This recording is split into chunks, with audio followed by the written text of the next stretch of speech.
men. Wow, and why it's also more important to be brave and not perfect, because perfectionism, ladies and gentlemen, is boring. Do you agree to that? Okay, thank you. To begin with, let's, of course, point the toe at the target straight away by actually remembering how leaders, ladies and gentlemen, are never concerned with being famous. They are actually concerned with creating a difference in other people's life. That brings me to the topic of our first discussion, that is women in leadership, creating leaders for the world of change. We would now be witnessing, ladies and gentlemen, without any ado, women of worth. Talking about the first one, well, braving chest below paralysis and a spinal tumor treatment for almost 20 years, she is on a mission, ability beyond disability.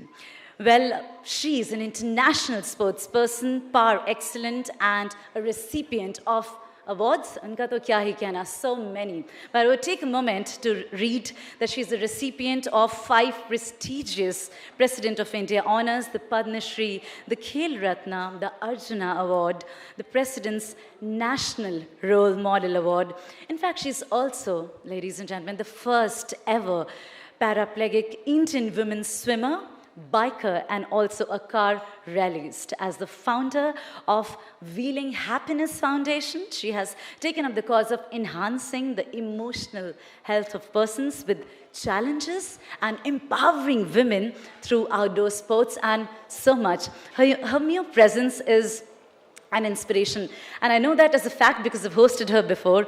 Ladies and gentlemen, please bring up some huge round of applauses to welcome on the stage Dr. H.C. Deepa Malik, Indian female para-athlete. Ladies and gentlemen, I want all of you to give it up loud, please, for her. What a live inspiration and what a pleasure to see you, Deepa, again.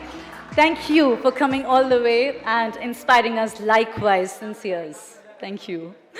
On that note, ladies and gentlemen, we are going to be welcoming our next guest as well. Well, you all know her. She's been so popular as well. A freestyle wrestler. She won India's first ever gold medal in wrestling at the Commonwealth Games in 2010. She's also the first Indian female wrestler to have qualified for the Olympic Summer Games, a biopic called... Which is the biopic? That's right. So give it up. It's going to be thunderous. So Dangal has been made to show her life story from childhood till now. But what a pleasure it's going to be to see the real star live. Please give it up, ladies and gentlemen, for the Indian wrestler, Geeta Phogat. Welcome, Geeta. You look beautiful. And on that note, now this is going to be a riveting character and an inspiring personality next walking up, who's actually acing the fashion space with her sheer brilliance.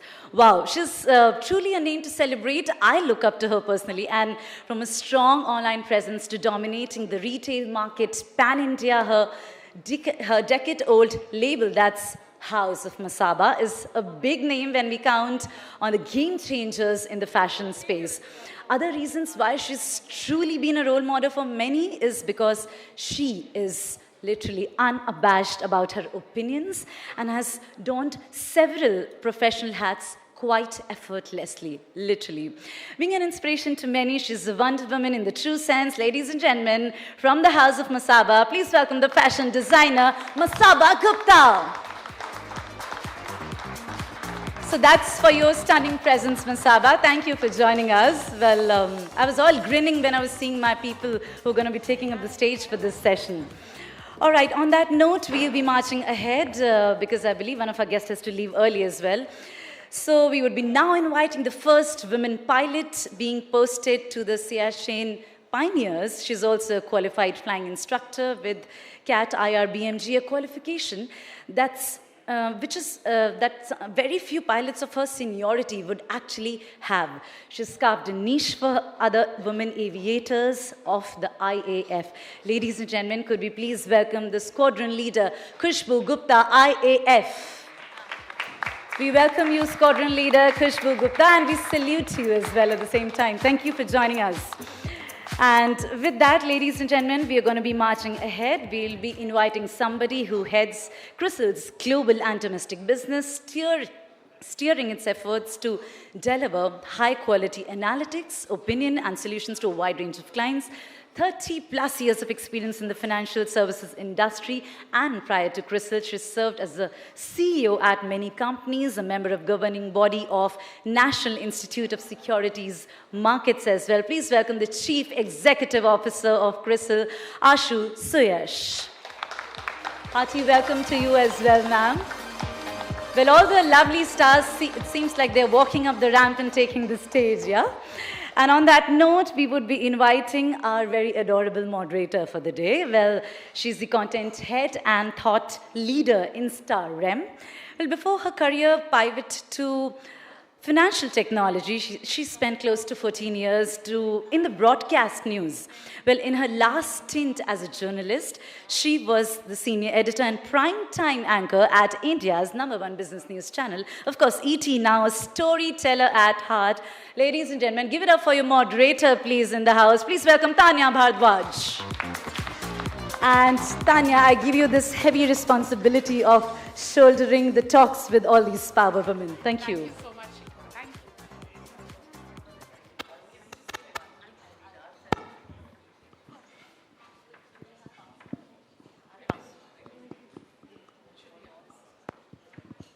Good morning, ladies and gentlemen. Can you hear me clearly?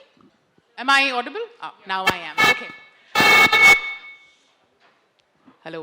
Okay, great. I think you'll agree with me that it is an absolute honor and privilege for all of us to be sharing this space with 5 of these trailblazers. I don't know about you, but I'm most excited to get them talking, to understand their journey, see how they've sort of broken the barriers, shattered the glass ceiling, as it were. And I just want you to remember one thing as we have this conversation, that it's incidental that they're all women. First, they're achievers, and that's what matters, right? All of you, thank you so much for taking the time out. I thought we could start by going around and just first understanding a little bit about your background. Now, of course, I think Shikha did a great job of sort of introducing us to who you are, but I think we'd like to understand from each of you. So, Geeta, मैं आपसे शुरू करूँगी. You've wrestled with sexism and won it, and how? Contact sports या wrestling को अगर देखें तो ज़्यादातर male bastion ही रहा है. अब हम सब ने दंगल तो देखी है, एंड आई थिंक हम सब जानते हैं कि आपका रेसलिंग में एंट्री कैसी हुई. लेकिन आप ये मुझे बताइए कि आपने वो मेंटल बैरियर कैसे क्रॉस किया?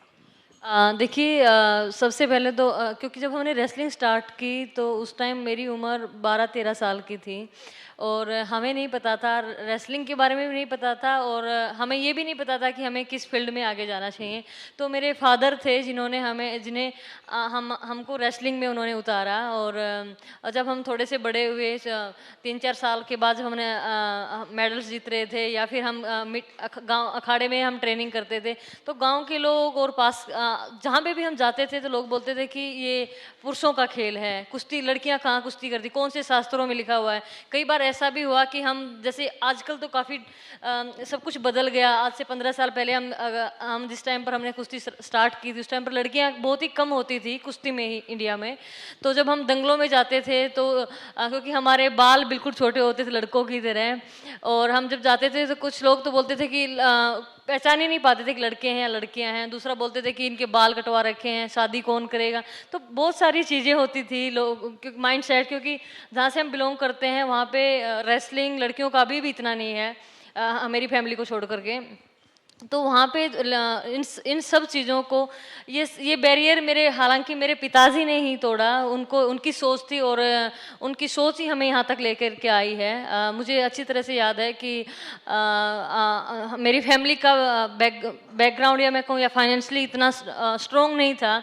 और जब 2000 में कर्ण मल्लेश्वरी जी ने ओलंपिक में मेडल जीता तो उनको हरियाणा गवर्नमेंट ने या सेंट्रल गवर्नमेंट ने काफ़ी ऑनर किया. उनका इतना नाम हुआ, टीवी चैनल सब में में उनका नाम आया तो मेरे पिता ने सोचा कि मेरी भी तो 4 बेटियां हैं, क्यों ना मैं इनको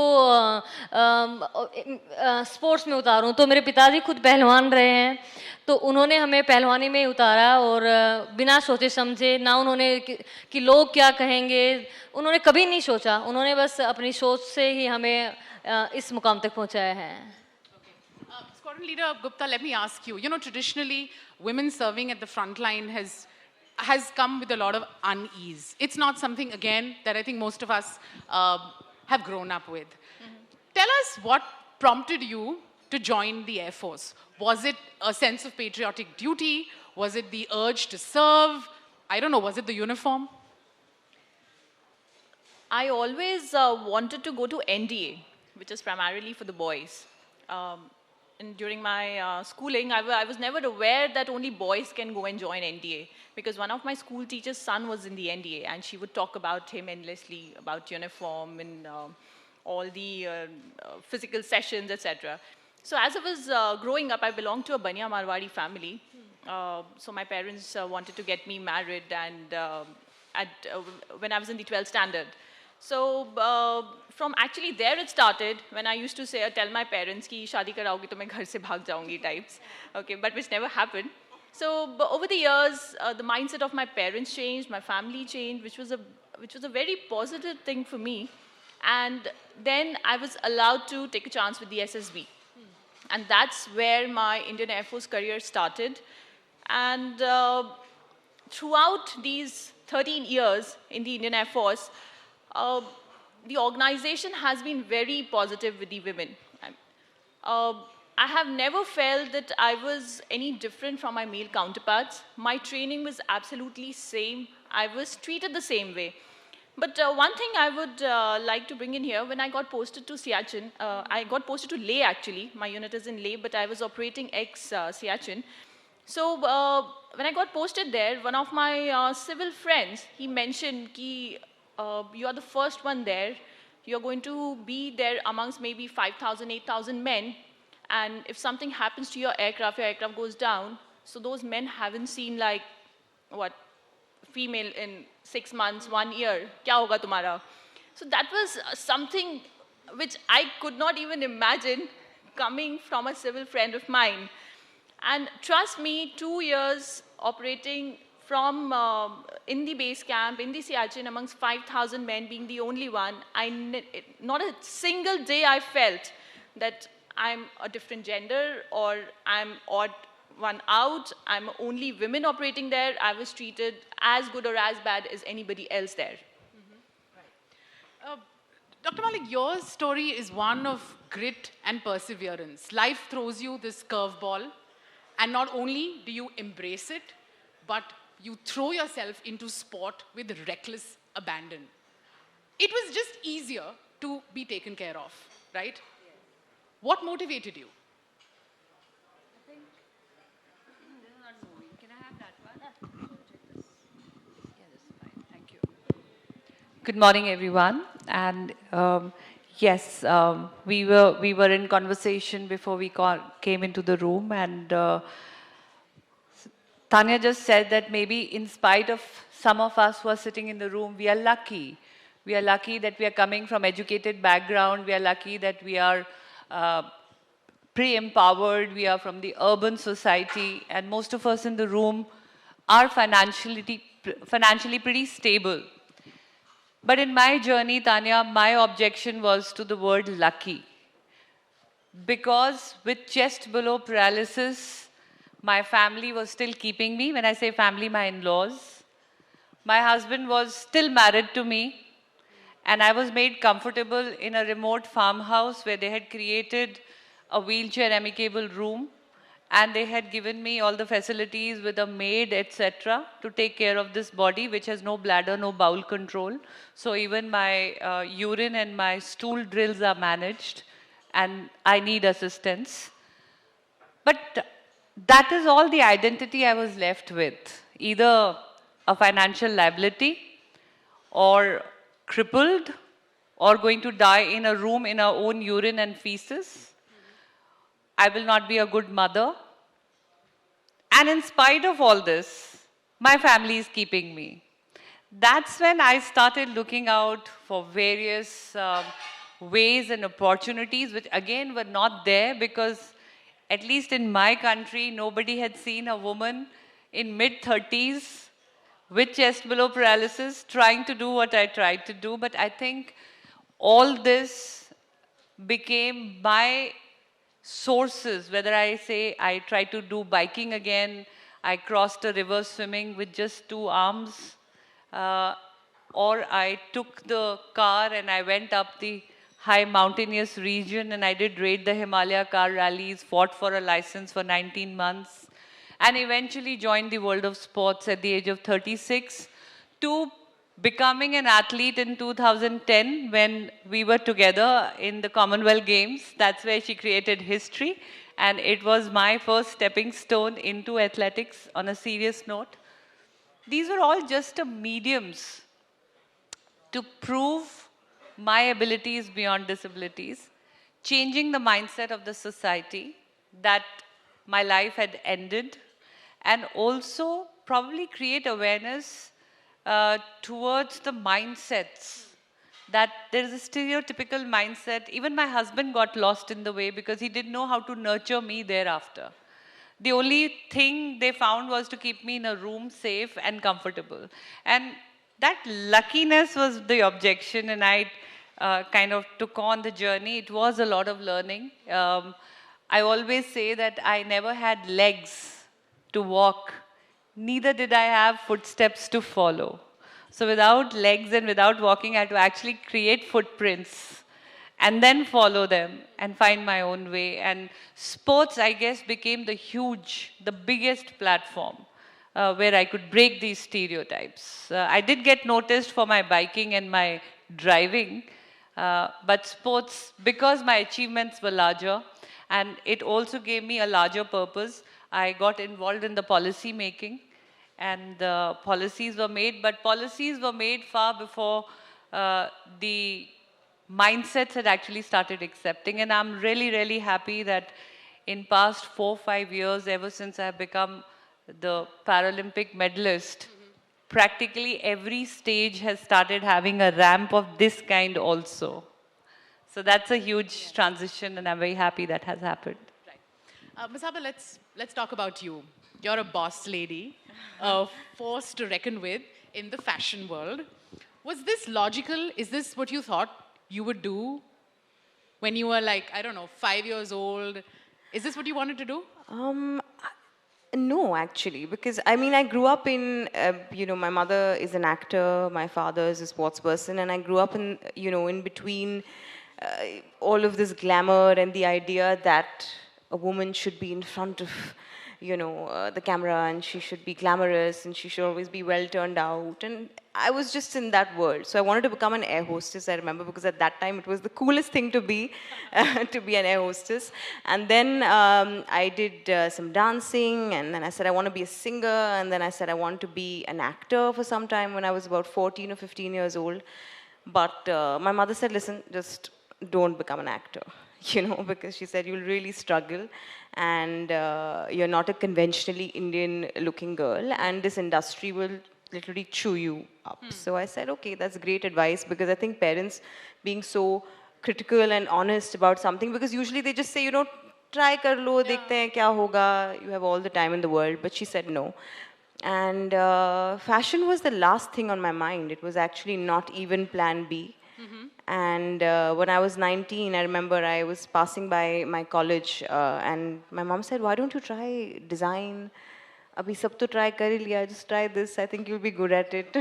So I said, okay, I'll go give the entrance exam, and I got through.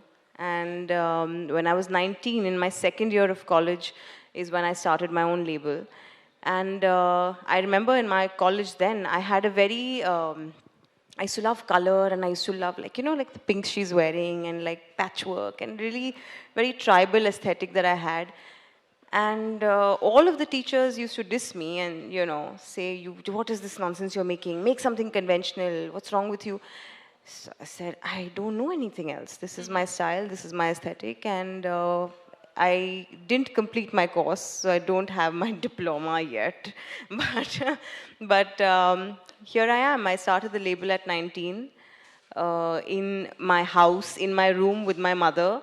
And we used to go to, in Bombay we had little outskirts where they used to do printing and things like that. So we used to both of us go, sit there, design, get stuff printed and sell it.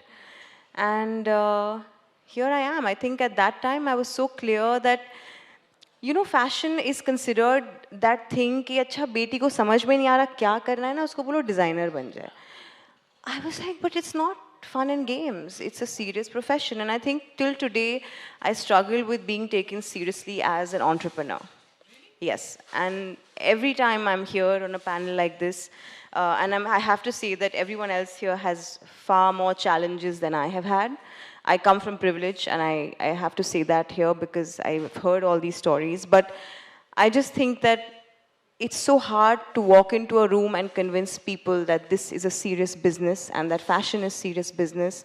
And I'm not just a page 3 personality who wakes up at 12 o'clock in the afternoon, So, I just think it's great today, girls. And I want to say to girls that, don't just do fashion because it's that interim profession before you get married. It's serious business. It requires a lot of investment. It requires a lot of energy. It requires focus. And so I remember I decided at 20 or 21, I will make a business out of this. It's not going to be that interim profession. And here we are, 10 years of the label today. And we're available pan-India. We have 11 stores. We're available internationally. And we're just moving forward. We're just doing, whatever we can to keep the flag flying. Right. Great. Ashu, let's hear about your story. CEO of Crystal. Oh, okay. Yeah. Any question or any audience? Yeah, actually, so sorry about that. So actually, Dr. Malik has another prior engagement. So what we'll do is, I'll ask you maybe one more question. I can quickly then open it up to the audience. We can take a couple of questions. Pardon my bad manners today, but I just have to be at 2 places. I'm balancing life. I think that's the story of each woman in the room. Sorry, Ashu. Yeah, I'm really sorry. No. Let me, since, I think one of the common threads that I picked up in the answers that all of you gave is the mindset, right? Yes. So I want to ask you, Dr. Malik, you have 2 daughters. Yes. How have you raised them to try and break some of these unconscious biases that exist? In my life, I think it's just first thing that I had to break the barriers with was disability, because as a child, I had my first tumor. I was operated upon it. I learned to walk. It was a struggle of 4 years. Then I get married. I have my elder daughter. She's barely a year, 3 months. She's learning to walk.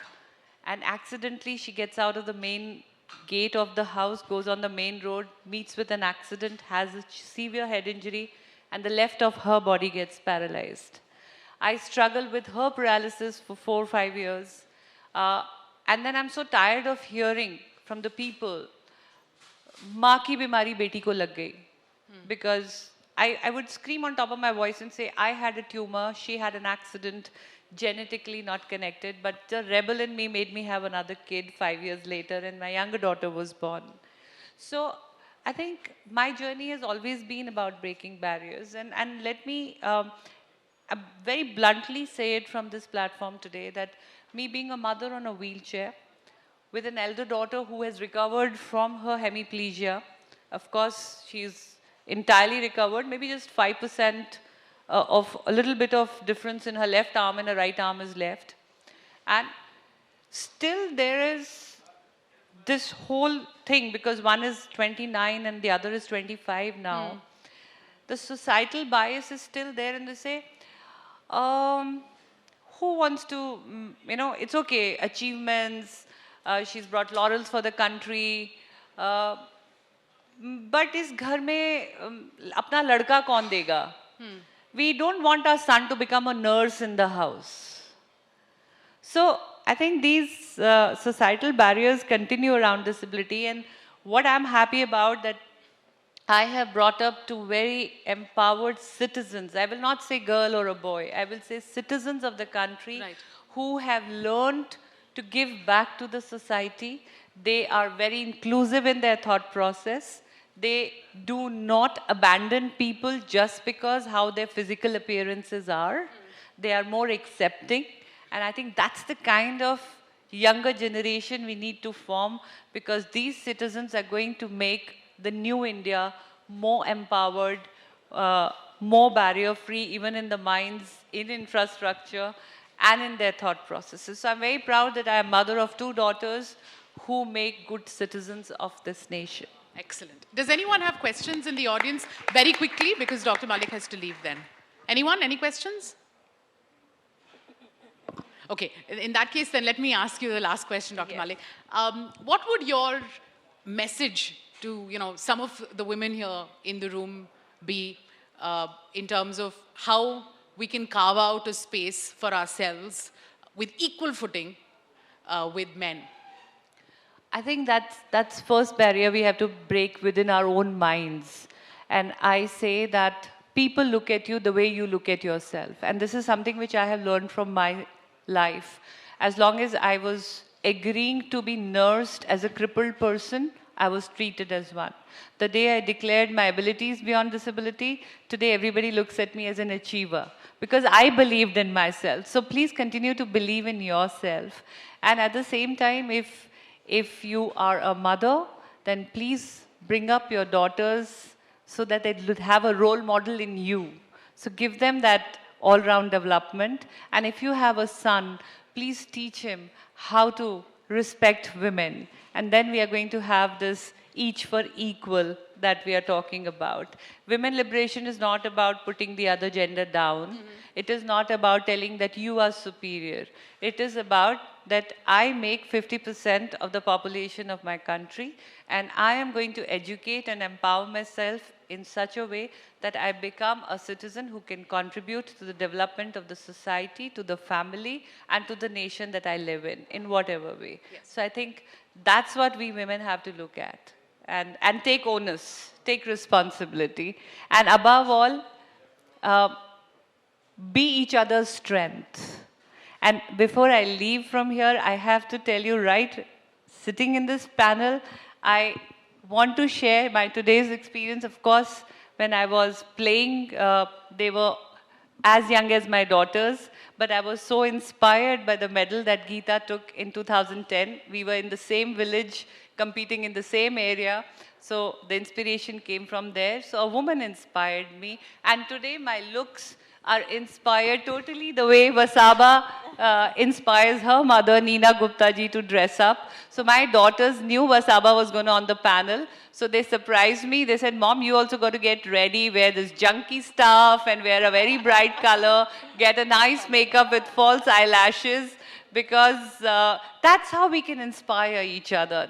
And that is what we need to do. We need to really inspire each other and stand by each other. And then probably we will have to give up on this Women's Day, because then we would not need it anymore. Thank you so much. You all have a happy day. And I'm really, really sorry. Please pardon me. I have to be at another place. We started late. We thought we were going to start early. God bless you all. Stay safe. Stay healthy. That's a very important thing to say in today's times. Yes, thank you, Masaba. Lovely. Absolutely. I opened it up for questions. Yeah. She's a wonderful soul. I know her personally, and I have very deep love and respect and appreciation for this darling. lady who's got tremendous grit to make things happen against all odds.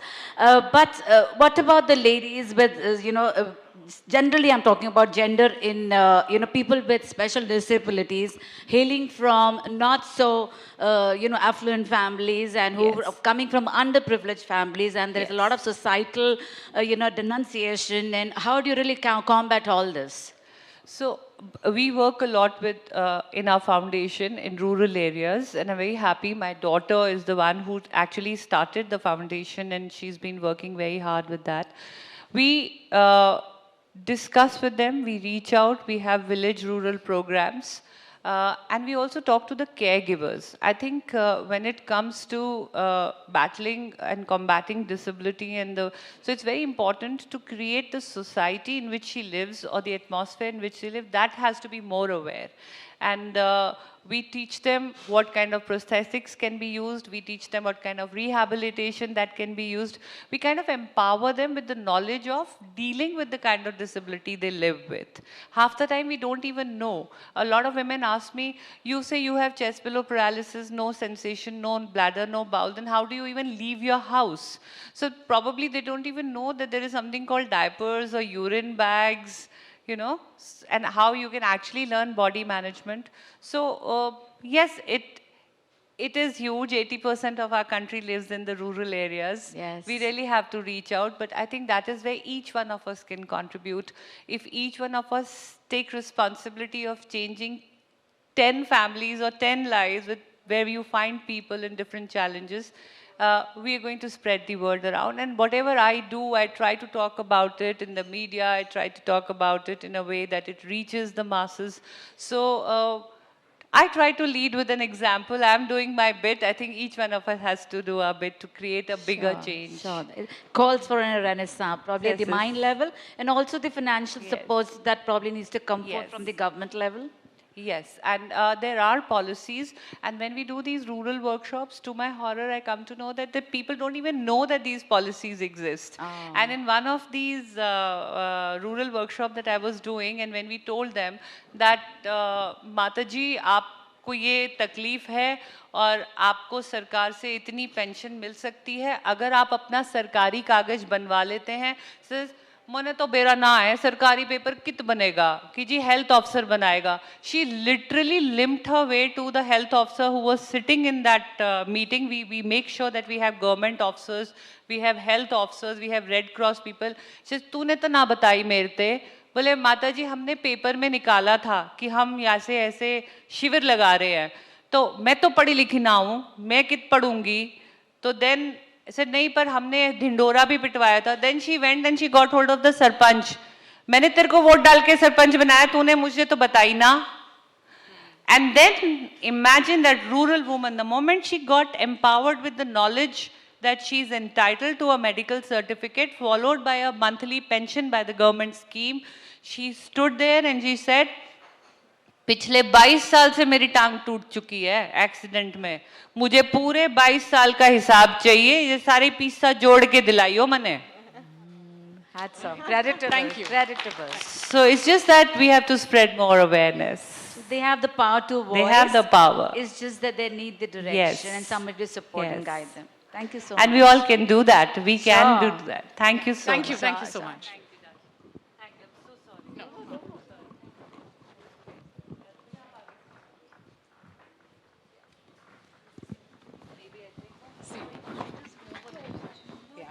No, yeah. We'll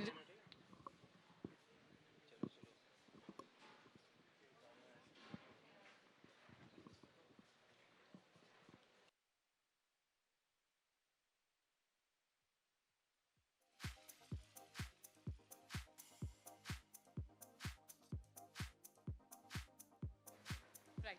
Ashu, so as I was asking you, tell us a little bit about your journey. And I think I'm particularly interested to know that as CEO of CRISIL, would you say that you are held to different standards than your male colleagues?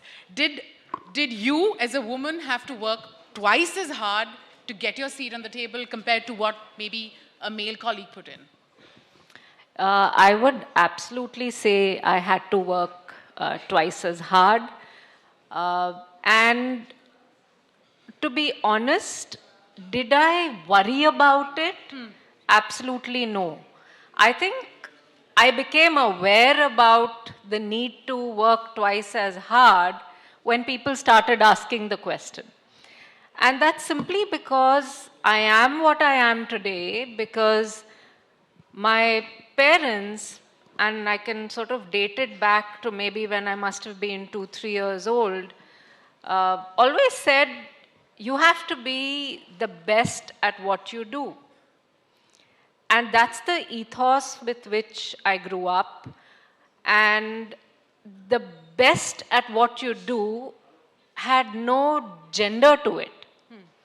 So to my mind, you know, you become empowered the day you know that you just have to be the best. And it's not about being the best because you're a woman and it's something that somebody else has to give you or do for you. And I call that out because, you know, I find it, I think, almost unnatural that the conversation is about each for equal or equal rights. It's almost about men saying, I will give you equal rights. To me, my rights are equal. You know, I was born a human being first. A woman is incidental. Yes. And therefore, why should somebody give me something that is mine? And honestly, this is simply because my parents were at that day and time, because, you know, I'm talking about the 60s and the 70s, where for them, a child was a child and not a girl child. And I'm proud to say that my mom's 4 sisters, you know, I'm 2 sisters, I have 2 daughters. So actually in our family, the girl child is celebrated.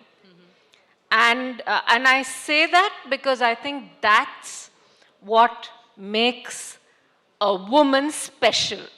It's not about equal, it is about special. And in that sense, to me, working hard, doing extremely well, whether it was studies or, you know, stand up and speaking, I used to do dramatics and, you know, art, painting. I used to just about participate, by the way, in every single competition when I was growing up. Very bad at sport. So today when I, you know, hear Dr. Malik or I hear Geeta and I'm saying, okay, that's some bit that I didn't do and I wasn't the best at. So maybe there's something for me to do in terms of physical fitness going forward. And I want to add one more element to this, which is around, you know, you complete school. I studied in a girls' school again, so it was all about the best, and the men were incidental, by the way. I stepped into college, and that was co-ed, and I suddenly looked around and said, where are all the girls? And I was quite taken aback, actually. And by the way, at that time, I moved from Bangalore to Mumbai, and I found more men around in trains and buses. And I said, where have all the women gone? And that's when I started realizing that actually there is this whole thing which needs to be kind of set right. I had my heart set on becoming a doctor, but I remember my dad saying, you know, a lot of women do that. This world of finance needs special people. Go for it. And my mom also said, you know, find your kind of space. And while the heart was there, I said it's about doing the best. So now let me get down to it. And the energy actually just got me to pursue CA along with my graduation. And interestingly, I finished both before I was 20. I was married by then, and actually the institute said, you're not yet 21, so you can't get your certificate of practice. I said, you know, which day and age are we in? And then when I joined the workforce, then the realization dawned on me that, you know, as women, we actually have to lead the way and show the way. And it's about sponsoring anybody and everybody who come my way.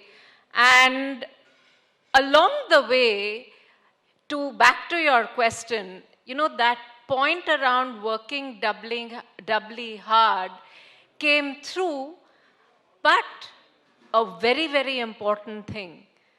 You know, when marriage happens, the support of in-laws and husband becomes doubly important because you cannot shy away from the reality of the world. And I'm very privileged to say that I got equal support of my second set of parents. I don't look at them as in-laws, and they don't look at me as a daughter-in-law. And that has equal weight to my being here. And I know for a fact that right through, they've celebrated my husband's success as much as mine, because it was about taking that next generation forward. And today in my organization, I say with a lot of pride, in 3,700 women, we're about 36% women, and at the mid-level, we haven't let our women leave. We make sure they come back after maternity, and at my leadership team, I have women leaders that run large teams, actually larger teams than some of the men. And at the board level, very happy to say we have equal women. Great, that's amazing. And to me, we have to take equality for granted and actually walk over everybody who actually says, let us give you equal rights. And I say walk over because women can. Women have, and I just want to sort of hand this back to, we're in India and Shakti is revered. So I kind of wonder, if Shakti is revered, what happens in homes? What happens in rural India? And why can't men just get it? Yeah. I mean, I'm sorry to put it that way, but this is the time to say men just have to get it. Right. That's really my point of view. Thanks. Gita, यहाँ पे सब mindset की बात कर रहे हैं और I think ये तो ऑब्वियस ही है कि आप रेसलिंग में गई क्योंकि आपके फादर और मदर का एक सॉर्ट ऑफ माइंडसेट था. आपको लगता है कि आपका गांव, जो आप हरियाणा से, मैं भी गांव से हूँ, मैं हिमाचल प्रदेश के गांव से हूँ, और मुझे याद है हमारी दादी हमेशा बोलती थी कि तुम दिल्ली से आओगी तो सलवार कमीज ही पहन के आना, ये पैंट शर्ट वर्ट नहीं चलेगा वहाँ पे. आपको लगता है कि आपके गांव में आपकी सक्सेस के बाद कुछ माइंडसेट में चेंज आया है? देखिए, मैं अगर मेरे गांव की बात करूं तो कुछ हद तक आया है, लेकिन अभी भी जितना हमें ज़रूरत है, जितना हमें समाज को बदलने की ज़रूरत है, खासकर कि महिलाओं के प्रति उनकी मेंटलिटी को, तो वो आज भी उतना नहीं बदली है जितना हमें ज़रूरत है. क्योंकि लोग, मेरे गांव से ही मैं कहना चाहूँगी कि जब हमने मेडल जीते तो वही गांव के लोग, उन्होंने तारीफ़ें की कि ऐसी बेटियाँ भगवान 100 भी दे तो भी मतलब कोई प्रॉब्लम नहीं है, कोई दिक्कत नहीं है, ऐसी बेटियाँ हर घर में भगवान दे. लेकिन फिर भी लोग अपनी बेटियों को आज भी बाहर निकालने से झिझकते हैं, पता नहीं. लेकिन समय के साथ बदलाव ज़रूर हुआ, चाहे वो किसी भी फील्ड से महिलाओं ने अचीव किया है तो उसको देख करके, लेकिन अभी भी बहुत बदलाव की ज़रूरत है. Okay. Squadron leader, let me ask you, up until almost last month, women were not allowed to serve in a commanding position in the army, and I think the submission that the center had made was that, look, largely the rank and file is rural men, and they are not mentally wired to be able to take orders from women. Now, if you ask me, that's ridiculous, and I think it's commendable that the Supreme Court has changed that. I don't want to put you in any quandary, and I don't want to ask you a question about that. What I'm trying to ask is, it's one thing that you change the law. It's another thing that you change the mindset or the culture. From the time that you were commissioned, which is 2007, Yes. How would you say things have changed? Okay, firstly, I would like to make a point here that I had to work harder as brought out and have adequate qualifications that men could look up to me. Have that kind of knowledge that once a male counterpart asks me questions or a youngster asks me questions, I can give him a better answer than anybody else which are available in the unit. So yes, I had to work harder, and because of my qualifications, I feel whatever kind of flying, whatever kind of jobs, whatever kind of profile I have had in the last 13 years, it is because of that I feel men around me, they look up to me. They listen to me when I say something. They know that whatever she's saying is right.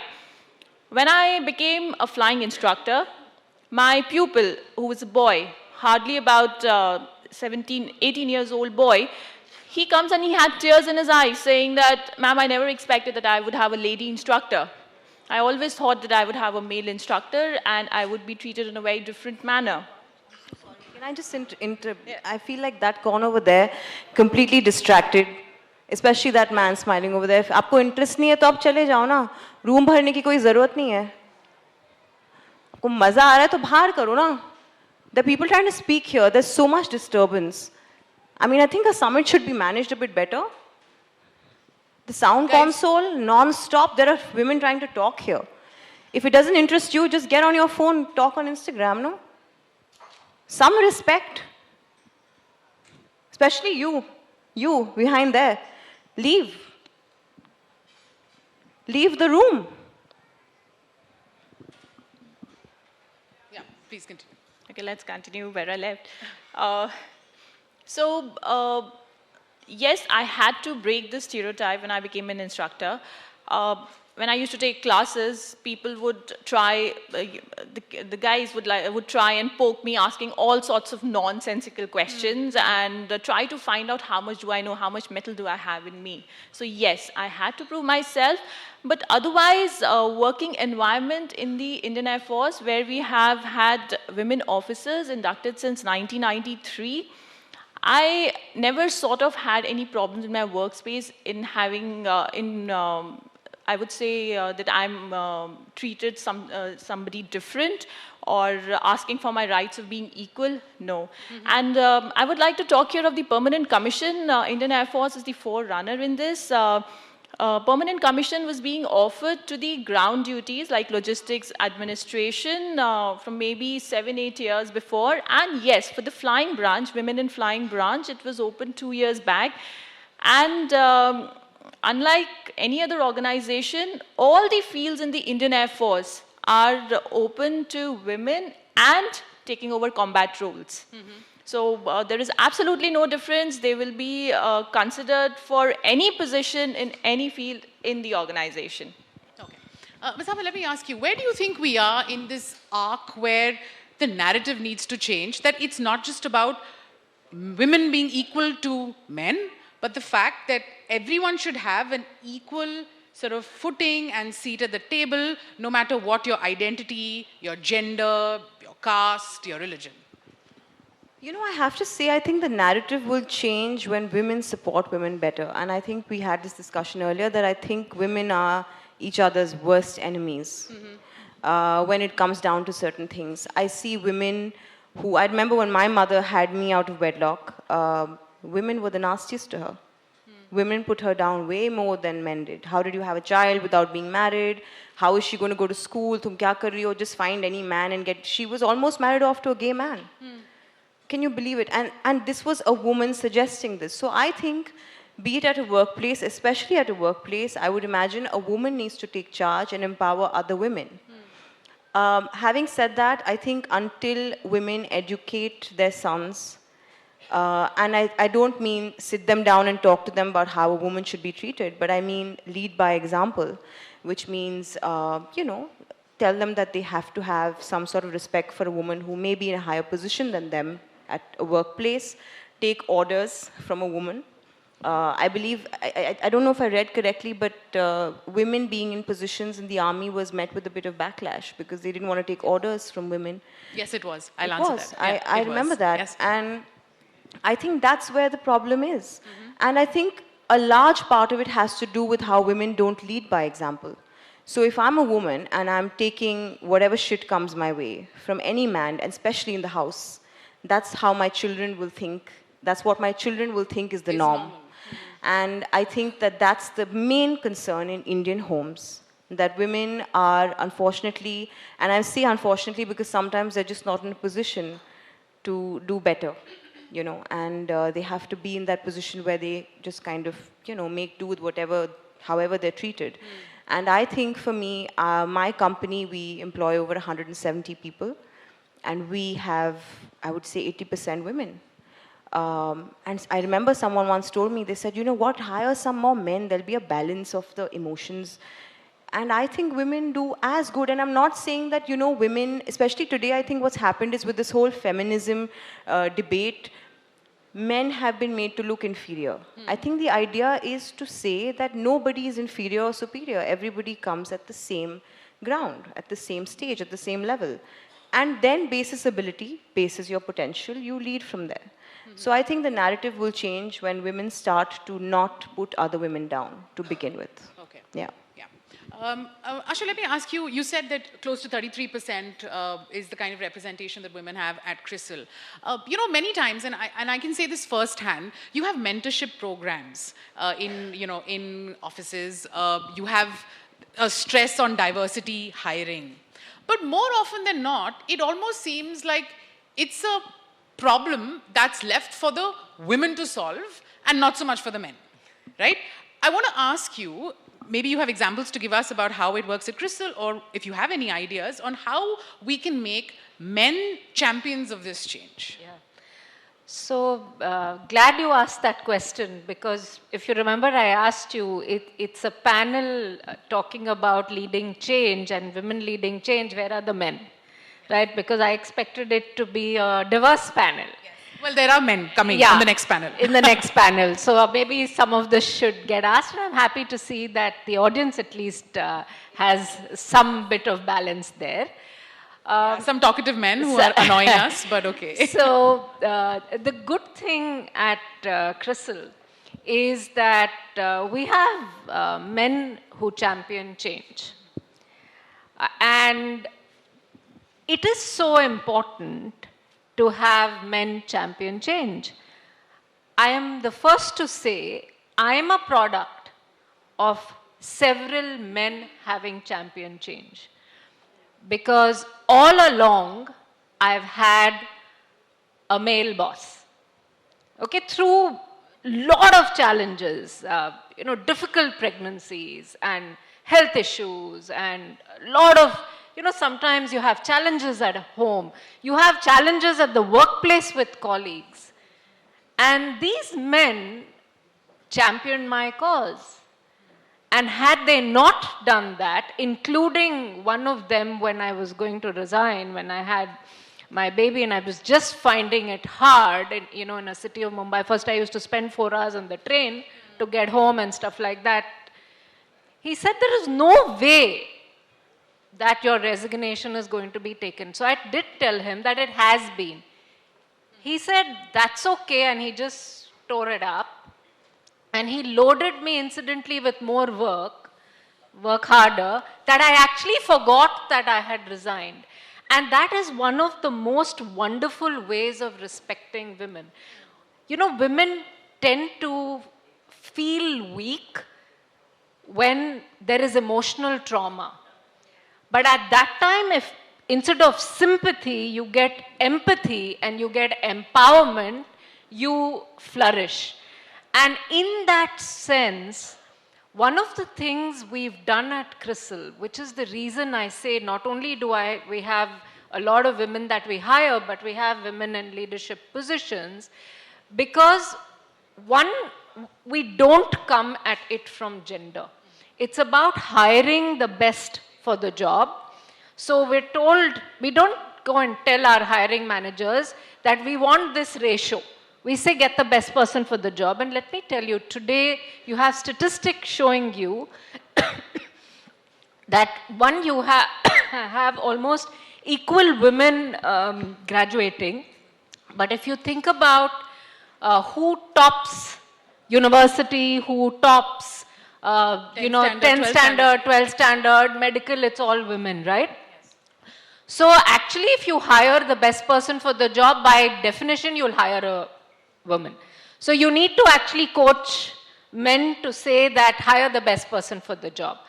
After that, it's very important to make sure that some of the support, the coaching, the skill set ends up such that you really mentor women through challenging times, and therefore are bringing mothers back to work or providing mentorship during maternity has paid rich dividends.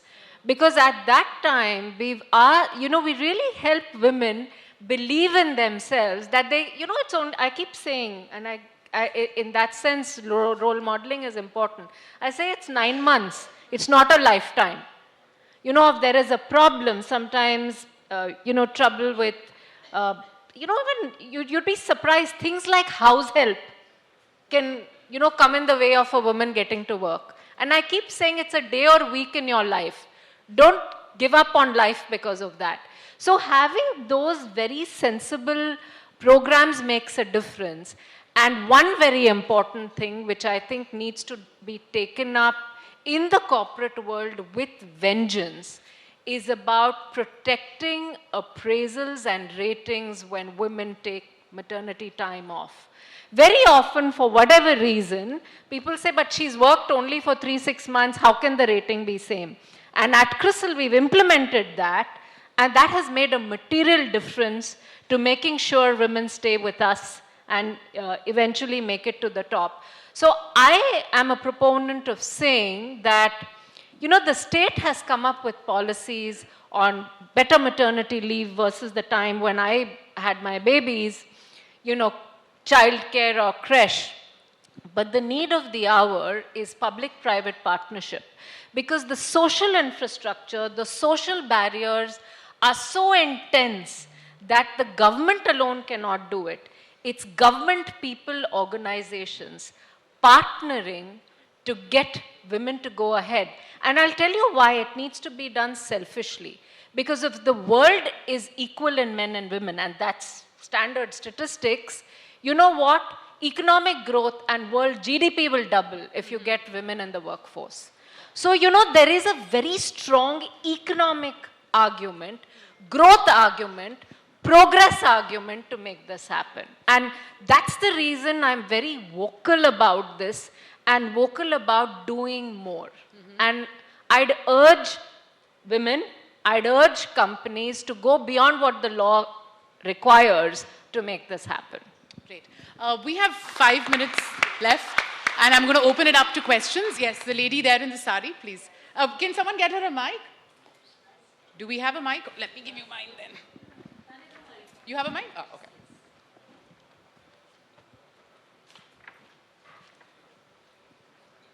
Thank you so much. In fact, this has been very, I'm very happy to be here suddenly, Yay.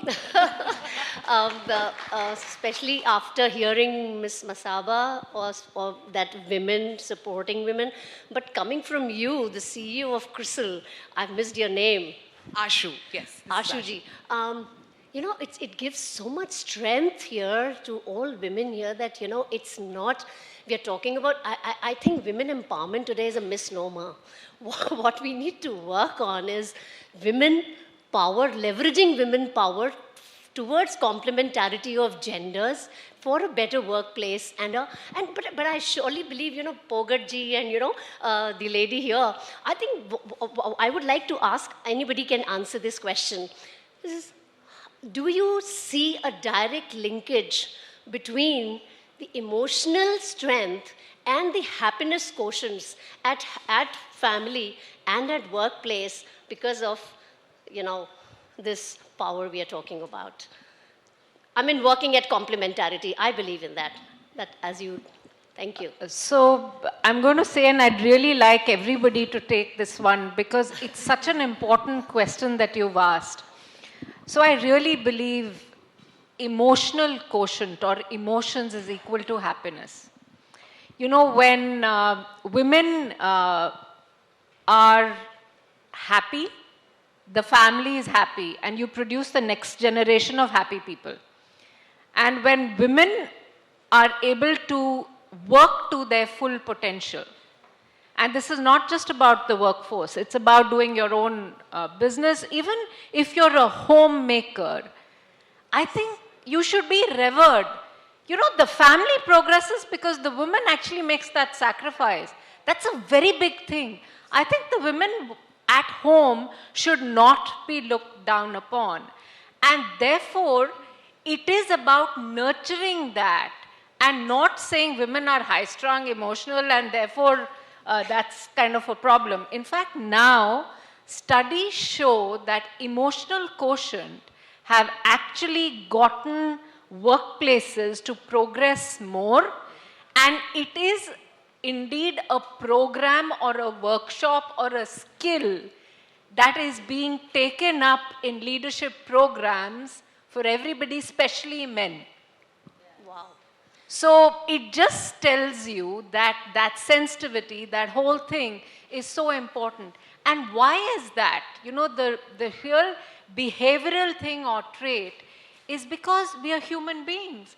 And see, emotional just recognizes the human being and catalyzes that towards progress, be it at home, be it at the workplace. And that's what really makes the difference. Wonderful. I would just like to ma'am, add here, add here, actually injecting that gene of happiness for an integrated 5-course nurturing of every human being is, I think, what we can do. So thank you so much for that answer. My name is Dr. Anjali Nigam. Thank you. Thank you so much. What I'm going to do is, I'm just going to ask everyone to ask their questions because now I'm getting dirty looks from Shikha. So we have to wrap this up. So if all of you could just ask your questions. Yes. Yeah, there's, yeah, I can see a lady there. Then I'll come to you. Here, then I'll come to you. First of all, I'd like to congratulate ET on a fantastic panel. I'm so happy I'm here. I work in the transportation sector. And in countries, I mean, in Europe, women constitute 20% of all transportation workers. We at our practice have made a concerted effort to hire women in transport because it is a significantly underrepresented group. And therefore, I come to you, Ms. Ashu, because I'm very inspired by what you do, is hiring the best person for the job. But if you recognize the inequity in entry-level positions themselves, then how does that pan out? Just want to hear your thoughts, because we advise governments on gender equitable transport. Where women are predominantly located, clerical jobs, housekeeping, facilities management, we don't find them in technical and managerial positions. Thank you. Thanks. Anyone else? Yeah, ma'am. Yeah, you go ahead. I'd like to. I'm sorry, I also want to be equitable. You already got your chance. So I just want to make sure everybody. Yes, please go ahead. Yeah, I'm Sachin. I'm a co-founder of a startup. So at our startup, like, around a year back, we introduced something which could remove, gender biases in terms of, how do we compensate, our people. I've not seen a lot of, startup entrepreneurs or even business leaders taking up, like really strong stand on that. As a group, I would want to ask, like, what all as a community we can do, because it's not a rocket science. It's pretty simple. There are simple solutions, simple ways to implement that. And I mean, we have seen, tremendous amount of impact in terms of how, as a workplace, we are able to enable women leaders to join us. We recently had our VP sales, which is who is one of the most powerful women sales leader in India, joined us. So all of these things, I find as an entrepreneur are simple, but still not, getting implemented even at like 2-3% in the entire ecosystem. Thank you. Any other questions? Yes. It was a very powerful session. I really enjoyed it. And I would just like to share a viewpoint that though like we have we are talking about equality in the workplace, but we don't talk about equality at home. And what happens even working women, when it comes to the home, it is we don't see any equality, and it is back to the old traditional ways, because of which, again, the working women, they are overburdened and under pressure of their performance at the workplace. So how do we sensitize men to share the workload at home also? Because India as a society has not matured to that level. I think we are somewhere in between, where we talk about equality in the workplace, but nobody talks about equality at home. Any other questions? Yeah. Oh, I can see.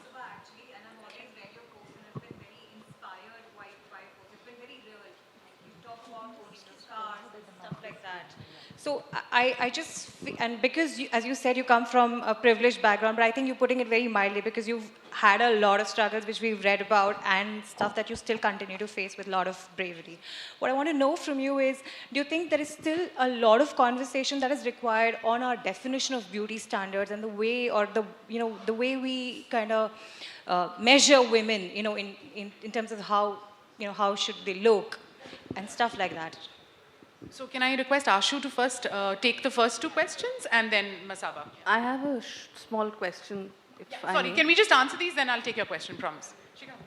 Yeah. So, the simple fact is that in many professions, you don't see women, right? Logistics is one classic example.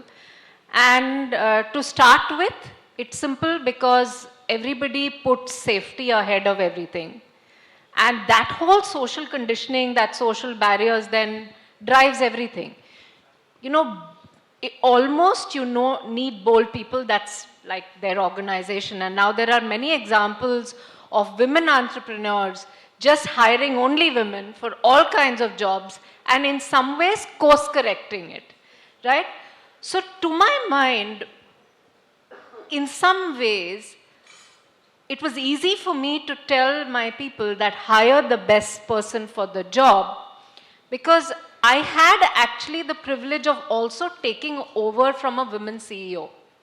So which means the company in a way realized that it is about women. So when companies realize it is about women, then in some ways everybody kind of aligns. And to that extent, it is not about one size fits all. It's not about saying there is this solution that everybody can take. You have to tailor the intervention, the solution, to make sure that participation of women in the workforce improve. And I am 100%, I know she asked the question about equality at home, that participation in the workforce will never reach that 50-50 mark if there isn't equality at home. And to my mind, the biggest barrier that needs to be overcome world over, this is not an India issue, is about the social barrier, the family barrier, the social barrier.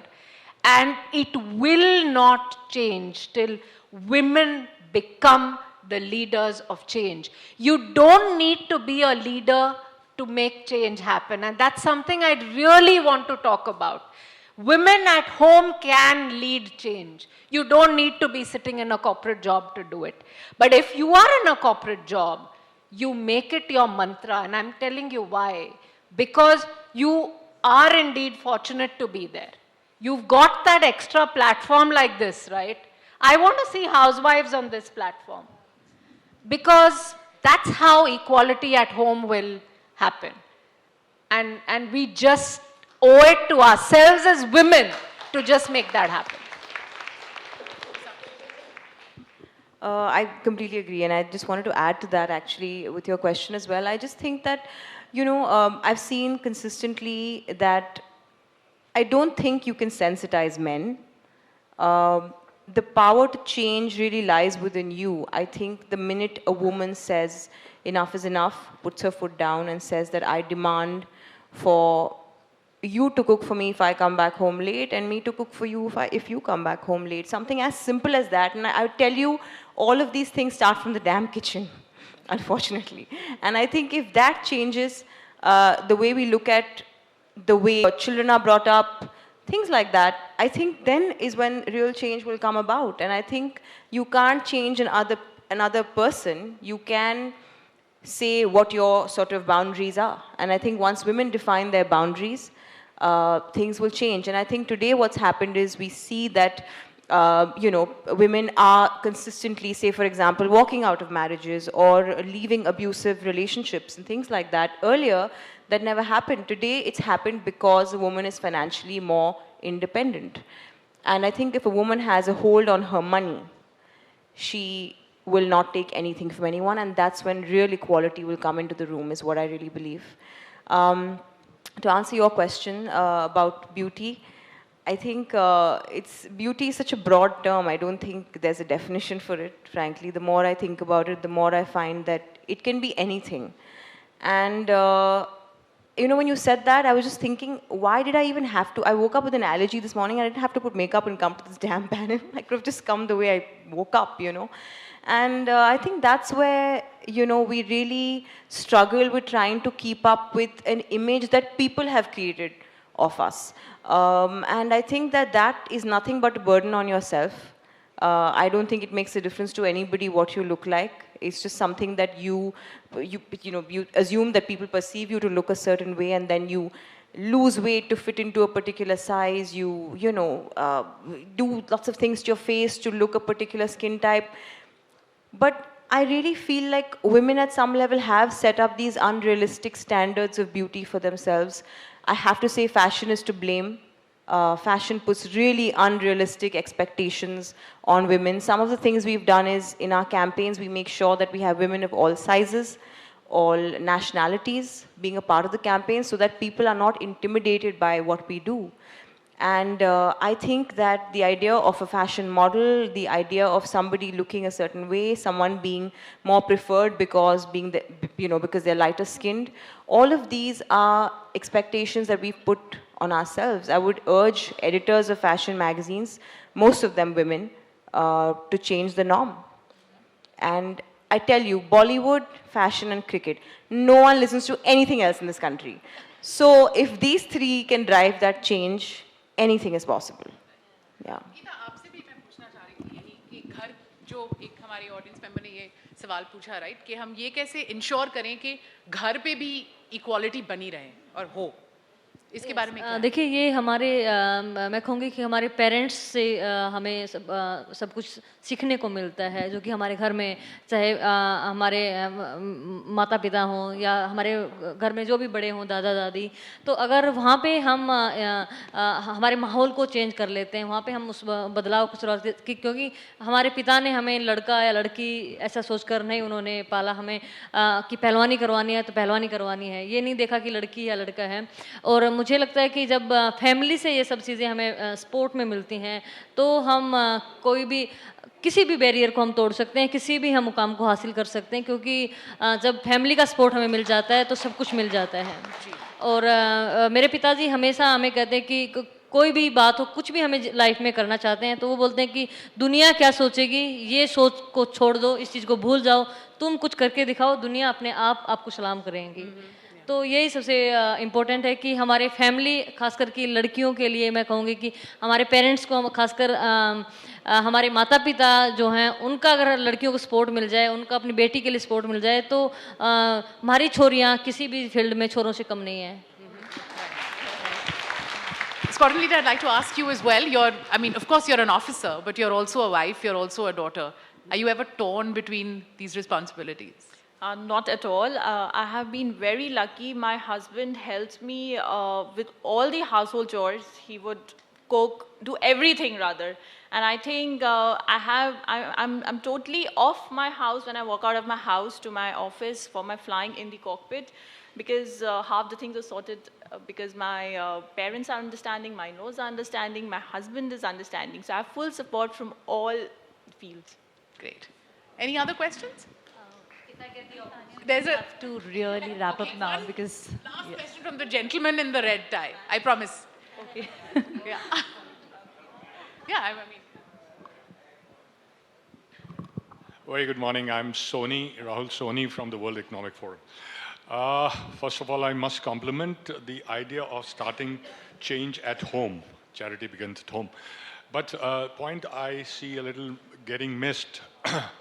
You see, the very first step in India today is education for the girl child. You might not be aware, or you may be aware, UNESCO says 40 million girls in India, more than that, drop out of secondary education. 40 million, It's about 60%. If you see the ratios till primary, it's okay, till middle, it's okay. Secondary, they just vanish from the school. My daughter is heading a philanthropic mission, which is doing, especially work. Unfortunately, she had to leave. She was here. She wanted to talk to you, but unfortunately, she had a call quickly, and she is boarding a craft now. What is lacking in India is the very first step, in the family. This UNESCO report, which says 40 million, also states that a very small thing like uniform causes households to remove the girls, and they would put their boys into the school and hold the girls. I don't know how this can be addressed. She is addressing, the more she addresses, the more she finds it's a huge problem in this country. Thank you very much. Thanks. I hope you don't mind, but maybe we can just take this offline because then it won't be fair to the other panelists, right? So, all right, thank you so much, ladies and gentlemen. Thank you so much. Ladies and gentlemen, I had goosebumps listening to them. These unconventional women, I think clearly indicate a woman on a mission needs no permission. If you are inspired, I want all of you to please bring up huge round of applauses for such stalwarts there, literally. And of course, while they're getting clicked, I must say that not just an inspiration, but they are indeed leading the generations of women leaders to come there. So thank you very, very much. And of course, our women out there on the world stage at Women's T20 Cricket are completely killing it. So I think this session comes at a very topical time as well. Thank you very much. Kudos to these women. And of course, for you all being fantastic audiences. We will request you to please maintain the decorum of the house. Please be seated because let's be good to the next set of panel members walking up. And ma'am, I'll really excuse myself because I really have to head into also a quick polling round, ladies and gentlemen. So, of course, the paparazzi, the love flowing in, but at the same time, we'll just request you to maybe just hold your horses and of course, let's all be diligent in making sure we run the agenda on time as well. Thank you very much, ladies. And Tanya, you did a fantastic job of extracting all those lovely perspectives. Thank you very much. Can we hear it for our moderator as well? Thank you, Shukriya. With that, we are straight away heading into the polling segment, ladies and gentlemen. Can I have your attention, everybody? Can you all give me a yes? Okay, a high five to each other? Okay, please get all your attention onto the stage here. We need your opinion because your opinion is valued. So we want all of you to please participate in these quick 3 questions. And I'm sure a voting remote has been given to each one of you. We are giving it now, so please accept it because you'll be able to participate in the polling round once you have the instruments, the polling instruments. So make sure, let's all get seated. Please, everybody. Please, please, please.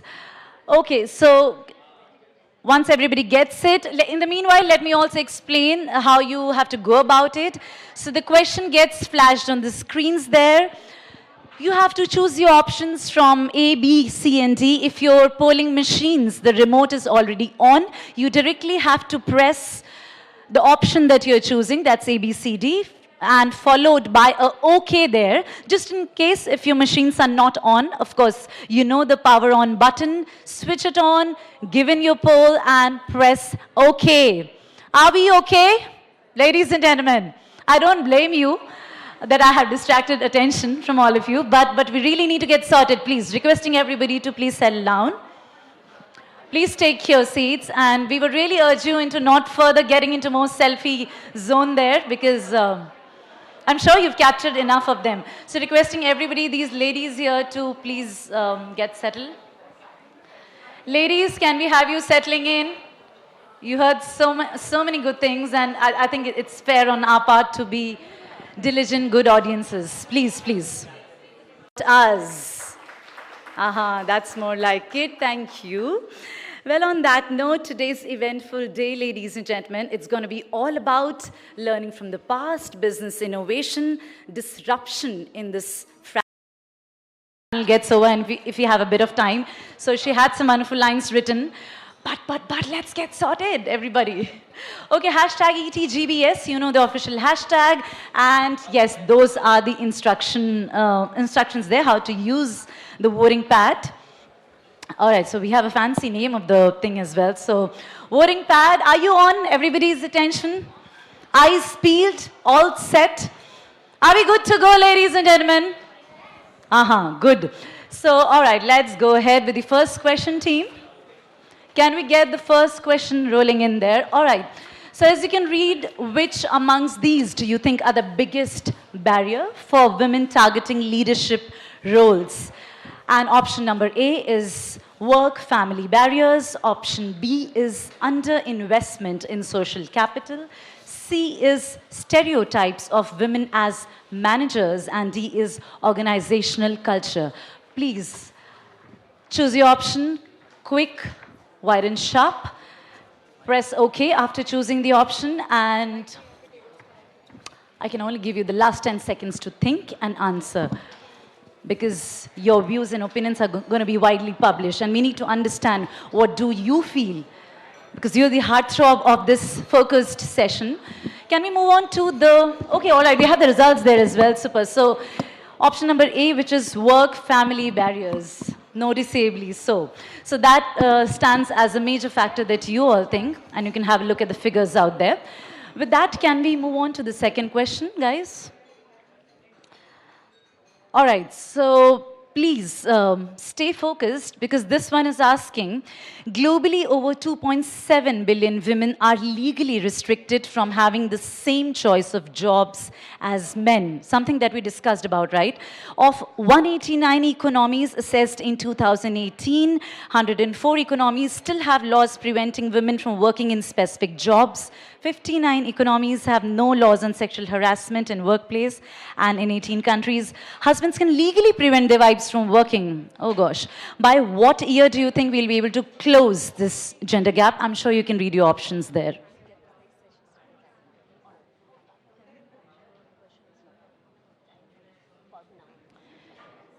So, well, because we're rushing into the second session, which is important, so I would give a pass to the last question, but for now, you please answer this one, after which we would be all set. Well, clearly B is the one that you think so, that 10 years from now.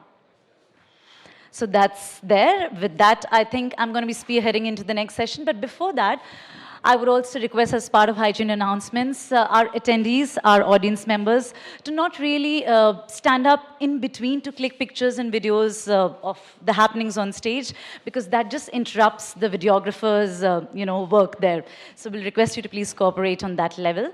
Well, the next panel discussion, I think I'm not going to really brief about what's going to be entailed in this session, because let the experts do the talking. I'm going to simply say that let's stay focused to reimagine business in a fractured world. Well, our confirmed speakers here, I'm going to be calling them on the stage. But before that, could we please have the moderator walking up? Namrata Rana, Director, Brand and Strategy from Futurescape. Can we have you walking up, please? Namrata Rana. Hi, Namrata. Well, was it a little long wait for you guys to actually take the stage? Okay, thank you for bearing patience. Could we please have our stalwarts from the industry walking up next? Could we have our panelist, the Managing Director, South Asia from Discovery Communications, India. Give it up to welcome Megha Tata. Good morning, Megha. Good to see you. Can we have next on stage, Board Director from the ICICI Bank. Please give it up for Neelam Dhawan. Hi, ma'am. Good to see you. Up next, ladies and gentlemen, if you're wondering, is it going to be all women session? No, I'm going to be inviting the MD of Puma India, ladies and gentlemen. Please welcome Abhishek Ganguly. Hello, Abhishek.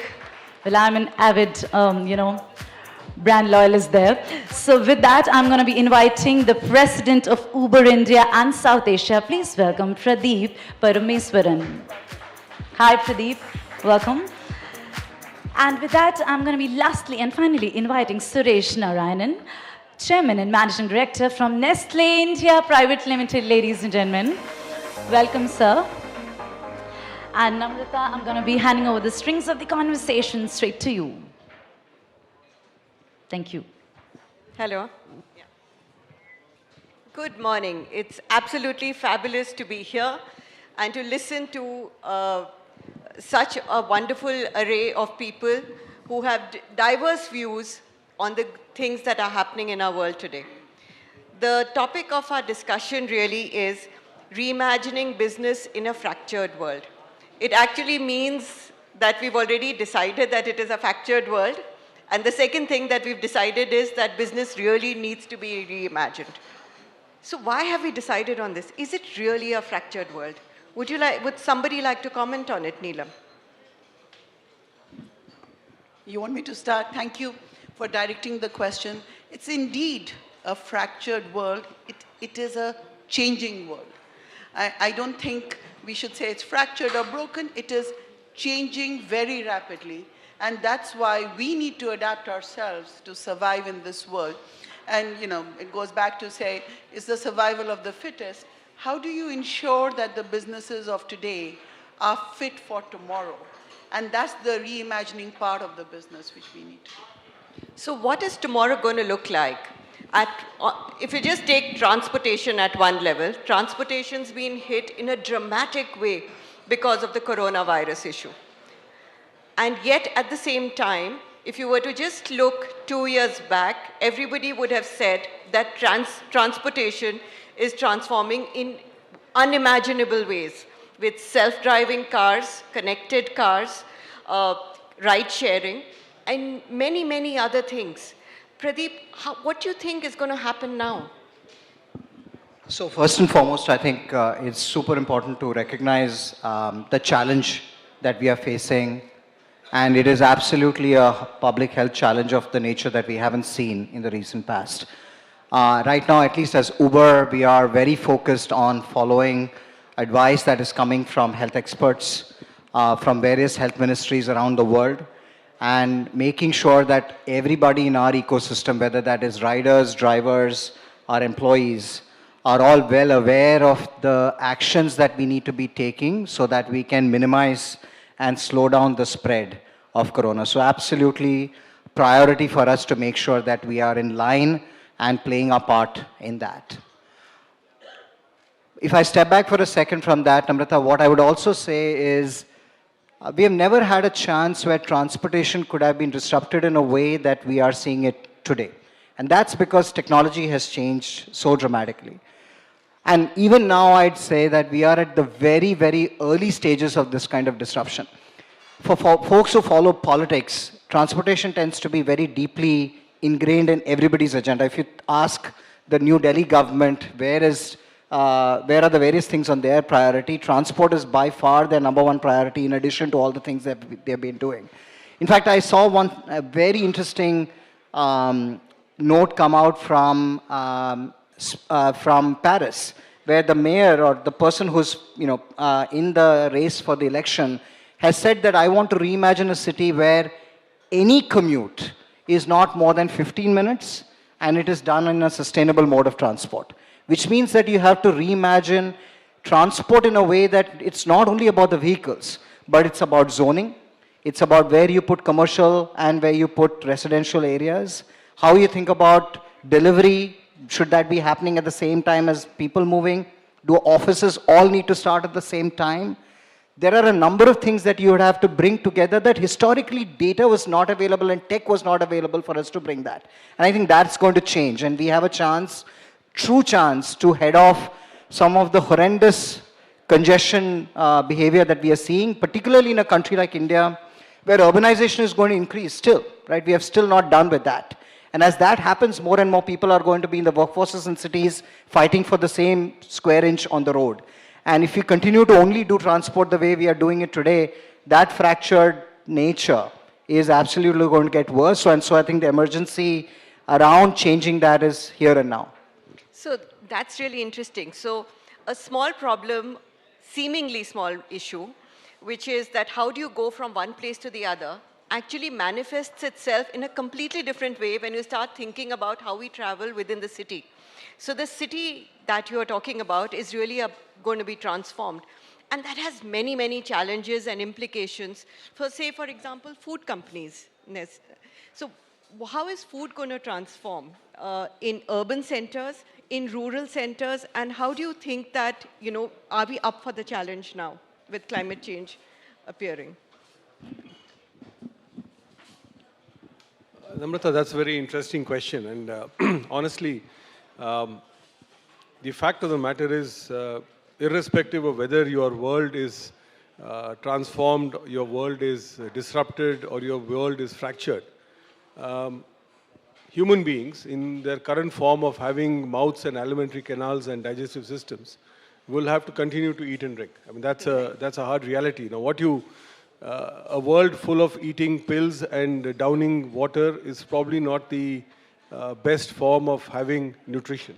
But I think a few things are certainly changing, and changing for the better.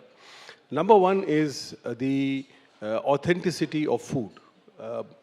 The marriage of science, technology with tradition in order to create food solutions that are economically viable, that are nutritionally potent, and that are capable of being consumed by a vast array of the population. So I think authenticity is clearly becoming an important issue as far as food is concerned. And food science, whether we like it or we don't like it, is all about technology. Now, it may not have interfaces of a digital stream in everything that it does. But fundamentally, I mean, if you look at a company like mine, for example, Nestle, we invest about $1.7 to $1.8 billion each year on food research. And I think that it is the highest amongst any company in the food space globally. A lot of it is going towards developing food which are more authentic, which are nutritionally more savvy, more potent. The other thing which we are forgetting is that as the world is growing more fractured, in parts growing more prosperous, it is also aging. So today, companies like mine are working on food solutions, for example, for people with the onset of dementia, right? So what kind of food solutions can be offered there, and what kind of ways can we use food to enhance their quality of living?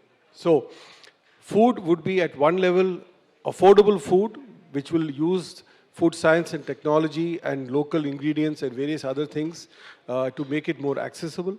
At one level, it will also be more specialized for those who have got particular conditions.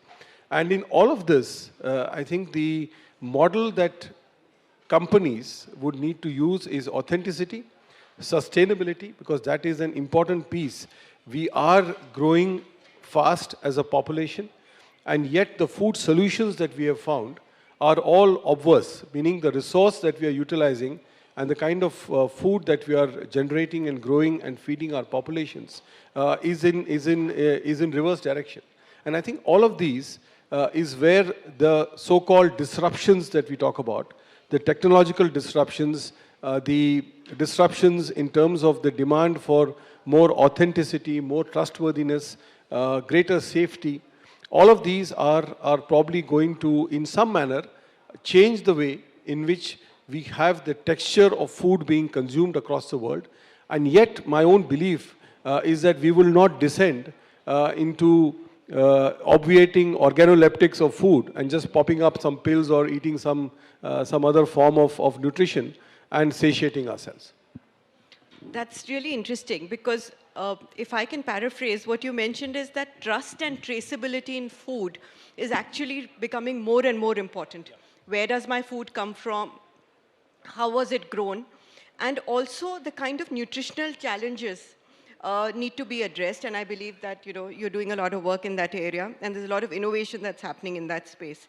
But interestingly enough, I was speaking to Megha, who talked about the fact that trust is actually what is really needed now in a world that is, really figuring out how to cope with many, many challenges. Why did you say that, Megha? So, Namrata, I think, we've been talking about the fact that it's a fractured world, broken world, or a changing world.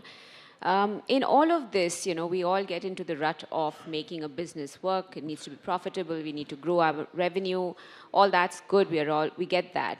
But in this environment, when what's happening around us, we see the challenges on the economy, whether it's poverty and unemployment. There's so much the bad stuff which is happening. It becomes that much more important for corporates and organizations to stand for a purpose. A purposeful organization brings in that much of credibility, not only for the employees and the internal customer, but the external customer. The customer out there feels more connected to an organization with a purpose. And that primarily also brings in, and these are statistics which have been proven, research has proven the fact that, customers, whether internal or external, feel more connected and far more loyal to a company with a purpose rather than seeing this, very feel-good kind of a hollow campaign which is out there. And hence, trust becomes the currency for each one of us. And it is the currency. Everyone wants to be, wants to feel trusted and be trusted. In that setup, I think, something we have always been very, very in the forefront of it, especially, and Discovery, as you know, is an organization which has been informing, entertaining, and inspiring people around the world and the passionate communities we've been building our relationships with. In that, we have really believed that the purpose needs to stand right in the forefront. So we are a brand which talks about wildlife. We talk about conservation, which is such an integral part of our existence. Just to share something with you here, that about 2.4% of the land base in the planet is India, yeah? But 17% of the world's population resides in this country, which means the density of population in this part of land is so high. In spite of that, the wildlife conservation and the wildlife existence in this country is so huge. Nearly 2/3 of the tiger population is in India. 83% of the rhinos in the world, of about 3,500, I'm told, in the last count, are in India. Who knows these facts?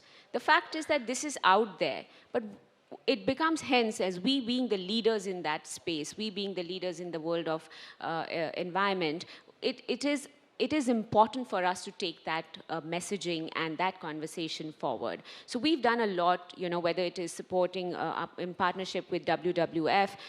We do a project called Project Cat, which is conserving acres for tigers. And really happy to state that in the last few years of our support in that, we have been a key contributor to the 33% growth of tigers in the country. And these are things, it's not just saying, we are doing it. And that becomes very important. In fact, we got nominated to be one of the most trusted brands in the country as well. And that falls, the customer is feeling the connect with our brand. So hence purpose, in my view, is even more critical in today's world, which we're talking about reimagining. And I have a consumer brands, Abhishek from Puma, sitting right next to me. What does purpose mean to your customers? And does Puma actually drive its business based on what it believes in? Well, I think Namrata touched a very, very critical point. I firmly believe that businesses today are a lot about purpose, because there is this data that today, if 91% of the consumer brands disappear, consumers won't miss them because there is no connect with the brand. And hence, it's very important for a brand to have a more purpose than selling commercial value proposition. For us, in a sporting brand, I think we have a fantastic opportunity because we are a lot about health and wellness, and thankfully in our country that's growing very fast. We have done a research, let's say it was about 3 years back, where we found out that between 25 and 35 years, across top 25 cities in India, the last time somebody did a sport was in class 10. 93% of the people, last time they did a sport between 25 years to 35 years, was in class 10. Now that is it's a very stark data, given how important fitness is. But of course, over the years, that's changing. So for us, the purpose definitely is to how do we create and support the adoption of sporting culture and fitness culture in the country. And added to that, how do you do a business which is sustainable, which is not actually denting the planet? I think sustainability is very, very core to the Puma brand. So these are the two things I think which form the basis of our having a very, very purposeful organization.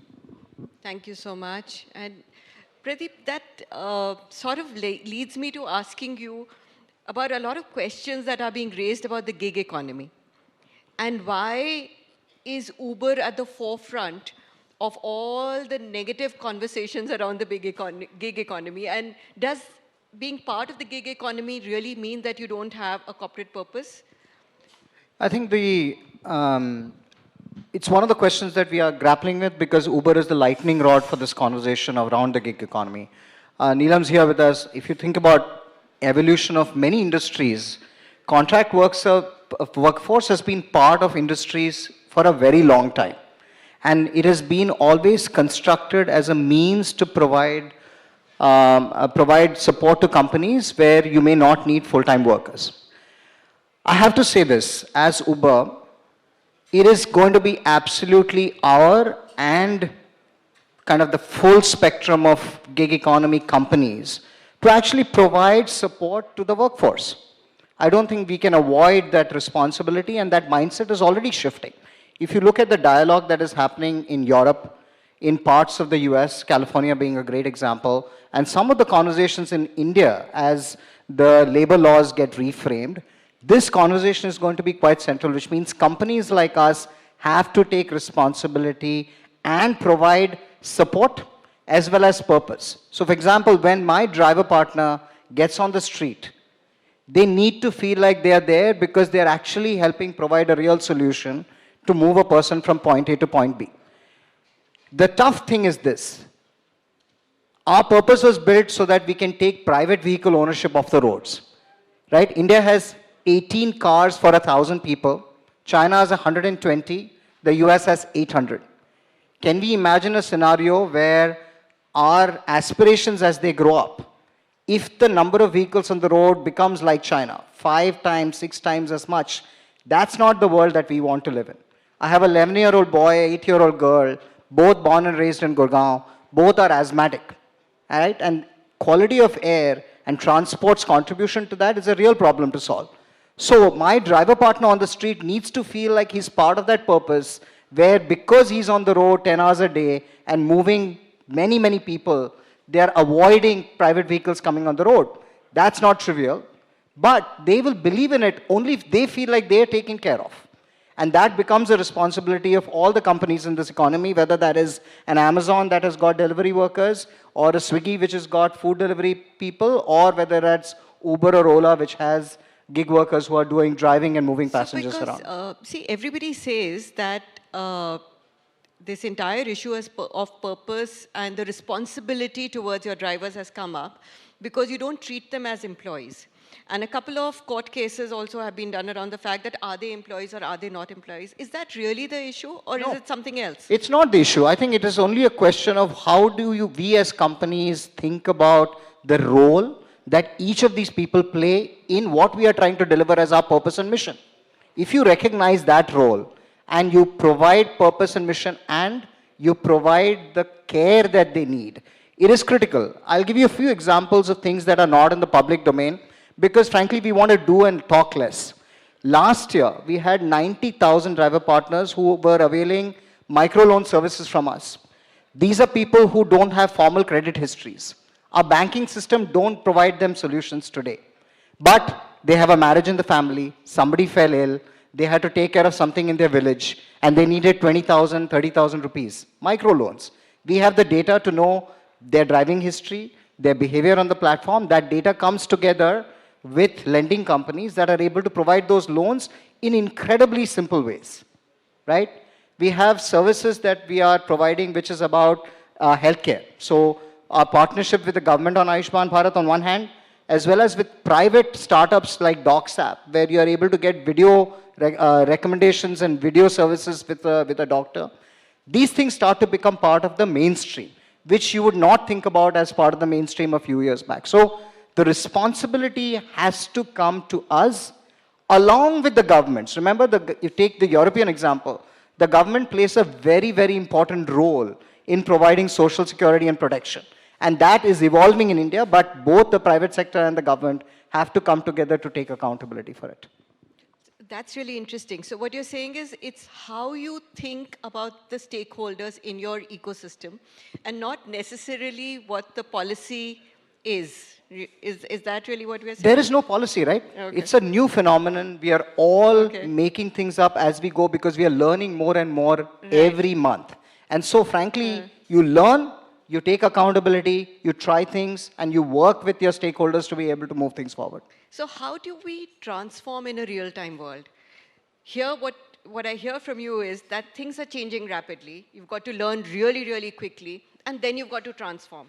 And we all hope that it'll go well, but it could go badly too, right? But Neelam, what is the role of the board in these kind of things? Okay, so the boards today and always have thought about the longevity of the company. In a board, of course, we look at quarterly results. So don't get me wrong, we want businesses to do well. We want to see that they are giving profits and they're growing the top line. So don't get me wrong. But the conversations at the board is, how does this company remain for many, many years to come? And the transformation around us is a lot driven by digital. So I work with IT companies, I work with healthcare companies, I work with banks, I work with education institutes, and all of them think about how do I use technology to create that longevity for the organization. Now, when you think about longevity of an organization, you look at it should be we should be lowering our cost of work. That is very, very important because we are in a world which is very competitive and it will continue to be competitive. How do I reduce the cost? 2, how do I increase the revenue? Because if I'm not growing, then this company is not going to survive. And 3, how do I create the experience for my customers and partners which makes them come back to me again and again? Now, when you think about digital and you think about digital transformations, it is actually addressing all 3. Let me take an example of a bank. And when you look at a bank today, and I can even do a show of hands, how many of us have visited a bank branch in the last 3 months or 6 months? I'm sure no hands will go up, including mine won't go up because we don't go to the bank. We do everything with the bank on our phone. And if a bank is not on my phone, I don't want to deal with it because the convenience, the ease with which we want to work has transformed. And that transformation has been possible because of digital.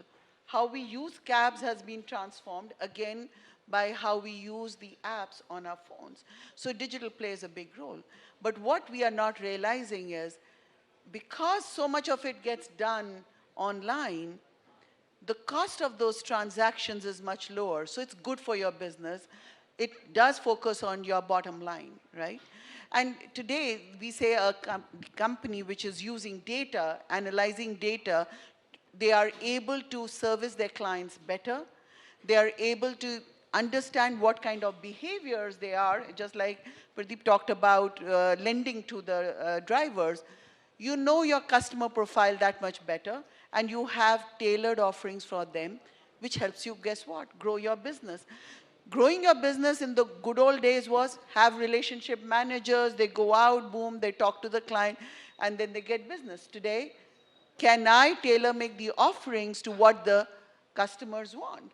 And that, again, technology is playing a big role. What does it do when you do very targeted offerings? It helps you grow the business. So there is no option for any business. Now, you can forget bank, you can take Puma.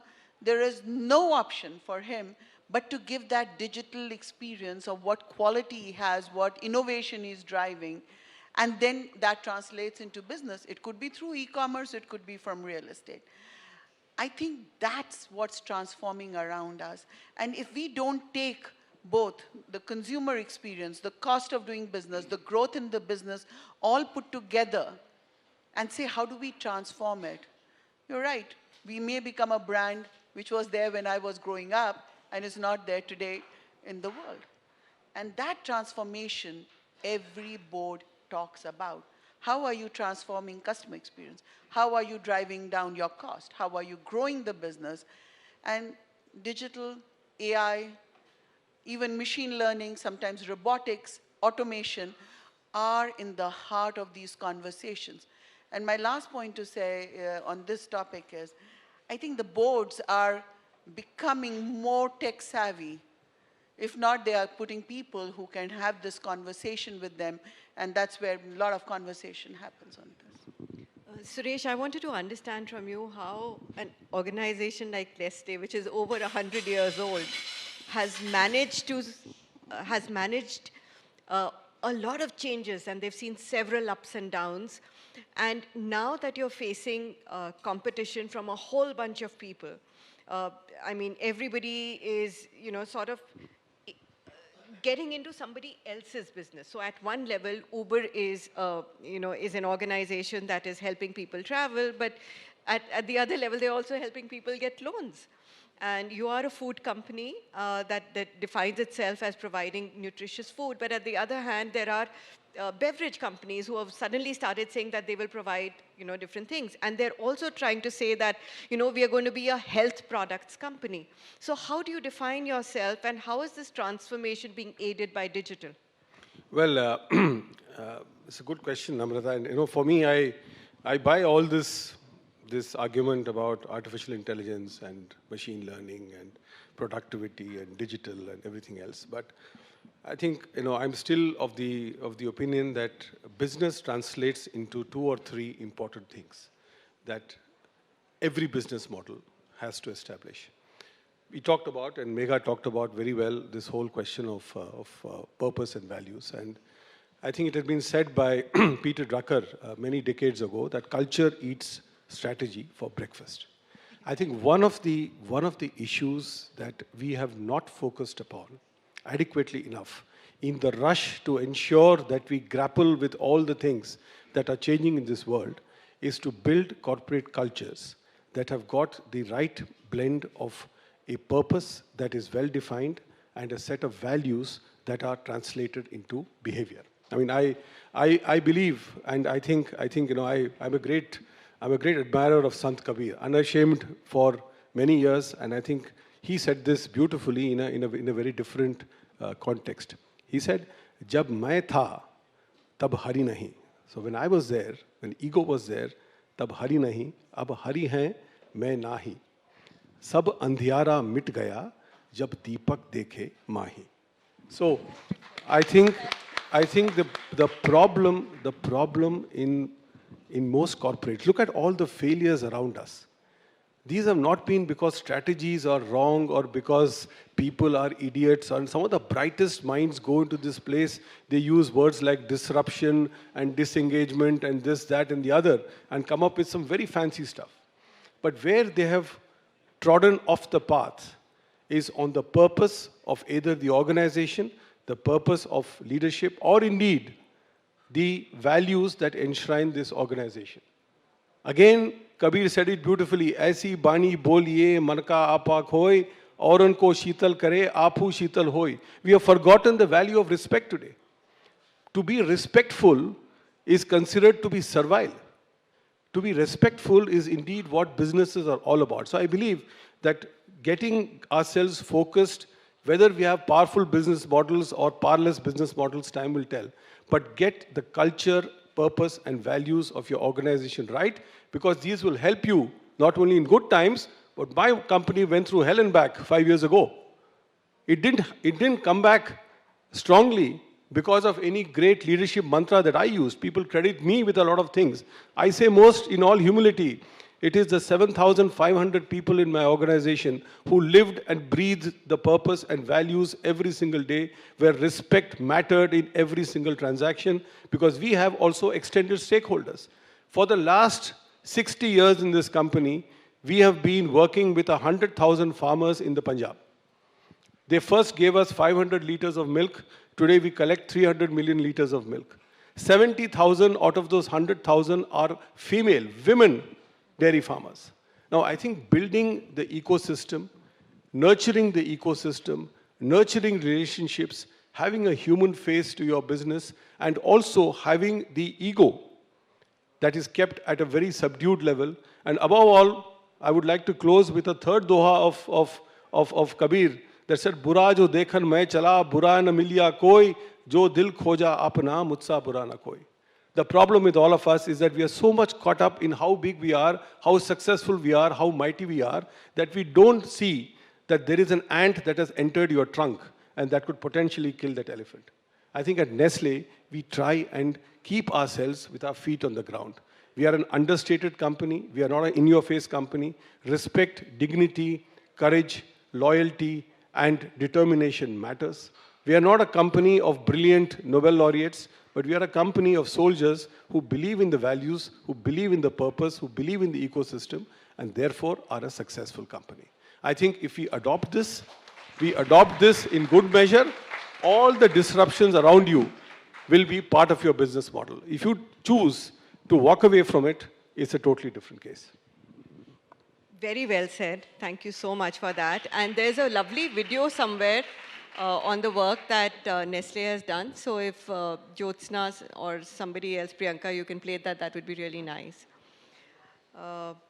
In the meantime, Megha, I wanted to understand from you what your personal leadership mantra is and how do you drive the purpose within your organization? You know, I completely now have even more respect for Sant Suresh. Totally connect with what you said, sir, and something we are, and I for sure are completely on the forefront of driving that agenda in the company as well. So I think besides the fact that organization needs to have a purpose, the trust factor and the transparency factor is very important for me as well. And taking to what Neelam was alluding to about the transformation which is happening across industry, even in media and entertainment, that transformation is taking place. A lot of the broadcasters are moving into the D2C space. And it's about you have to accept and acknowledge the change and move with the times, otherwise you will be lost and forgotten. And so even at Discovery, we are in the process of launching our D2C products shortly. It's extending of our brand. So from a business point of view, we continue to evolve and transform and the real world from the linear to the non-linear, because that's the way, that's where the consumer is moving, that's where the customer is moving. The ease of consumption, ease of usage is all part and parcel of our growth strategy. But in all of that, to Suresh's point, that we should not forget the fact that we are a people industry. We're all about the people. If I question myself, would I like something? If I do not like it as an individual, how would I expect anybody else to appreciate that? So the fact is that you have to put people at the front and center. The customer is the most important metric of evaluation of the success for your company and definitely for Discovery. So it is about building that connect, building that purpose, the trust, the loyalty, and within the organization also getting them to be inspired. The fact that there is, you get the employees also driven to what Suresh was also alluding to, these are your brand ambassadors. These are the people who are out there interacting with your external customer too. So they need to be inspired and feel energized and wanting to connect with the brand, not only internally, but take that communication outside. So transparency, building that communication, which is very open and open and transparent, and of course getting the customer connect with your brand based on the aspects of driving the brand with a purpose. So purpose, clearly, I keep coming back to purpose because something we very strongly believe in. In fact, not to forget that we are an entertainment brand. At the end of the day, we are about entertaining people. So how we integrate that, in, maybe you guys have seen the much spoken about the PM Modi episode, which happened on Discovery, wherein Bear Grylls, who did the Man vs. Wild program with the PM, and he brought about, after that show, of course, it broke all the records, so that was the commercial success. And the purpose success was that PM Modi brought about the conversation of wildlife conservation right in the forefront. The kind of conversations which became post that episode has, like, you know, has been phenomenal. People are talking about wildlife conservation, and you know, that whole episode brought about the purpose aspect of our brand so front and center. And to extend that, we are in fact just about from few weeks from now, we're quite excited about another episode with Bear Grylls we're doing, where Rajnikant, the Thalaiva, makes his television debut, actually, after 43 years of ruling the movie industry on Discovery, and he's going to be speaking about water conservation. So how you integrate your commercial business to your purpose-driven agenda it should be a very important aspect of any organization. We at Discovery do it with wildlife or environment-led initiatives because that's our sort of DNA, and that probably should be for every organization to what they stand for, is what I would say. That was a fabulous episode, you know, and I'm really looking forward to this new one. Excellent. I wanted to turn the conversation to Abhishek and basically ask him that, you know, it's what I'm just trying to grapple with is that at one level you've got technology that you need to manage, and obviously technology changes really fast. So you've got to understand it and then deliver it and make sure that, you know, that it happens. Then is the leadership issue. Then there is product transformation because you're listening to your customers all the time. So how does an organization balance all this? What is the mantra to, you know, your phenomenal success in the last few years? Well, Namrata, actually, let me take a step back because I think Megha started this point on purpose, and Suresh so wonderfully spoke about a meaningful organization which has values and respect. And that's something which is extremely important, and we all know that. And Neelam spoke about how disruption and how technology and endorsement of something which is extremely new age. And of course, Uber has been the heart of technology and driving and providing mobility solutions, and how that's now going beyond how, Pradeep's taking care of his driver partners. I think the key here, for me, is that they all can coexist. And a successful organization, if you have to disrupt and if you have to think of evolving yourself every time, what got a business here will not be what is required in the next 5 to 10 years. It's something that is so fundamental to today's business. Businesses have to evolve. But do they actually come at a cost of, losing the values and the purpose of the business? I don't think so. I think it can be seamlessly entwined, because at the end of it, if you want to create a learning organization, and learnability being the core of business success, you need an organization where all your partners and employees want to come back to office at 9 o'clock on Monday morning and have to look forward to doing that. And that can't happen because, if you have to disrupt and get all the technologies, you need a team, you need an ecosystem which feels more towards the organization. And that's the role of the values. How have you driven that in your organization? Well, what are the steps that you've taken for that? Well, I think we are a heritage brand with a grade of credibility in 1948. But I think the way we have operated our India business is extremely what I would call new age, in my opinion. Because we have great products, but how today the consumer behaves and consumes a product, how is he discovering a product is changing. How is he finally deciding on where to buy the product is changing. How his transacting is changing. His behavior post a purchase is changing. So how do you really connect the dots and give the consumer the option or the convenience to choose how he wants to consume the brand or engage with the brand, and not decide. Like a lot of people ask me, is your strategy online or offline? I said, we are a multi-channel brand. We let our consumers decide. We keep the consumer at the core of the business, have the penchant for following the consumer, and provide for that kind of an engagement, whatever makes it more convenient for him, whether it is the information, whether it is the transaction experience. And I think the penchant of following the consumer and letting the consumer decide how he or she wants to engage with the brand is something that has made us very successful in India. I have a question on that. So, do your customers opt in? Do they know that they are being followed around with different kinds of targeted advertising? What are the data privacy and security issues that you're tackling? Is a fantastic question because, Namrata, I must tell you that India doesn't have as stringent data privacy laws as probably Europe has. And I think that's why businesses like us have to be extremely careful and cognizant of it and use data in a manner in which it does not intrude into privacy. And that sometimes in this country is there is a very thin line between that. If the consumer, first and foremost, you ask the consumer whether he's willing to accept such a communication or engagement in future.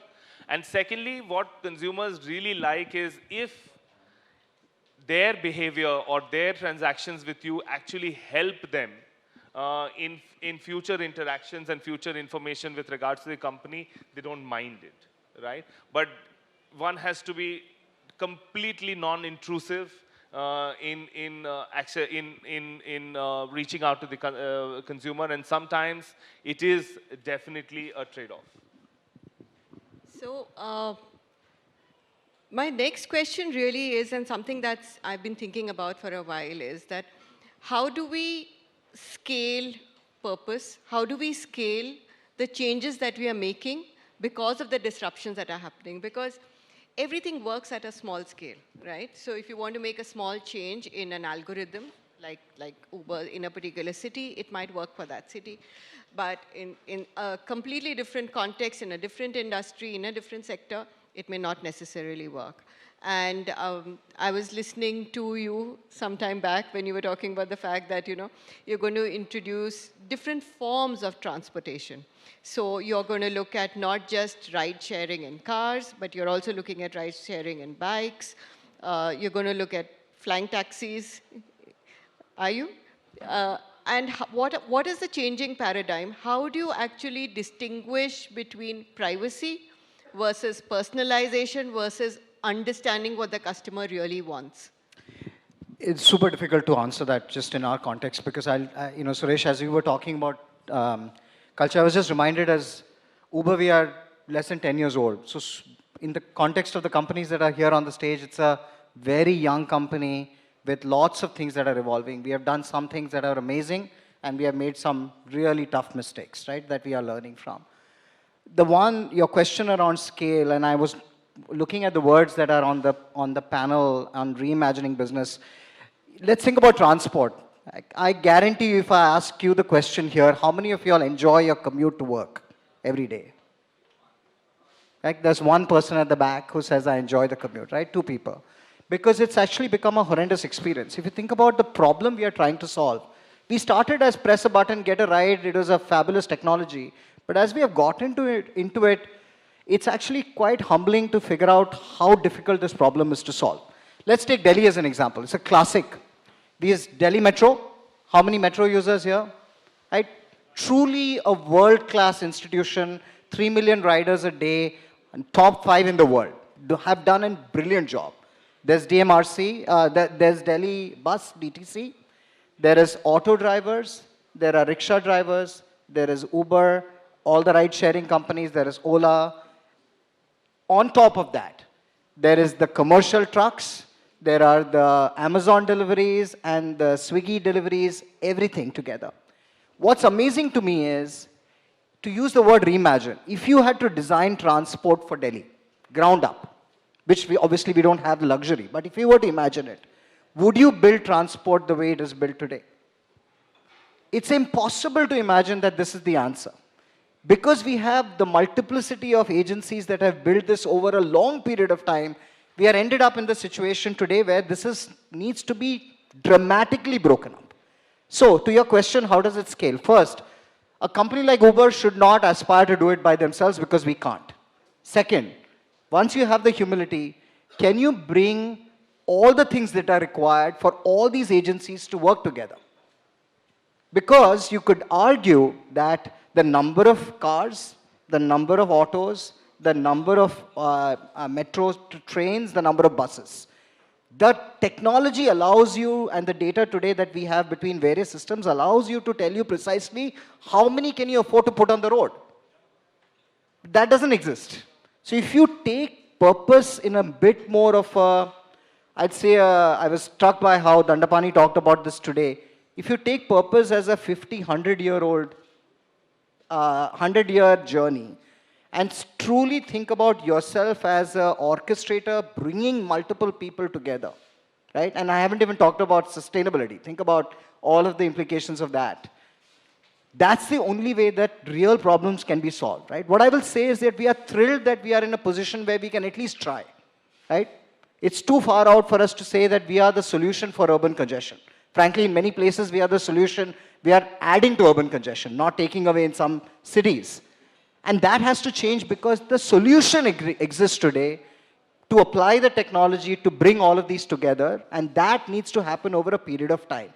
But I'll say this as a company that is at the front end of this sort of disruption, and the word is used very loosely, very badly in many, many contexts. But this is truly disruptive because you have a chance to bring people together in a way that has never been tried before. Chances of success are very low from where we are sitting today, but that energy that is there in our organization to try and make a real fist out of it, working with the DMRCs, the DTCs, the Delhi government, just taking Delhi as an example, I think that possibility did not exist 10 years back. And I'm thrilled that we are sitting in a place where that possibly exists.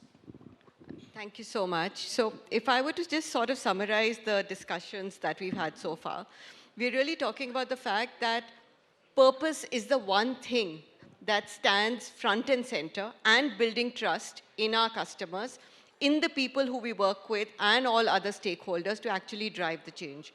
And to be able to do that, you need to have a great design. And unless you have that, you can't possibly really scale up. So I would like to invite everybody on the panel to actually give their closing remarks, beginning with you, Megha, on this topic. I'm glad to know that from the fractured world, we've become a purposeful world. So that's great. So taking my, my points further, I think it's good to know that I think a lot of organizations are thinking on those lines. But to talk to, refer to the point you highlighted, how do you sort of take it into scale? My view is that it has to begin from the top.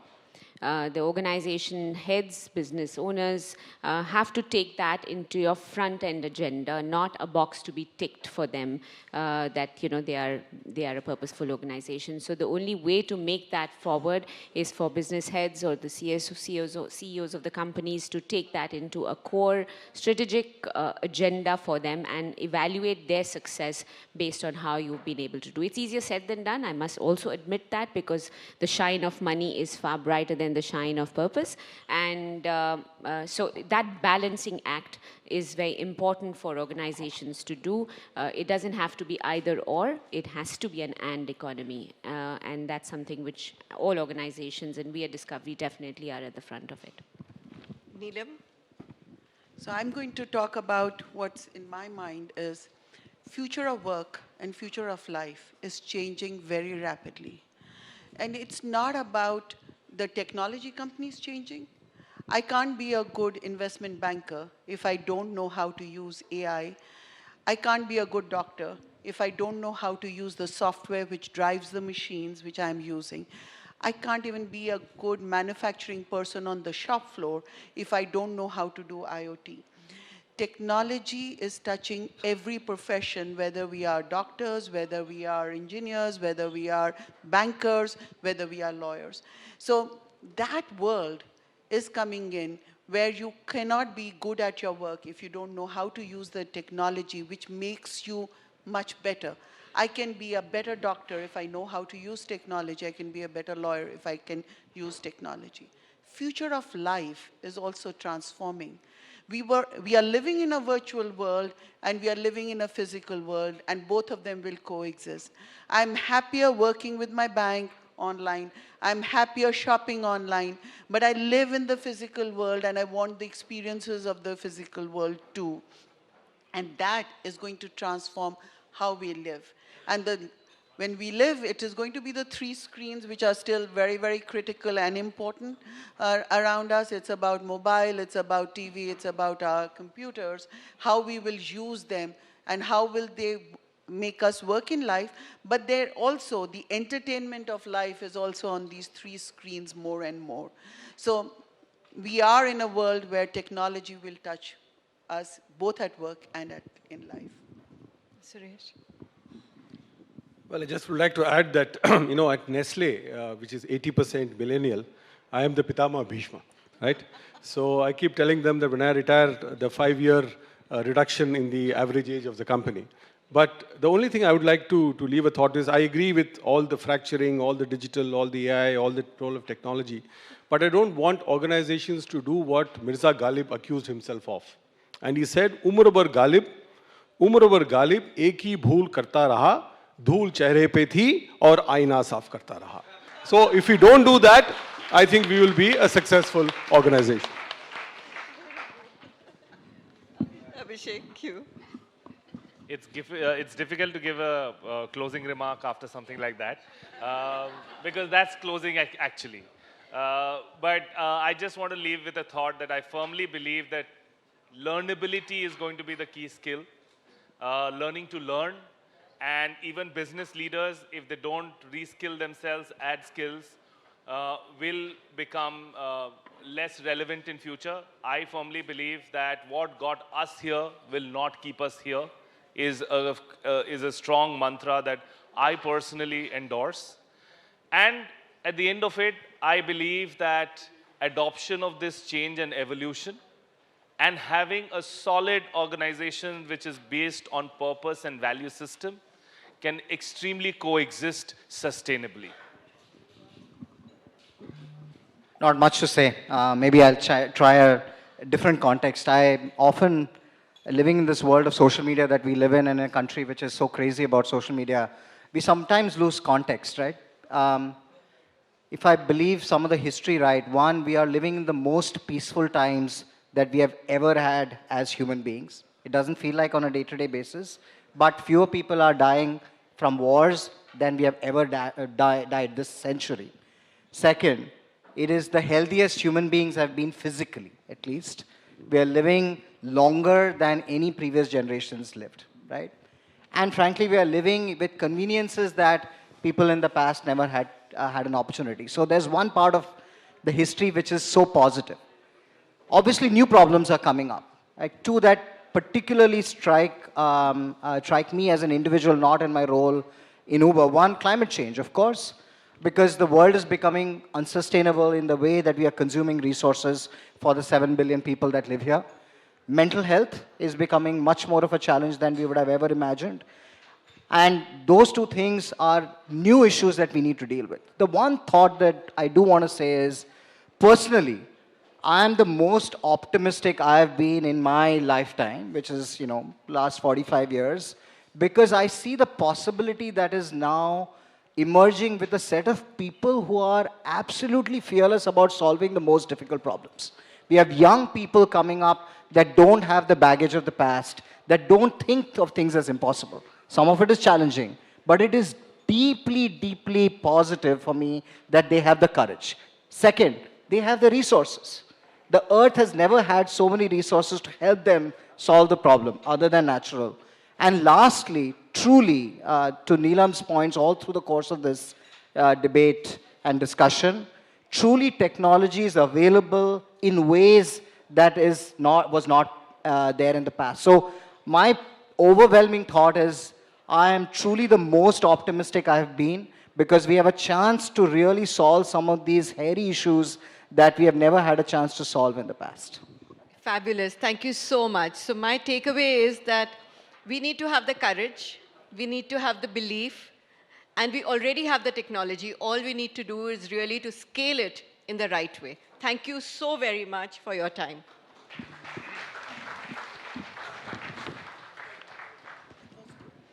Panel, thank you very, very much for your very thoughtful thoughts on reconsolidating businesses. Let's have a round of cheer. And round of cheer, ladies and gentlemen. And by the way, are you enjoying the differentiated seating that we have, kept intact for you? Just testing that you have all your muscles working there. Are you having a good time, everybody? Great, super, thank you. And thank you so much, panel. Thank you, ma'am, for moderating it superbly well. We are going to be straight away, before actually heading into the poll session that's up next. The questions are based on the session, of course. But I would here like to urge everybody as well that once you're done with your polling exercise, please do return the polling pad to our team members and likewise. So yes, the key takeaways are here, but not the voting pad. All right, so some good candid pictures on the stage. That reminds me, you have to also tweet your key takeaway using the hashtag ETGBS. Please do that and let the world know what we're talking about, yes? Thank you again, speakers. Thank you, ma'am. Thank you, sirs. And thank you, a big thank you to the Bhishma Pitama of the panel as well. Thank you, sir. Really enjoyed the Dohas, of course. So yes, could we have the first question being flashed on the screens? Well, so it's going to be not 4 options, only 2 this time, because would you want to answer, do you have a sustainable framework in place for reimagining your business?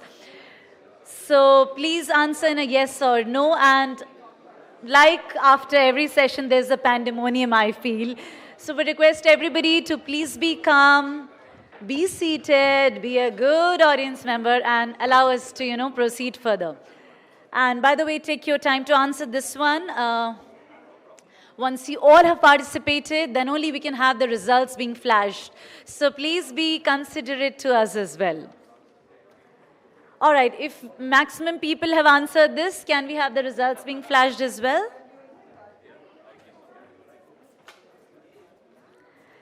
And I'm sure there's a networking break after the next 2 very eventful things on the stage. So please make sure you interact with our speakers then and not right now.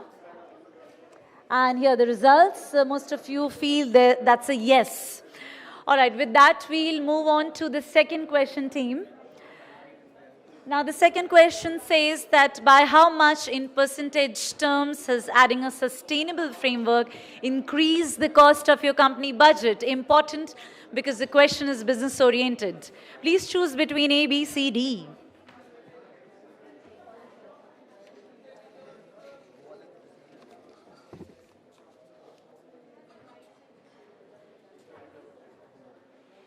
Well, today I feel our speakers are tough, but our audience members are tougher. You bet. So let's get seated, let's get rearranged, let's settle down again, please. And here you have the results again. So again, option number A wins. Most of you think that close to 10% is the answer. Okay. This is the quantifiable result that we see. With that, we'll move on to the third question, which is again, it's going to be a binary answer for this one. So has sustainability led to any innovation, big or small, in conducting simple activities, bigger operations? Please do participate, because trust me, this is going to be published widely in the sense that, it's going to go on the social media as well. So please pour in your opinion and press that button on your voting pads. My team would be ready with the results in a bit. So keep your eyes concentrated towards the screens, please. Again, option number A. So you say that it's a yes. That, of course, sustainability does lead to innovation, big or small. Great. Thank you so much for participating. And after which, I would want to have literally everybody's attention. And in the meanwhile, ma'am, are you here? The one who wanted to narrate a poem, who's a women coach? Yes, yes. I'm going to be introducing him on the stage. But before that, while everybody is settling down, if we have that lady in the house who wanted to maybe just say the... Yes, ma'am, could you quickly walk up the stage because we just have this 45 seconds window while the stage is being set.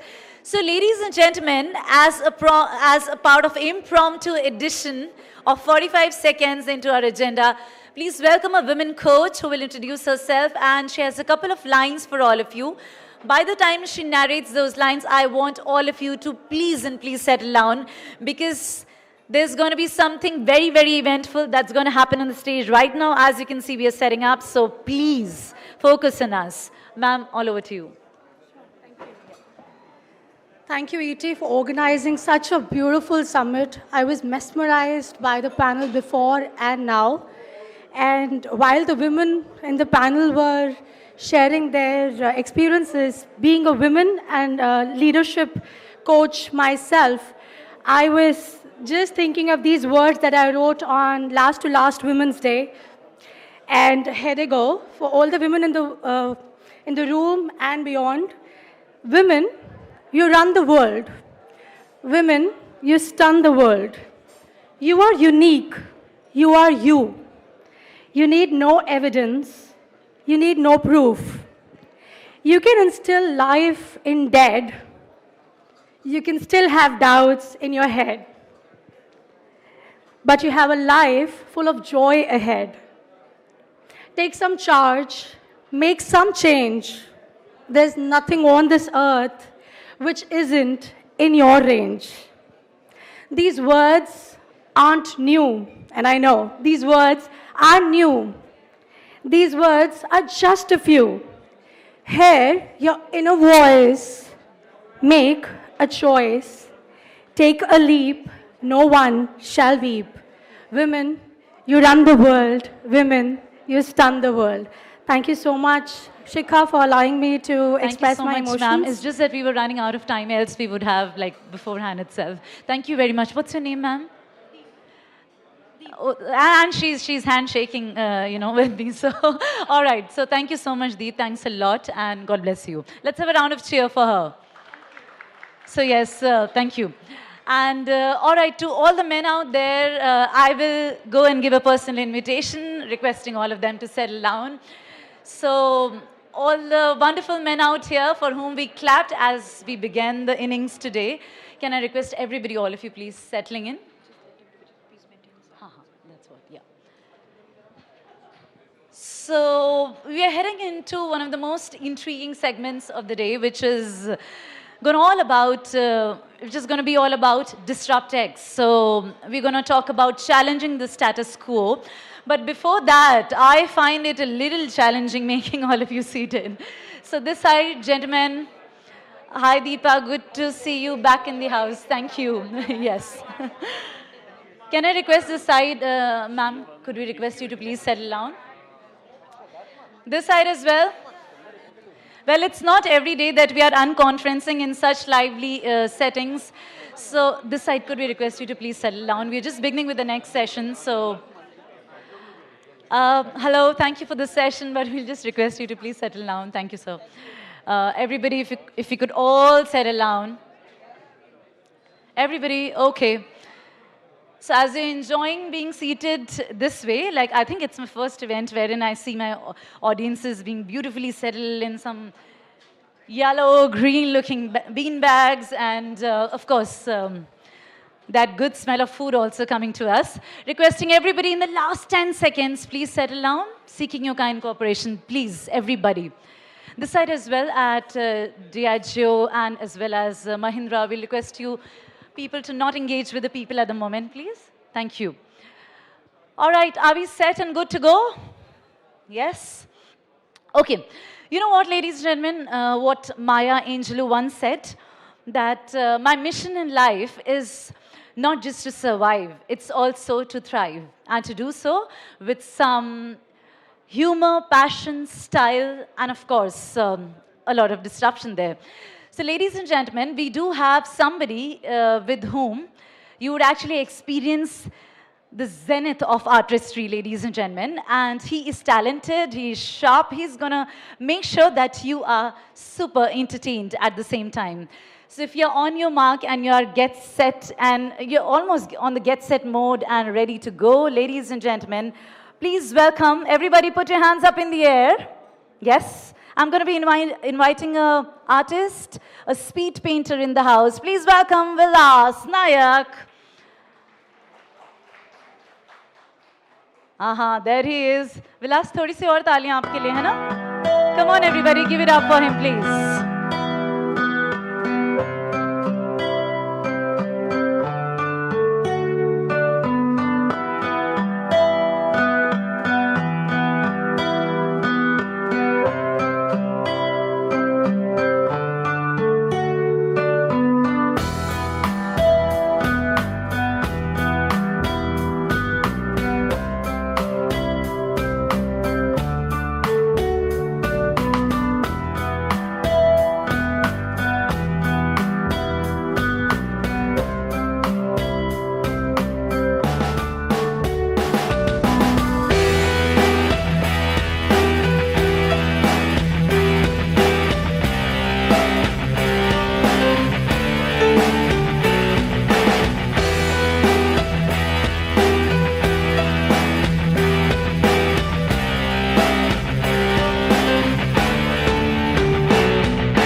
Good afternoon, ladies and gentlemen. It's an honor to be here to share my art and story with all of you.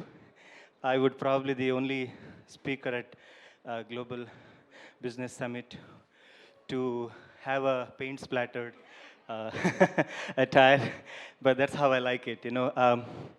So what does this painting convey to all of you? I'm sure it talks to all of you, and I'm sure each one of you have your own version of what does this convey to you. As they say, a picture is worth 1,000 words. Does it talk about the passion? Does it talk about how unique and special each and every one of us are? Well, I leave that to you, but here's my little story. I started sketching when I was 3 years old. I'm from a place called Ujire. Anyone heard of that place? It's near Mangalore in Karnataka. So while growing up, 25 years ago, we had no television, no exposure to internet, whatever of that sort. So I had all the time to paint and pursue my passion. I was an introvert kid, been painting from age 3. I'm a self-taught artist, so whatever you have seen today is my trial and error way of learning that I have developed this form of artwork. But I had a dream when I was a kid. I wanted to be an artist. To make things worse, you know, I was also good in studies. I was a rank holder. So you know what will happen, right? Especially in Indian context. Why would anyone want their son or a student or friend to get into a field which is unconventional career path? If you are a rank holder, obviously they will expect you to go and earn some money, work for a corporate. That's what ultimately I did. I worked in Bangalore for about 6 years. I worked for IBM for 5 years as a HR officer. My profile was talent management. While managing the talent of our employees, I used to ask myself, well, what about my own talent? My talent, my dream of becoming an artist when I was a kid, that was my dream. So this was during 2011. I was doing a lot of introspection, actually. I think I genuinely feel it's very important to talk to ourselves. We have all the time now to connect with people sitting in different part of the world within a fraction of a second, but we hardly have any time to talk to ourselves. As an artist, it really helped me to talk to myself. I understood that my USP was to paint fast, and if I can develop this into a form of art, there's fairly, you know, it will be successful, and I will get to live my dream. And that's what I've been doing now. So 2011, I was part of a couple of reality shows, and I was a finalist of India's Got Talent as well at that point of time. So I decided to quit my job in 2011. It was not an easy decision because, again, where are the reality show stars or winners? You know, after a few years, there will be new talent, and it's a very competitive world, obviously. So unless you have your creativity going, you will be nowhere after a few years. So people did warn me against getting into a unsafe and unpredictable career. They thought, you know, working for a corporate is a safe job. And my question was, why are we so obsessed about a permanent job in this very temporary world? Sounds very philosophical, but if you think practically, well, that's the truth, right? Why are we so obsessed about a permanent job? So I thought this is the right time to take a very calculated risk. It was not a risk that I took out of nowhere, but I did think about it. I took a very calculated risk. I followed my heart, but I took my brain along with it. So from 2011 onwards, I have been traveling all over the world, getting a lot of opportunity to learn. Have traveled 36 countries to perform at some of the most prestigious shows. One of my dream is to perform at least 100 countries and represent India in all these platforms. Well, I can only say even about this painting that my thought while creating this painting was, you know, that each and every one of us are really unique and special. And if we realize that and work on our strengths, and the moment we have a purpose in life, I think everything changes. I'm literally living my dream right now because of the decision that I took in 2011. And can't be more thankful than, you know, to actually having an opportunity to be here. Thank you so much, Economic Times, to making me a part of this event. Thank you, guys. Thank you. Well, master your own uniqueness, and here's this boy redefining unconventionality. Thank you very much, Vilas. You were amazing as you are, and thank you so much for this beautiful artwork as well for all of us. Let's give it up for Vilas once again, ladies and gentlemen. And with that, I am re-welcoming all of you to the focus session, Disrupt X, at the Global Business Summit, brought to you by the Times Group. Thank you very much. And while we're setting up the stage, and you have, of course, you notice some young energies walking up the stage in the form of Vilas there. I am taking this moment, of course, march ahead, and once again requesting all of you, the ones who haven't returned the voting pads, please do so right away, because we have some 5 or 7 missing. So please hand it over to our console team members out there. And with that, I'm going to be marching ahead and talking about, of course, Disrupt X, challenging the status quo. You know that an open heart, an open will, and of course an open mind, as he said, that he also took his brain along with his heart. So that is all it takes to actually challenge the status quo and become a leader. Every single leader, every single movement, and every single organization for that matter, that has ever created greatness has always, at the bottom line, challenged the status quo. And in this series that you're noticing right since morning of this quirky, edgy, and riveting talks, let's hear from the leaders who have decided to, go their way and change the conventionality. These talks are aimed at challenging the way you think and also maybe reimagining your profession, like in a good way. और जो हमारे अगले वक्ता हैं देवी और सज्जनों, उनकी जो कहानी है वो काफ़ी मज़ेदार है और साथ ही साथ प्रेरणादायक भी है. और उनके बारे में अगर बात करी जाए, I was stunned. Trust me, I was stunned, reading and making my notes about him. So just 32 years old, a high school dropout, is the only auto rickshaw driver in the country to have given, ladies and gentlemen, 6 TEDx talks and has followers, oh my God, 18,000 followers on Facebook alone. He believes in the age-old adage that customer is God, और वो इसीलिए काफ़ी सारे free rides भी देते हैं teachers को या ऐसे किसी भी लोग को जो उन्हें लगता है कि वो building blocks हैं society के, as a part of his respect to those people. And yes, he rose to fame. If you're wondering how he rose to fame, that happened when he started offering differentiated services in his auto rickshaw. You know what these services look like? They look like free Wi-Fi, mobile charging point, 40 magazines, 10 newspapers, TV, laptop, tablets, and the ability to also pay not just through Paytm, but also debit and credit cards along with other form of digital payments. And yes, another interesting initiative he runs, including conducting a contest every other month and giving a giveaway prize to his customers who get them right. So I think that gets everybody interested in taking a ride with him. But for now, of course, Ananda Durai ji, aapka swagat hai manch par. Can we please have you on the stage and give it up to welcome Ananda Durai.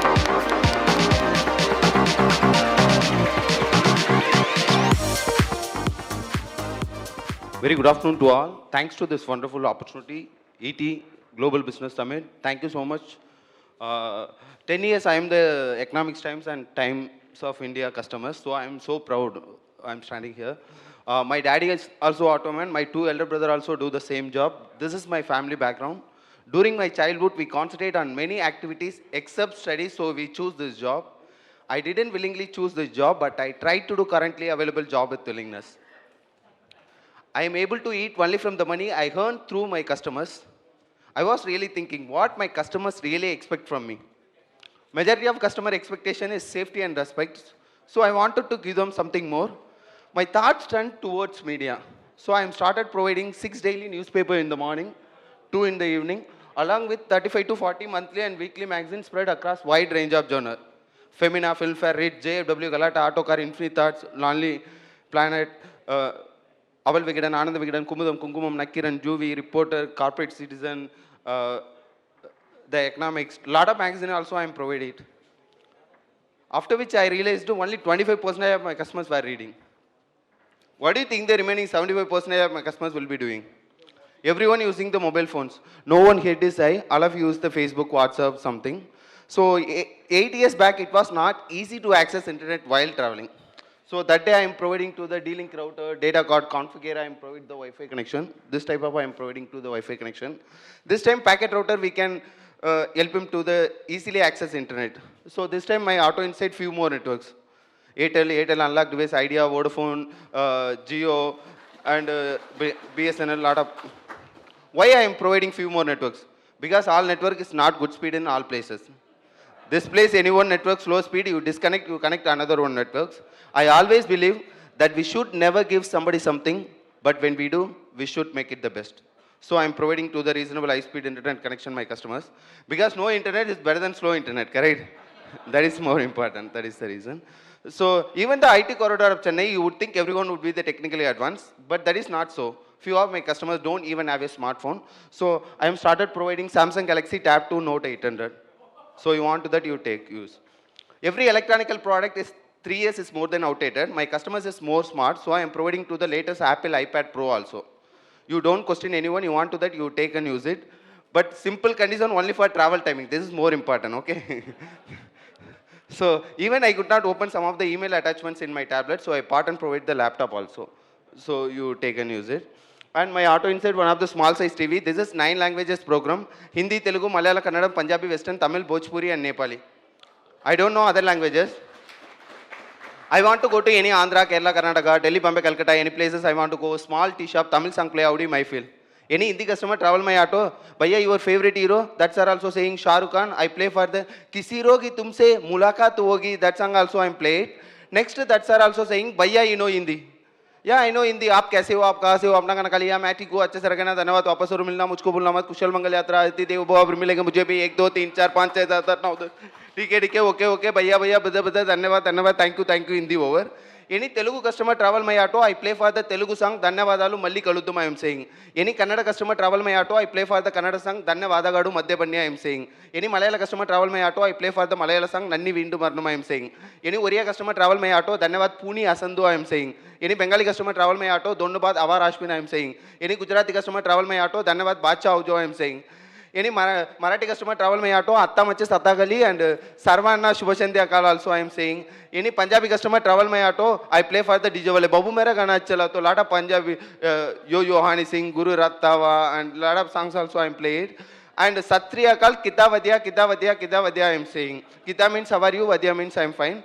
And one more, any Japanese customer come and travel my auto, Arigata Kosema, Sainara I am saying. And lot of abroad customer come and travel my auto, I play for the Chaki Taki, Chumalakulpa, lot of Western songs and John Oliver, The Week Tonight, lot of news clip and songs also I am played. Why I am providing this? This is embrace diversity focus, my point of view, that travel timing our hometown feel also creating. That is the one of the focus I am play for this kind of regional language songs. And this is corporate also saying diversity inclusion something. I don't know that, so because my point of view, embrace diversity focus. And Netflix subscription, Amazon Prime membership, Hotstar, all subscription also available in my auto inside. Some of the customer also, Bhaiya, the series was not finished. You go one more half an hour after I will get down.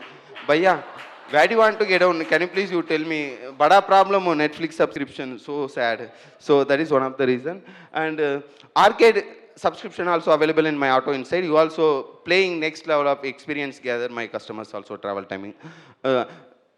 In my profession, I have faced a lot of problem with regard to change. That is some of the customer used to extend 100 rupees note for 10 rupees ride. I did not enough to pay them balance amount. During those times, I told them, I had totally faith them, they could pay the auto fare later. They hesitated, I told him, however much I believe them, they should also believe in themselves. Those customers paid me the due amount without fail next time when they travel. If we were in the same, lot of customers felt guilty. I want to put them at ease because my point of view, customers is not guilty. God is guilty because my customers is my real God.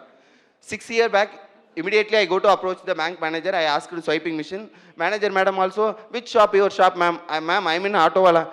Manager face reaction totally changed. Because 3 years back, demonetization. 6 years back, this is. This ma'am also demand to the 7 to 8 documents. Company registration, rental agreement, visiting card, logo, seal, sign seal, lot of documents. All documents collect and submit. 2 weeks later, this machine was my hand. Some of the customers felt very strange about using the swiping machine for 10 rupees. Just I convinced to the customer, digital India, smart India, change in India, not corporate and shopping mall. Platform, this is changed, totally changed. You go to the MTC bus, tea shop, fruit shop, all places digital, that is the real digital. Your salary is credited onto the bank account, you withdraw onto the 100 rupees, you spend for the 50 rupees, you balance 50 rupees transaction, you don't know.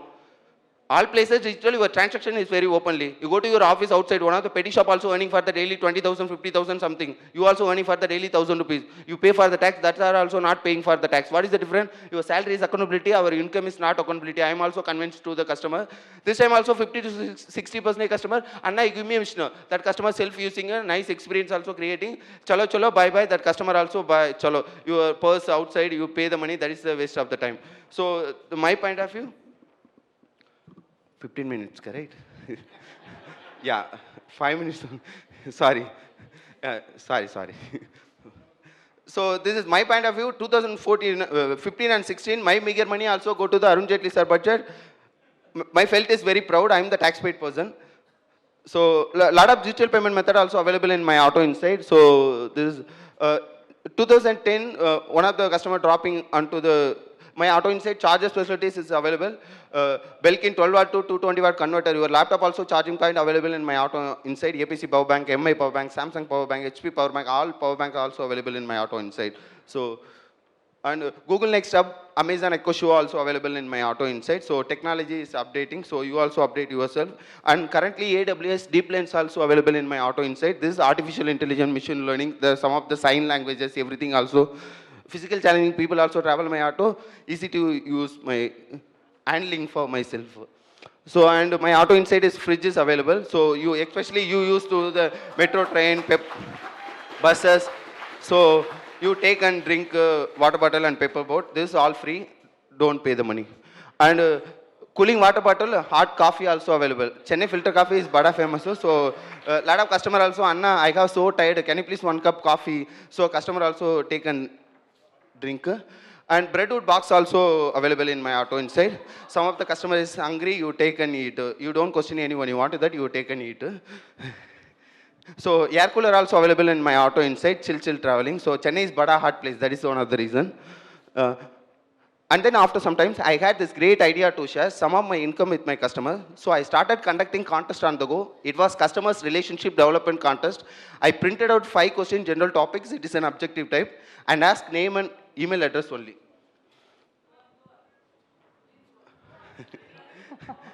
The person who get all those correct answer will be awarded ₹1,000 of every month. When I informed about this to my friends and well-wishers, I got negative feedbacks like, people getting into your auto will only think about when they will get on. But I had thought like, we only have our mind to execute what we think of. So I went and collected few questions. When Anna Teresa Ma'am got Nobel Prize, when Abdul Kalam sir was born, and etc., etc. All I had in my mind was, even one customer answered those questions, winner feedback, print and paste to encourage to the other customer also. But first month is 137 sheets also filling on to the first month, 25 out of them answer correctly. So, and random customer to select the winner. For first month, one of the winner is Logo Parthiban. He refused to accept his prize money, saying that what I was offering was a service. He only participated to encourage with me. But I got him to accept that money by saying, will you decline? If you got a promotion in your job, you should really learn, acknowledge your achievement. You got a son. Lot of autowalas also looting the money. First time you return the money. I am also totally shocked with that, sir, also saying. This is the customer.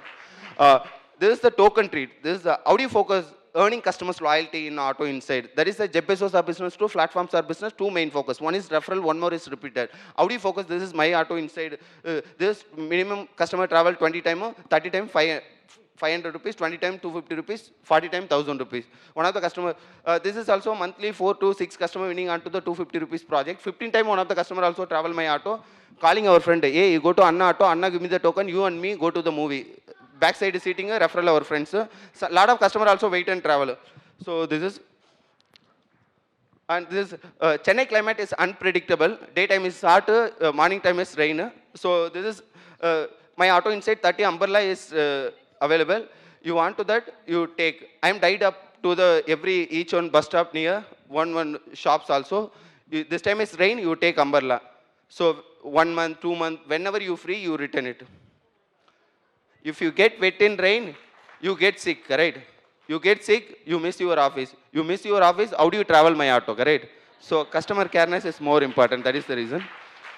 So, and my auto inside, lot of offer days, Children's Day, Women's Day, Father's Day, Independence Day, Abdul Kalam's birthday, my birthday, Valentine's Day, and lot of offer days. Teachers also all days free service in my auto inside. And lot of corporate CEOs birthday also my auto inside free service. That is the reason is employment creating, that is a very big pride and respect. Government also not possible, big employment creating, but corporate also creating, that is a very big pride and respect. Just example, TCS Rajesh Gopinathan sir, August 13, that day also all TCS employee free ride. Cognizant Brian Humphries sir, birthday, all Cognizant employee free ride. Capgemini Paul Humlin sir, April 30, that day also all Capgemini employee free ride. Abhidale Nimuchu, all Wipro CEO, December 8th, CP Gurnani sir, Tech Mahindra CEO, December 18th. And Arvind Krishna sir, IBM, lot of CEO's birthday also my auto inside free service. That is the reason is employment creating, that is a very big pride and respect, that is the matter. It does not matter what job you do, what matter how you do that. Thank you so much, this wonderful opportunity. Aditi Devi Bhava. Well, Anna, I do believe my people are in love with you, really.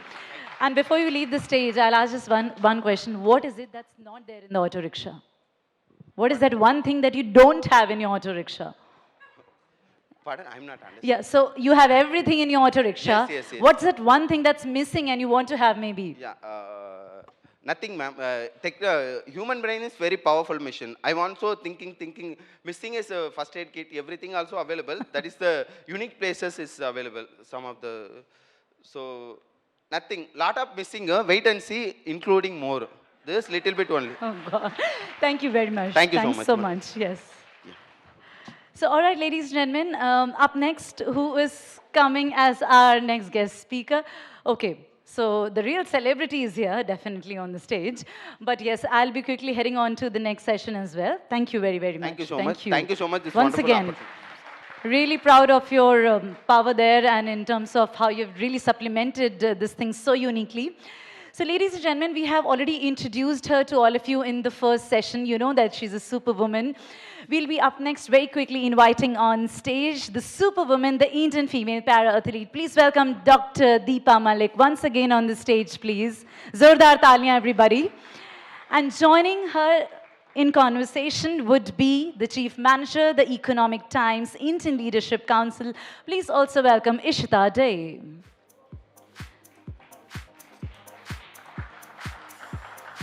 So two super ladies walking up. Ishita, could we have you coming on the stage as well? Brimming would be some conversations between the two stunners there. And over to you, Ishita.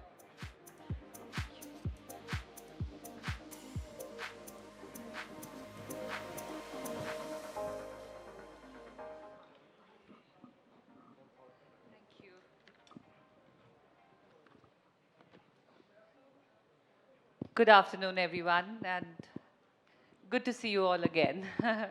Some of you were not there in the morning. We started early. Lovely to have you back again with us. Thank you so much. And Dr. Malik, your story has been exceptionally inspiring to a lot of people. I'm sure the audience is aware of your journey so far, but please, in your own words, do tell us your story. Why and when did you decide that you wanted to be a para-athlete? I think when I was bestowed upon this wheelchair and a chest below paralyzed body almost 2 decades ago, I did not have any way to tell people that I'm still happy. My body could be paralyzed. My soul is not paralyzed. I'm still celebrating life. I have learned the new way to handle the body. I have done my rehabilitation seriously. I am not giving up on any duties as a mother, as a wife, as a homemaker. But my life was surrounded with a lot of doubts, a lot of stereotypes and taboos which engulfs disability at large. Coming from an urban background and an educated background, I realize if this is my plight, then how do people conceptualize disability? And that too for a woman, and that too in paralysis, when you are not ambulant. You're dependent for your movements on others. I was tired of being questioned, tabiyat kaisi hai, because I was sitting on a wheelchair. So I started looking for mediums that could change all of that, that could make people believe that I am alive, kicking, happy, healthy, fit, and the only way to do that was to join the world of sports. Started at 36 years as a swimmer, converted myself into an athlete at the age of 40 years. At 42, I made new records, got my Arjuna Award. At 46, I brought home the first Paralympic female medal. At 48, I made another record, the third consecutive Asian Games medal with the third consecutive record. And finally, at 49, I won the Rajiv Gandhi Khel Ratna Award. So I guess sports was definitely the best choice I made. It was not only my anti-aging cream, but it was also a huge, huge way to break the barriers. The barriers of, I need to change my place, not in the camera? Okay. So it just helped me break a lot of barriers especially around the gender, the physical appearance or the physical ability of a woman, and especially a woman in disability. So I think that was a smart choice to make. Dr. Malik, you've also won several medals in several sports. You happen to be a motivational speaker. We are very keen to know what keeps you going, what keeps you so motivated. Yeah, I think when it definitely started as a very personal journey, to be honest. I wanted to not let people look at me with pity, sympathy, or feel sorry for my condition or doubt my capabilities. But as I treaded on this journey and I started coming out of my house, I started playing, I started biking, I wanted to do car rallies, I had certain outdoor passions to follow, and I realized there was a lot of void in terms of awareness, in terms of policies, in terms of stereotypes. So my purpose became much beyond myself. And when you are on a journey where because of you can change a lot of lives, you can impact the society with a positive attitude, you can change mindsets and influence policies which are in turn going to benefit a lot of people. You feel like a purposeful part of the society who's giving back in nation building. I think that itself becomes a very huge motivational factor. As the president of the Paralympic Committee of India, I would like you to share or perhaps some insights or shed some light on the Paralympics. What is drawing increased attention to them today? Wow.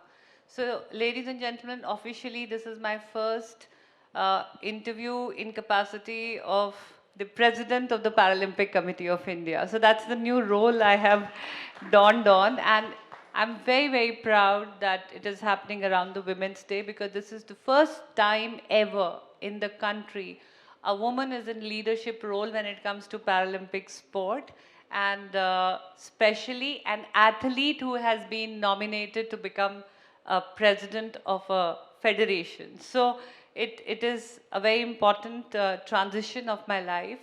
And how I see Paralympic sport, I think I would say that this is very much a mainstream sport.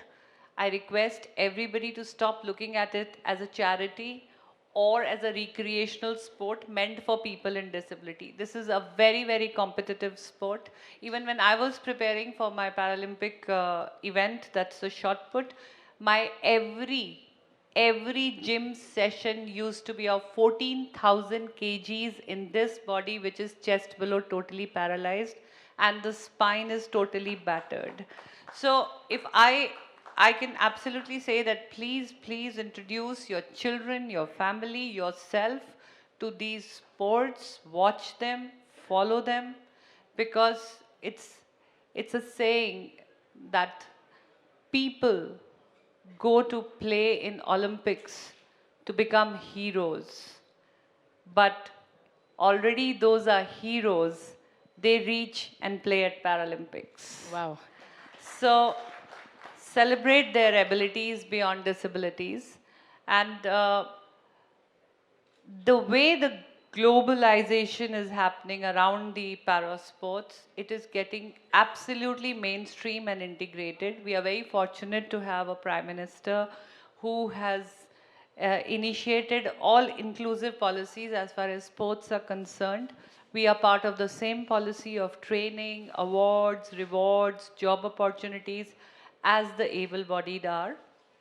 And at the same time,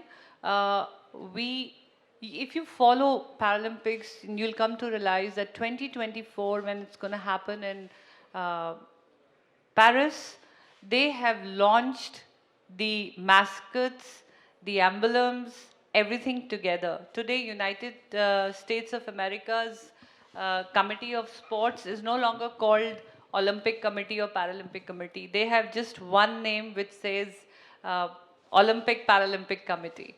So a village is also now called Olympic Paralympic Village. So everything is so integrated and so mainstream. So I make an appeal to please follow these sports as just any other sport. It's wonderful to watch. And if you make your next generation watch it, you're going to bring up and make them into adults who are more compassionate, more inspired, and more inclusive in their thought process.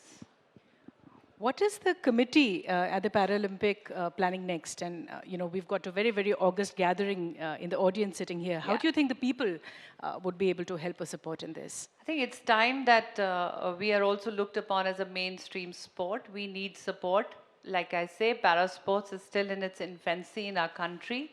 Policies have changed. Mindsets towards the sport needs to be changed.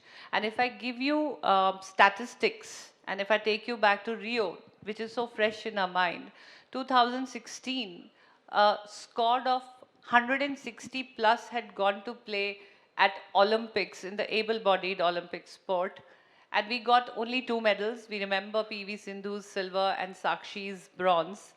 Whereas a squad of 19 had gone from Paralympics, and we came back with 1 world record gold medal.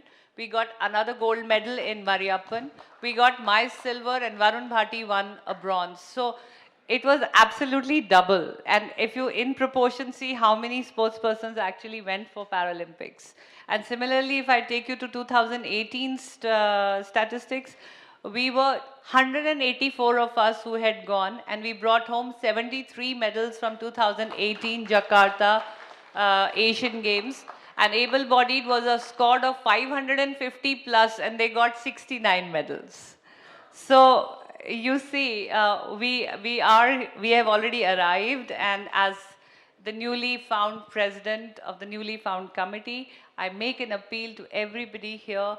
Please encourage parasports like mainstream.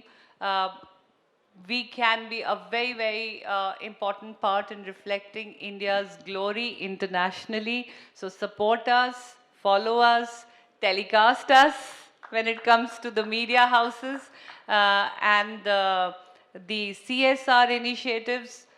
Funding should come to us so that we can make better training plans, and we can make up athletes go and play for our country, even more competitions. We need more support. See, I can play. I played as an athlete. But my body needs at least 4 people. Somebody has to hold my legs, somebody has to support my back, and then I do my exercises. So we need a more inclusive infrastructure. We need more inclusive mindsets. We need more funding. Our support team is bigger because we have visually impaired athletes.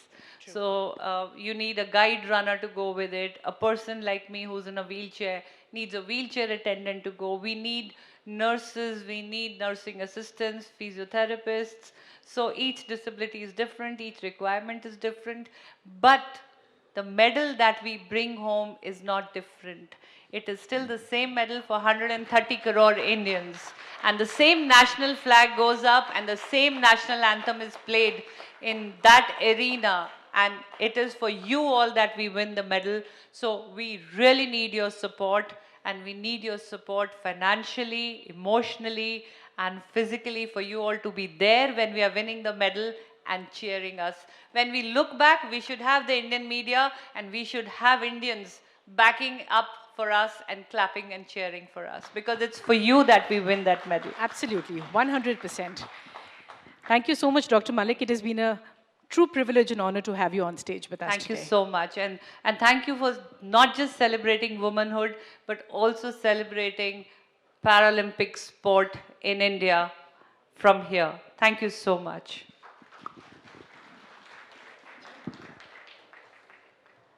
Thank you very much, Dr. Deepa, for being a bold dreamer, and thank you for coming all the way. Of course, it's intrinsic to be celebrating Paralympics there. Thank you very much, and thank you, Ishita, for, of course, initiating the chat and some good talking points, and of course, things to note down as well.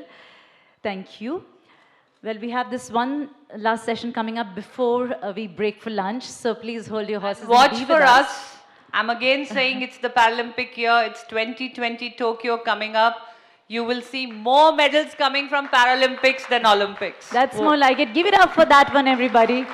Salute your spirit, Deepa. Thank you so much. A pleasure hosting you here. And a big thank you from the Times Group to you. By the way, that's her daughter, I believe, yes. So let's give a round for her as well. And I believe she has been also felicitated by the Honorable PM, yes, before. So yes, I know that. So a proud daughter and mother duo there. Thank you. On that note, very quickly, I'm going to be roping in, ladies and gentlemen, the founder of Rapido. Could we please have Arvind Sanka joining us, please? Let's welcome our next speaker with a round of cheer, please.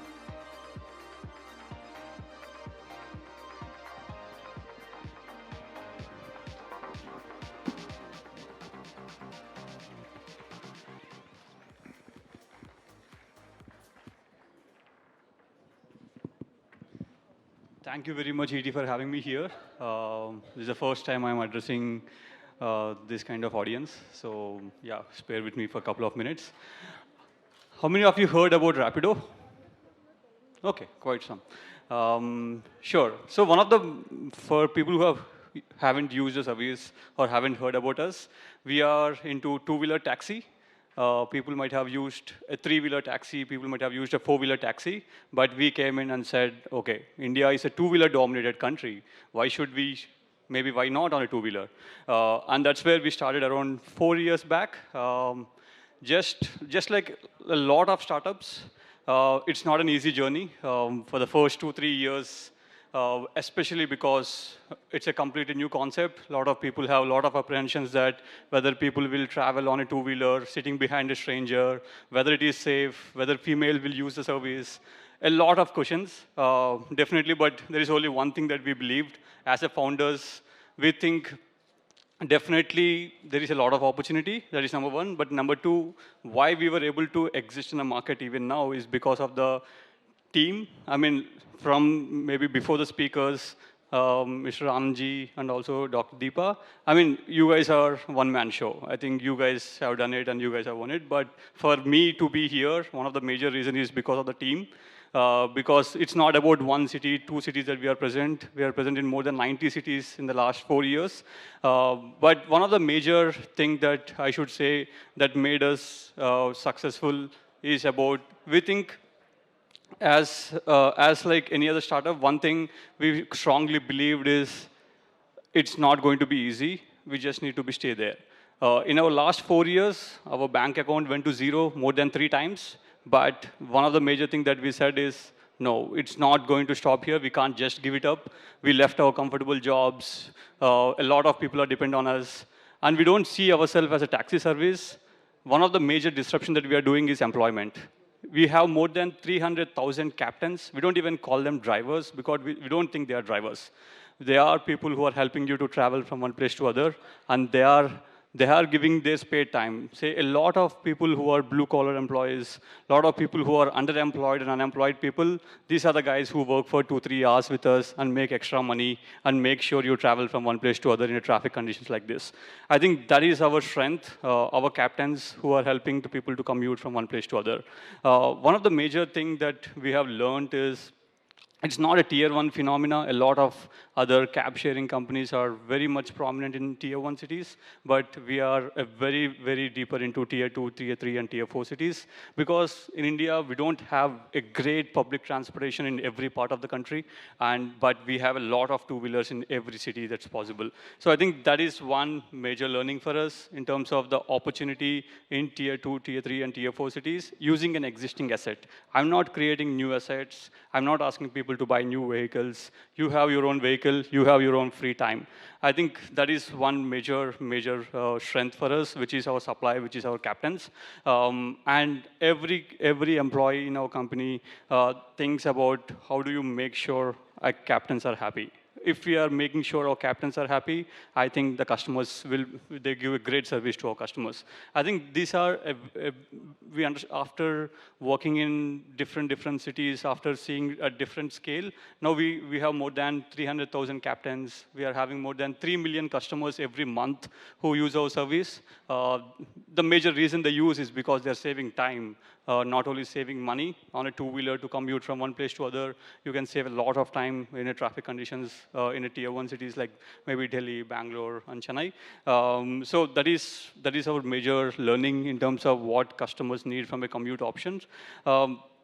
One of the other thing I just want to say to maybe a lot of young entrepreneurs over here is startups are definitely not easy to start. But to start, I think while you are starting, apart from a good idea, you need to have a very great team, good co-founders, great initial team who is believing on the mission.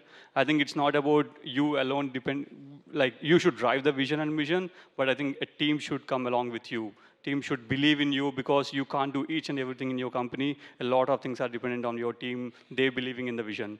I think that is definitely a blessing for us. Initial days, a lot of people, right from the investors, competitors, used to think that we can't pull it off because like we are nothing, but we are now significant scale compared to anyone in the country. We are executing near to 500,000 transactions per day, where millions of people are traveling with us in a lot of tier 2 and tier 3 cities also. I think definitely perseverance is very much important for any founder, because you will see a lot of dulls in your life, especially in the first 2-3 years, till the time that it takes off. And once it takes off, the challenges are completely different on how do you manage teams, how do you make sure that everyone buys into the idea, how do you take the feedback from the customers on a regular basis, even if you are scaling the systems. I think that is a great learnings for us. I think these are a few things that I want to talk about, and definitely thank you very much for ET, and thank you very much for all our captains and customers who are making sure that this is safe platform to commute. Arvind, thank you very much for your quick thoughts. Thank you very much. Yeah, thank you. I'm sure there's something good to take away from his talk as well. So please keep tweeting and spreading a word about it using the hashtag ETGBS. Thanks for being there. With that, ladies and gentlemen, we are going to be, of course, okay, so there's a little change here. There's a power session that's coming up before the power packed lunch. So are you all up for it? It's going to be an Indian female wrestler who's going to be walking up the stage. Yes? So brace yourself, ladies and gentlemen, and let's set up the stage as well, while, of course, these two people would be walking up. So in conversation again would be Ishita Day, Chief Manager, the Economic Times Indian Leadership Council. Ishita, can we have you on the stage once again? And ladies and gentlemen, up next, Ishita, are you here? If you can get her, all right, she's right there. So she's going to walk up the ramp and take the stage. In the meanwhile, let's get the stage set. And ladies and gentlemen, you know that she has won the gold medal in the 2014 Commonwealth Games, also silver medals in the 2018 Commonwealth Games. And you've heard of that song? Gardish mein hai tare? Come on, sing with me. The title track. Dangal, Dangal. Everybody, are you ready? Okay, so let's get her onto the stage. Ladies and gentlemen, please put your hands together to welcome the very talented and the brave Indian female wrestler. Please welcome Babita Phogat as well. Wow, she's right here. We welcome you, Babita, on the stage with all due admiration. Well, she was honored with the Arjuna Award in 2015 for her achievements in sports. and a bronze medal at the World Wrestling Championship. There's so much to her name. I hand it over to Ishita to drive the conversation, please. Babita ji, welcome to the session. We had a very, very interesting chat yesterday और बहुत मजा आया आपसे बात करके. Thank you so much. आपकी life की कहानी मेरे ख्याल से ऑडियंस में सभी जानते होंगे. आपकी लाइफ पे आधारित एक बहुत ही इंटरेस्टिंग फिल्म बनी थी दंगल, जिनको दर्शकों ने खूब सराहा. हम आपसे सुनना चाहेंगे कि रेसलिंग में आने का फैसला आपने कब और कैसे किया. वो टर्निंग पॉइंट क्या था जब आपको लगा रेसलिंग आपके लिए है और आप इसके लिए काम करना चाहेंगी. देखिए, हमारी रेसलिंग जो स्टार्ट हुई थी बहुत ही मजाक के साथ स्टार्ट हुई थी. जैसे बच्चे को कोई नया गेम दे दे के खेलने के लिए कि चलो खेलते हैं, तो ऐसे ही मजाक में हमने स्टार्ट किया था खेलना. और मेरे पापा खुद रेसलर थे, तो वो उस टाइम प्रैक्टिस करने जाते थे सुबह 4 बजे उठकर खुद. तो हमने सोचा कि पापा पता नहीं कहाँ जाते हैं सुबह सुबह, तो बोला कि बेटे मैं दौड़ लगा के आता हूँ और अपनी वर्जिश करके आता हूँ. तो मेरी बड़ी बहन जो है गीता ने कहा कि पापा मैं भी चलूँगी आपके साथ. तो एक दिन गई, उसने दौड़ लगाया, तो उसने सोचा कि पापा थोड़े से हेल्दी थे, तो उसने सोचा कि पापा इतने थोड़े मोटे हैं और तू कहाँ छोड़ेगी पापा को. तो उसने पापा के साथ दौड़ लगाई, तो उसने दौड़ लगाई तो पापा उससे बहुत आगे निकल गए. तो फिर उसको गुस्सा भी आया कि मतलब पापा आगे कैसे निकल सकते हैं. तो एक ये कि मैं अभी दौड़कर फिर पापा को हराना है. उसके साथ ही फिर डेली वो थोड़ा 1-2 दिन बीच में गैप दे के पर प्रैक्टिस के लिए पापा के साथ जाने लगी. तो फिर पापा ने सोचा कि हाँ मेरी बेटियां भी कुछ कर सकती हैं. जब हमने स्टार्ट किया तो फिर पास में ही फिर 2000 का ओलंपिक था और करण मलेश्वरी जी का मेडल आया था उस टाइम पे. तो हम सब बैठ के घर पे देख रहे थे. तो मेरे पापा ने देखा कि ये भी किसी की बेटी है, अगर ये देश के लिए मेडल लेके आ सकती है तो क्यों ना मैं अपनी बेटियों से भी ओलंपिक में मेडल दिलाऊं और मेरी बेटियों को उस मुकाम पे पहुंचाऊं. तो उस दिन से उन्होंने मन बना लिया था कि अब मेरी बेटियों को पहलवान बनाना है और कुछ अपने देश के लिए करके दिखाना है. तो उस दिन से ही बस वो लग गए, अपने काम में जुट गए. उन्होंने पीछे मुड़कर नहीं देखा और हमें रेसलिंग में डाल दिया. हम भी मजाक के तौर पे लगे रहे, लेकिन हमें ये नहीं पता था कि बापू आगे हानिकारक होने वाले हैं. जी. बट धीरे धीरे ट्रेनिंग हार्ड होती गई तो फिर हम उससे बचने के उपाय निकालते रहे. जिस तरह से मूवी में दिखाया कि अलार्म बंद कर दिया, वो रियलिटी में हमने अलार्म बंद किया काफ़ी बार. तो मूवी में जितना कुछ दिखाया गया था वाकई में सच था? वाकई में बहुत, मैं कहूँगी कि 90% मूवी के अंदर सच है.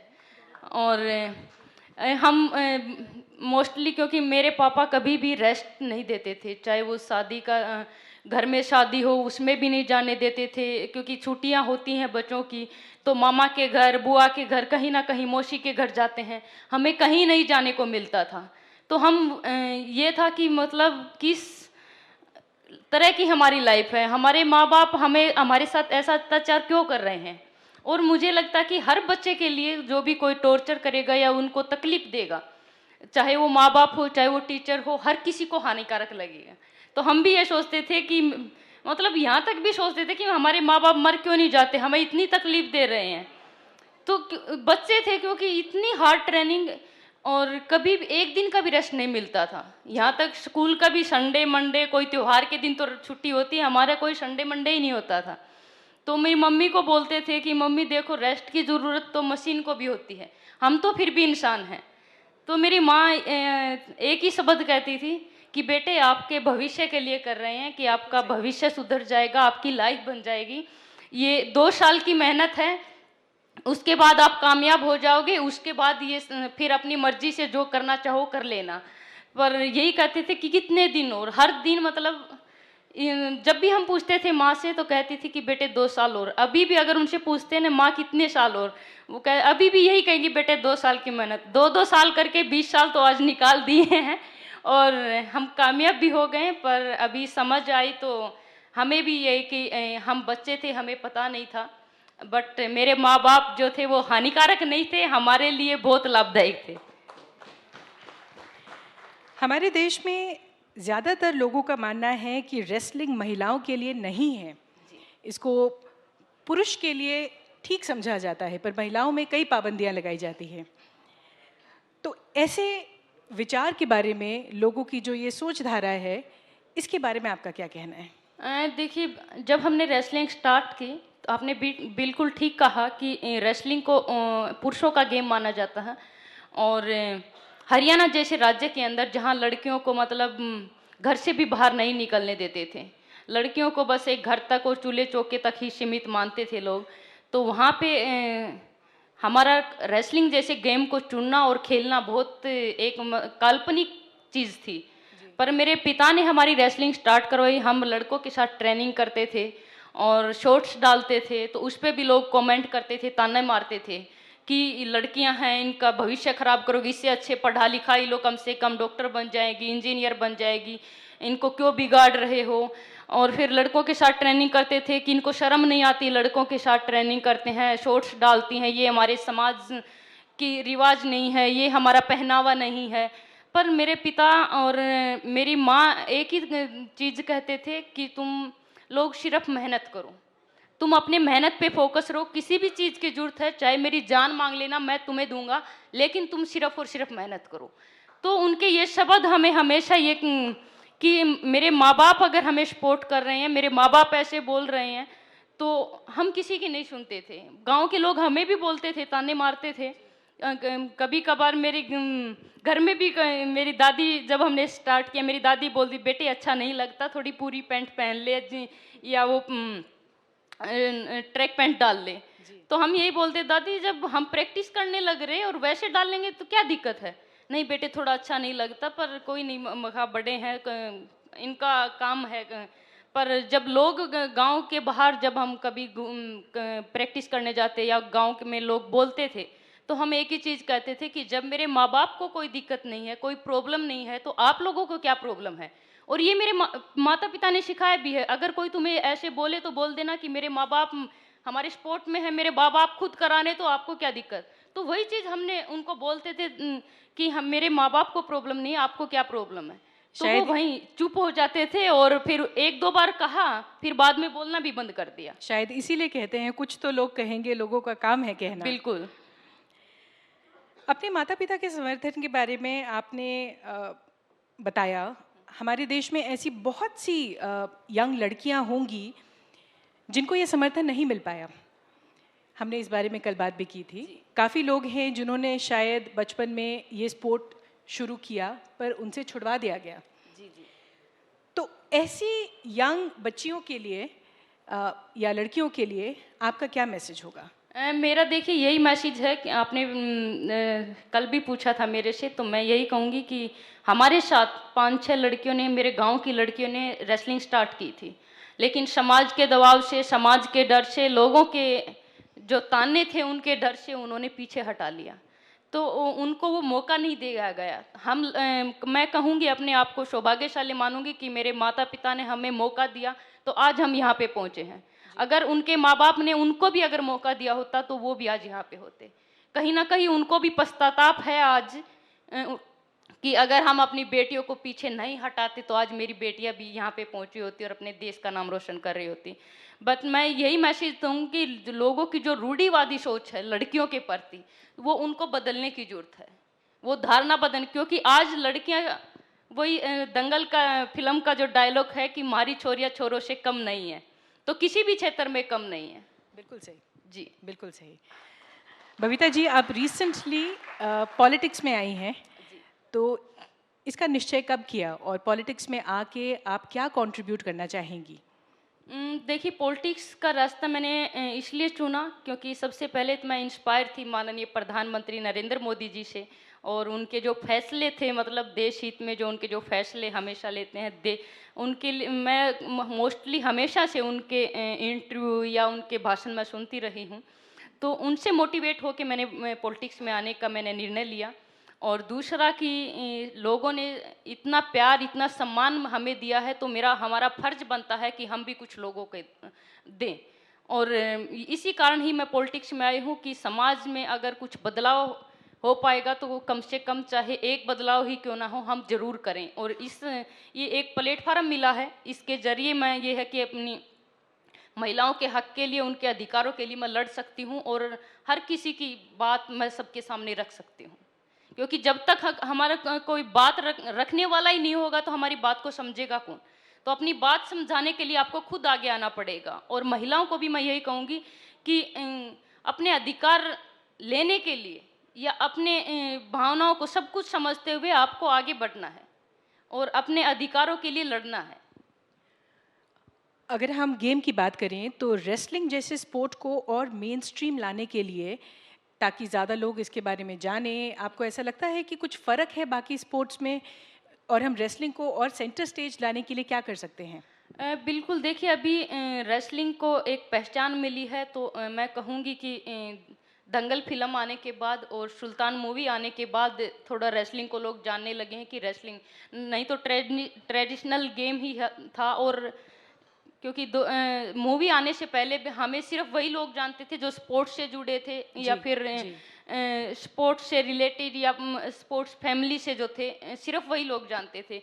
लेकिन दंगल मूवी आने के बाद एक वर्ल्ड में पहचान बनी है। तो मैं यही कहूँगी कि क्योंकि मोस्टली जो है तो वो क्रिकेटर को ज़्यादा सपोर्ट करते हैं। अब तो फिर भी 2010 जब कॉमनवेल्थ गेम्स हमारे इंडिया में हुआ उसके बाद सभी स्पोर्ट्स को थोड़ा प्रमोशन भी मिलने लगा, थोड़ा सपोर्ट भी करने लगे, स्पॉन्सर भी आने लगे। तो मैं यही कहूँगी कि ज़्यादा से ज़्यादा जो स्पॉन्सर हैं वो और गेमों को भी प्रमोट करें। मैं ये नहीं कहूँगी अकेली रेसलिंग को, लेकिन और गेम चाहे वो बैडमिंटन हो, टेबल टेनिस हो या फिर कबड्डी हो। अब तो कबड्डी भी प्रमोट करने लगे हैं, थोड़ा सपोर्ट मिलने लगा है। तो एक मतलब खेलों के अंदर जान आ गई है। और अभी मैं कहूँगी कि माननीय प्रधानमंत्री नरेंद्र मोदी जी ने और माननीय खेल मंत्री किरण रिजिजू जी ने स्पोर्ट्स को मतलब इतना इम्प्रूव कर दिया। खेलो इंडिया स्टार्ट किया है, खेलो यूनिवर्सिटी अभी स्टार्ट किया है। तो इससे जो कैडेट जूनियर लेवल के जो खिलाड़ी हैं उनको अपॉर्चुनिटी मिलेगी और उनका हौसला बढ़ेगा। और मैं यही कहूँगी कि उन्होंने जो स्पोर्ट्स के अंदर जो जान डाली है वो जान आज दिखाई दे रही है। तो मैं इसके लिए धन्यवाद करूँगी हमारे प्रधानमंत्री जी का, और मैं धन्यवाद करूंगी हमारे खेल मंत्री जी का कि वो स्पोर्ट्स को आगे बढ़ाने के लिए हर संभव कोशिश करें। इसी तरह अगर वो स्पोर्ट्स को प्रमोट करते रहे और आगे बढ़ाते रहे तो वो दिन दूर नहीं है जब मेडल तालिका में भारत सबसे आगे होगा। थैंक यू बबीता जी, आपसे बात करके बहुत अच्छा लगा और आपकी स्टोरी बहुत इंस्पिरेशनल रही है हमारे इस युवा पीढ़ी में बहुतों के लिए। और हम आशा करते हैं कि रेसलिंग जैसे स्पोर्ट को और महिलाएं आगे आके बढ़ चढ़ के उसमें कंट्रीब्यूट करेंगी।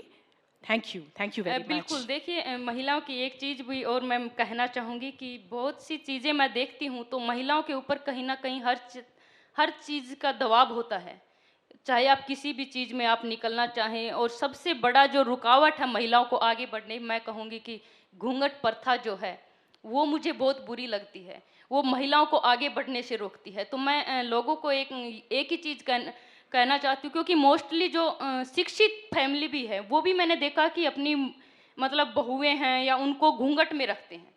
अगर आपने शिक्षित होने के बावजूद भी अगर समाज के अंदर कुछ बदलाव नहीं किया तो आपकी पढ़ाई किसी काम की ऐसी शिक्षा का कोई मतलब बिल्कुल ही ऐसी शिक्षा का कोई मतलब नहीं है। मैं लोगों को बस इतना ही मैसेज देना चाहती हूँ आपके माध्यम से कि जो एक रूढ़िवादी सोच है लड़कियों के प्रति, महिलाओं के प्रति, तो वो अपनी सोच को बदलें।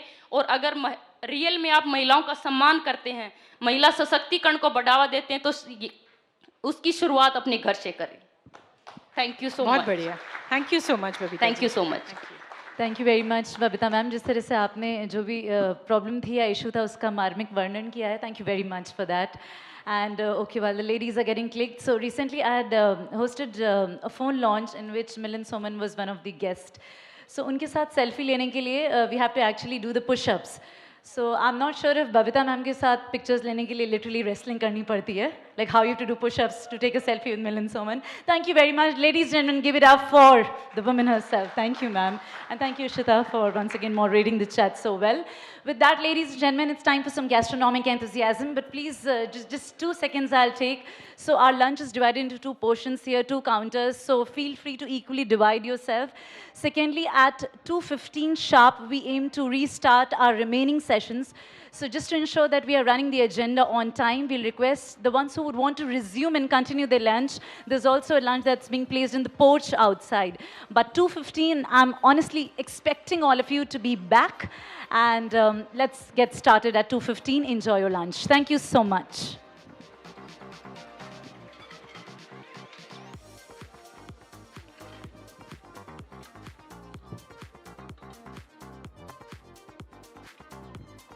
Talk about challenging the status quo. But before that, I find it a little challenging making all of you seated. So this side, gentlemen. Hi, Deepa. Good to see you back in the house. Thank you. Yes. Can I request this side, ma'am? Could we request you to please settle down? This side as well? Well, it's not every day that we are unconferencing in such lively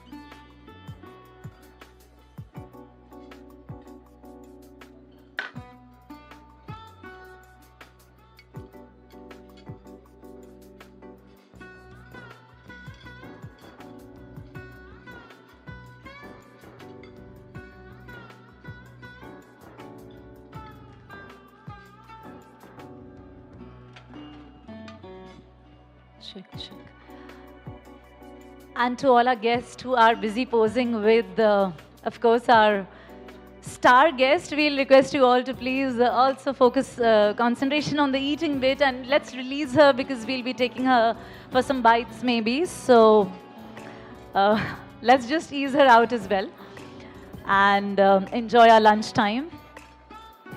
Thank you.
check.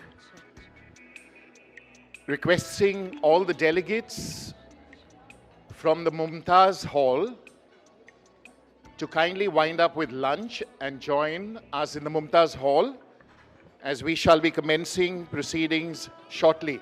This is for delegates who are participating in the sessions at the Mumtaz Hall. For those who finished, kindly proceed towards Mumtaz Hall. And for those who haven't, kindly wind up in the next few minutes and join us in the Mumtaz Hall so that we can commence proceedings. Thank you.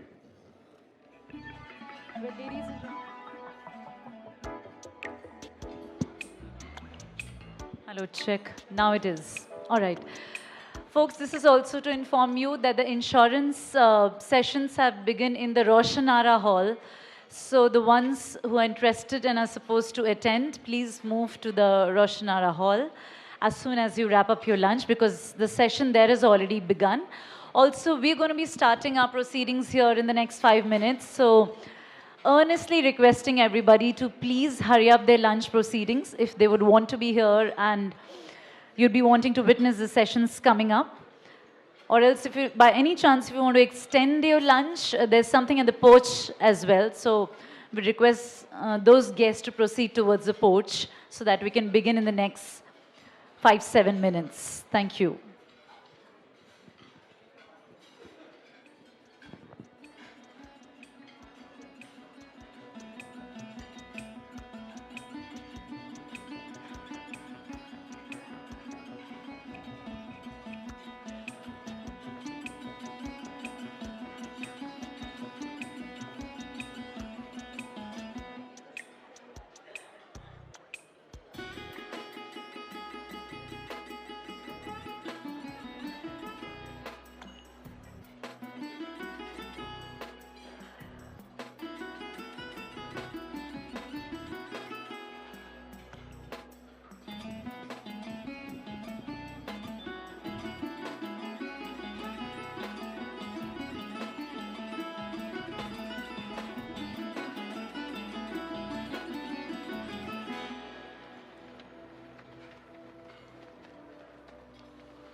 Well, this is for all the guests who are hopefully enjoying the lunch. We'll request you to please finish up whatever's on your platter and join us for whatever is coming on your informational platter in a bit. Thank you.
Folks and people, men and women alike, this is my final reminder, hopefully, to all of you that we're going to be starting sharp at 2:30 p.m.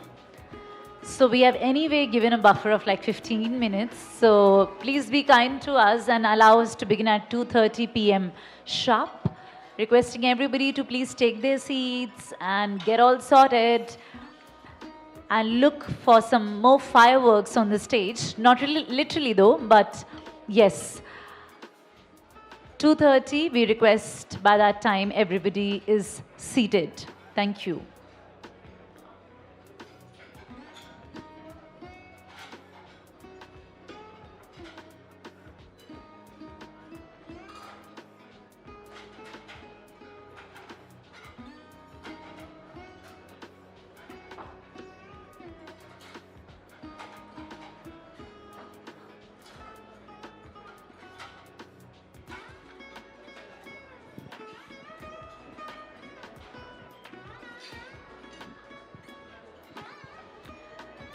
And well, the most, if I were to give an award, the most two disciplined clusters of my Shah Jahan Hall would be right and left and right, you know, that side.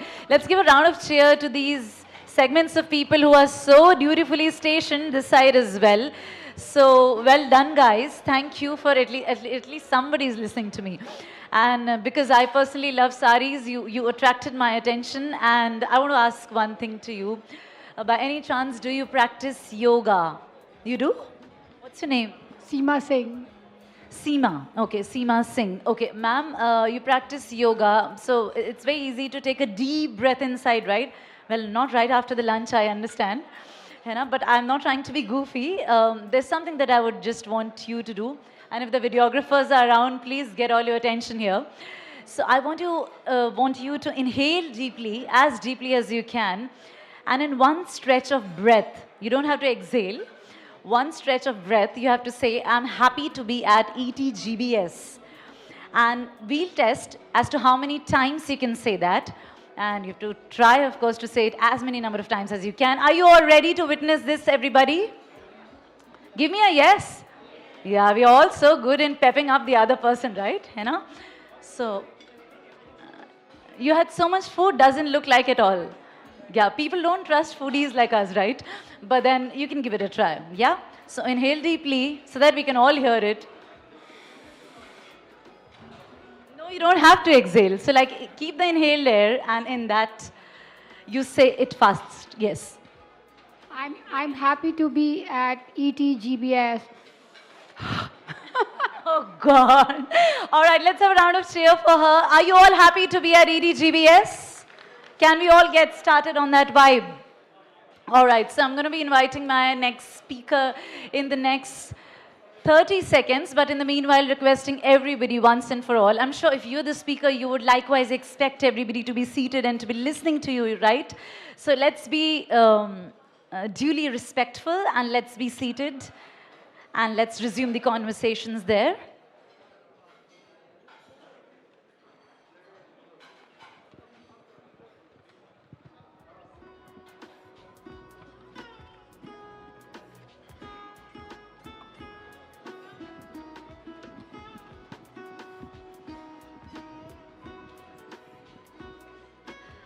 Ladies and gentlemen, a very good afternoon. I'm formally re-welcoming all of you once again. We are at this focused session of ETGBS, and the next person that I'm going to be inviting on the stage is enterprising in terms of how he has taken the courses and the certifications to another level. So ladies and gentlemen, we're going to be joined by the Managing Director, India and APAC from Coursera. Could you please welcome, with energies that you have just regained after your lunch, please welcome Raghav Gupta in the house. Raghav, are you here? Great. Did you have your lunch? I did. Okay, you were waiting for their attention. All over to you. Here's the mic coming. Oh, I think he's mic'd up already. I'm mic'd up. Yes. Thanks. Am I audible? Okay. Thank you. Thank you. So I'm the proverbial first speaker after lunch. And interestingly, आप लोग सब beanbag में बैठे हैं, so I'm going to try and keep this light. Just quick sense in the house. Do you know Coursera? If you could just show me your hand. Okay, maybe half of you. ठीक है. And I'd love to share two stories and maybe a little bit in between of some of what Coursera has been doing. I think most people will find it relevant, and hopefully you'll understand how this is relevant as we move forward as well. Yeah, the slide, please. So I'm going to share the first story, which is actually my story. That's me on the left, on your left. And those are my cousins on the right. I grew up in Dehradun. And it was a pretty amazing childhood. We were a joint family, like so many Indian families are. There were 10 cousins. I was the oldest. And I could boss around, on them, get them to do stuff for me. And we used to live in this massive house, which was the size of a hockey field. And it was pretty incredible. And then, many of you may know this, Dehradun, Mussoorie is a big school hub, right? There are lots of boarding schools. So I went to a boarding school in Mussoorie, and I went there for many years, for 9 years. And it was an amazing experience because, it was a really nice school, made good school friends. And I used to, at the cost of being immodest, I used to do well in school, well in sports and all of that. So it was pretty amazing. And then I finished class 12 from the school. And then, like most of us in India, I wanted to go to higher education. And I drew a big blank because I was like, now what do I do, right? I was in a place called Jhadi Pani, which is between Mussoorie and Dehradun. There was no internet at that point in time. And getting into the IITs was as tough as it is today, right? So after lots of hard work, after lots of heartburn, I eventually did get into engineering. I don't think I learned a lot because the quality of the education was okay, even if I say that for my alma mater very politely. And then I came out feeling very unprepared for the workforce. I came out feeling, you know, I'm not ready for this. I'm very low on skills, low on confidence. So I went out, worked for a bit, then eventually went into a nicer school, learned about the fashion business, and I know that's one of the topics later today. And then continued to feel underemployed and eventually went to a top business school, right? And this completely changed my own abilities, it changed my own confidence. I'm guessing most of you know this, but INSEAD is one of like the top 3-4 business school in the world, but it cost a bomb, right? At that point in time, it used to cost like maybe 45-50 lakh rupees. And I was fortunate, you know, my family could afford it. But it's a massive problem that we have in the country, right? And I worked in London for some time, came back many, many years ago. And since I've been back, I've been very fortunate because I got to then join Coursera. And when I got the chance, what I know drives me is opportunity to have social impact at scale. And Coursera is doing amazing, amazing work in this space. At lunch, just a few minutes back, I was putting my plate down, and one of the servers looked at my lanyard and he said, "Oh, you're with Coursera?" I said, "Yes, do you know us?" He says, "I love you guys because I'm trying to improve my life. I've taken free courses on your platform. I'm currently doing a course in Python. I've applied for financial aid. Can you please make sure that I'm able to do Python for free on Coursera because I would really love to change my life." And I was amazed. I was like, this is incredible that this is happening here in this room, not just, you know, outside in businesses. And I think we have a fantastic opportunity to have some significant social impact at scale. Before I talk about that, I want to talk about something which some of us experienced many years ago. And maybe, I don't know if you'll recognize some of these numbers. So this is numbers for India. This happened in 1980. And, you know, currently we are facing coronavirus. But many years ago, there were these numbers from a healthcare scare that happened in India. Anybody, any guesses what these numbers might be? Exactly, exactly. So in 1980, India was the epicenter of global polio crisis, right? And it went down over a 30-year period to 0. But what's interesting is that 3 or 4 institutions came together to be able to fight this crisis. It was the government organizations, it was healthcare delivery programs, it was society at large, and it was organizations like Red Cross and others that came together to solve this crisis. In the business world, in the education world, we believe there's a similar crisis at hand. And if you've been attending some of the sessions through yesterday and today, every business leader is talking about how technology is very significantly changing their business. And they're saying that either they're already facing a skills crisis or they're expecting in the next 2, 3, 4 years, there will be a skills crisis in their business in the country. We believe that this is an institutional challenge, but I also believe this is an institutional opportunity, and let me explain how. Various studies talk about this, right? So McKinsey says 52% of jobs in India will partly get automated or some of the tasks will get automated, right? I love HDFC Bank, but their website goes down every 12 months for 1 week at a time. It's not just a technology issue, it's a talent issue. There are many, many companies in India who are going from being physical companies to being digital companies. It's not an easy transition, and we are seeing this genuinely happen. If you speak to IT companies, NASSCOM, IT services sector, the good companies are doing well, but a lot of the smaller companies are facing a massive challenge when it comes to the skills crisis.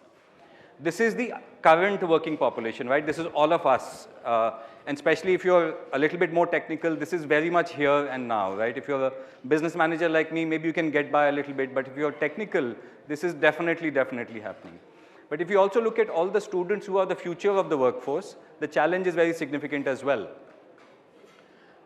Comments like these are fairly common, right? You come out of college, you're not ready to be employed, and whether it be engineers, whether it be BCom graduates, whether it be BA graduates, and so on and so forth, it is a massive challenge.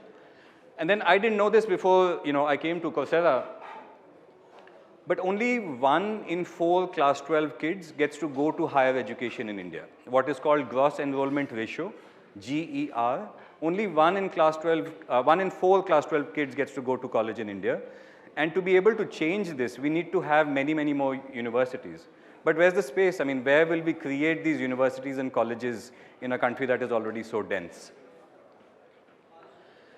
And so the point I'm trying to make is that while there's often talk that jobs will go away, our view is that it is actually a skills crisis, right? People's jobs are not necessarily going away, but skills are definitely changing.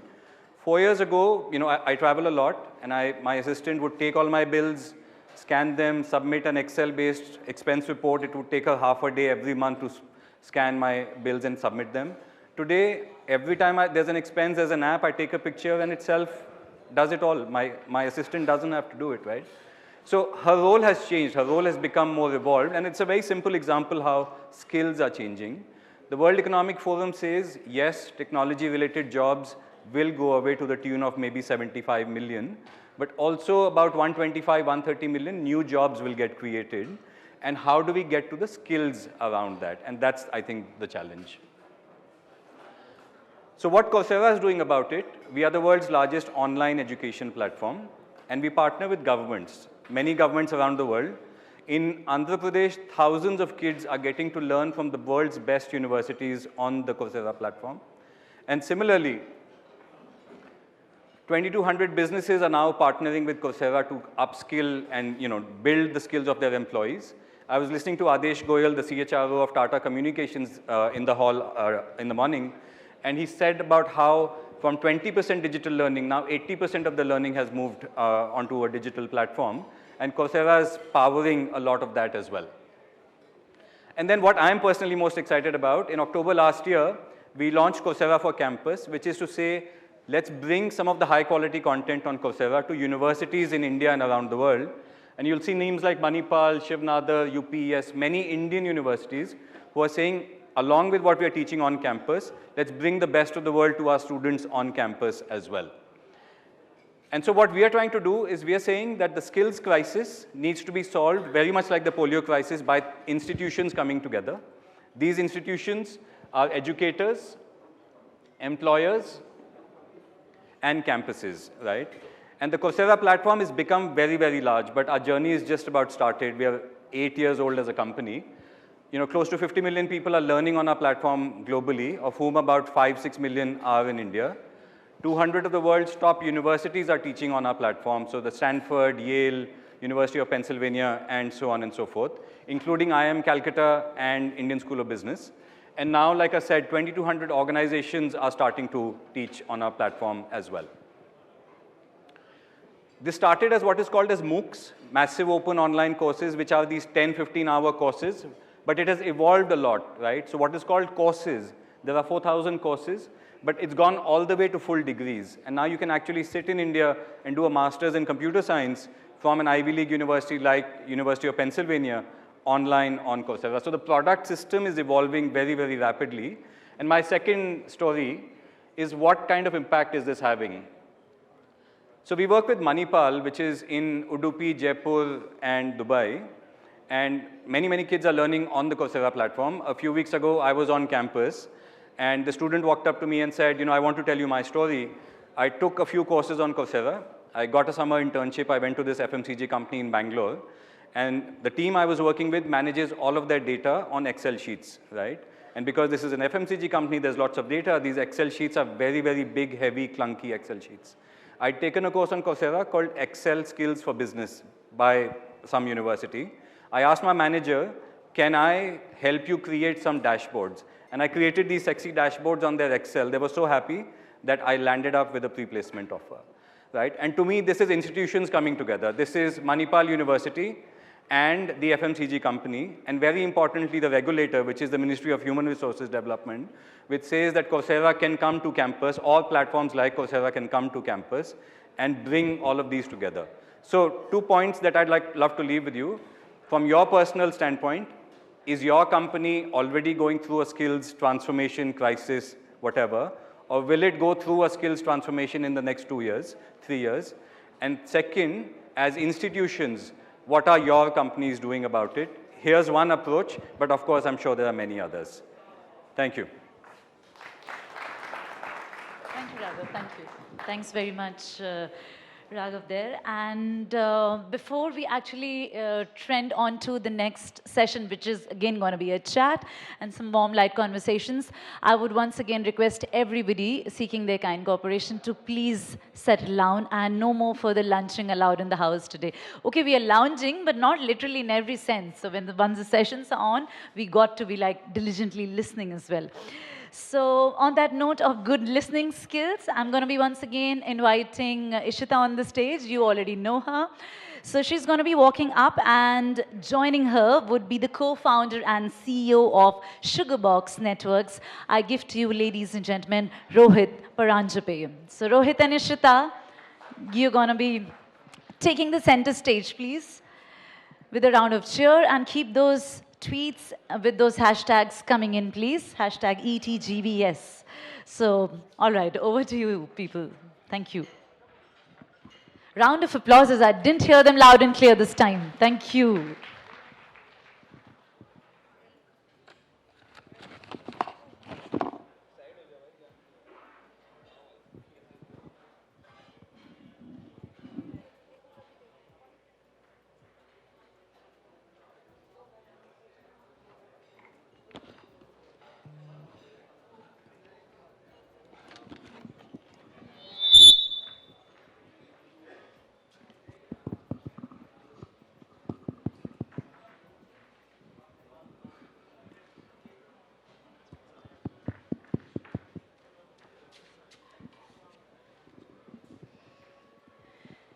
So good afternoon, Rohit, and welcome once again to ETGBS. Thank you.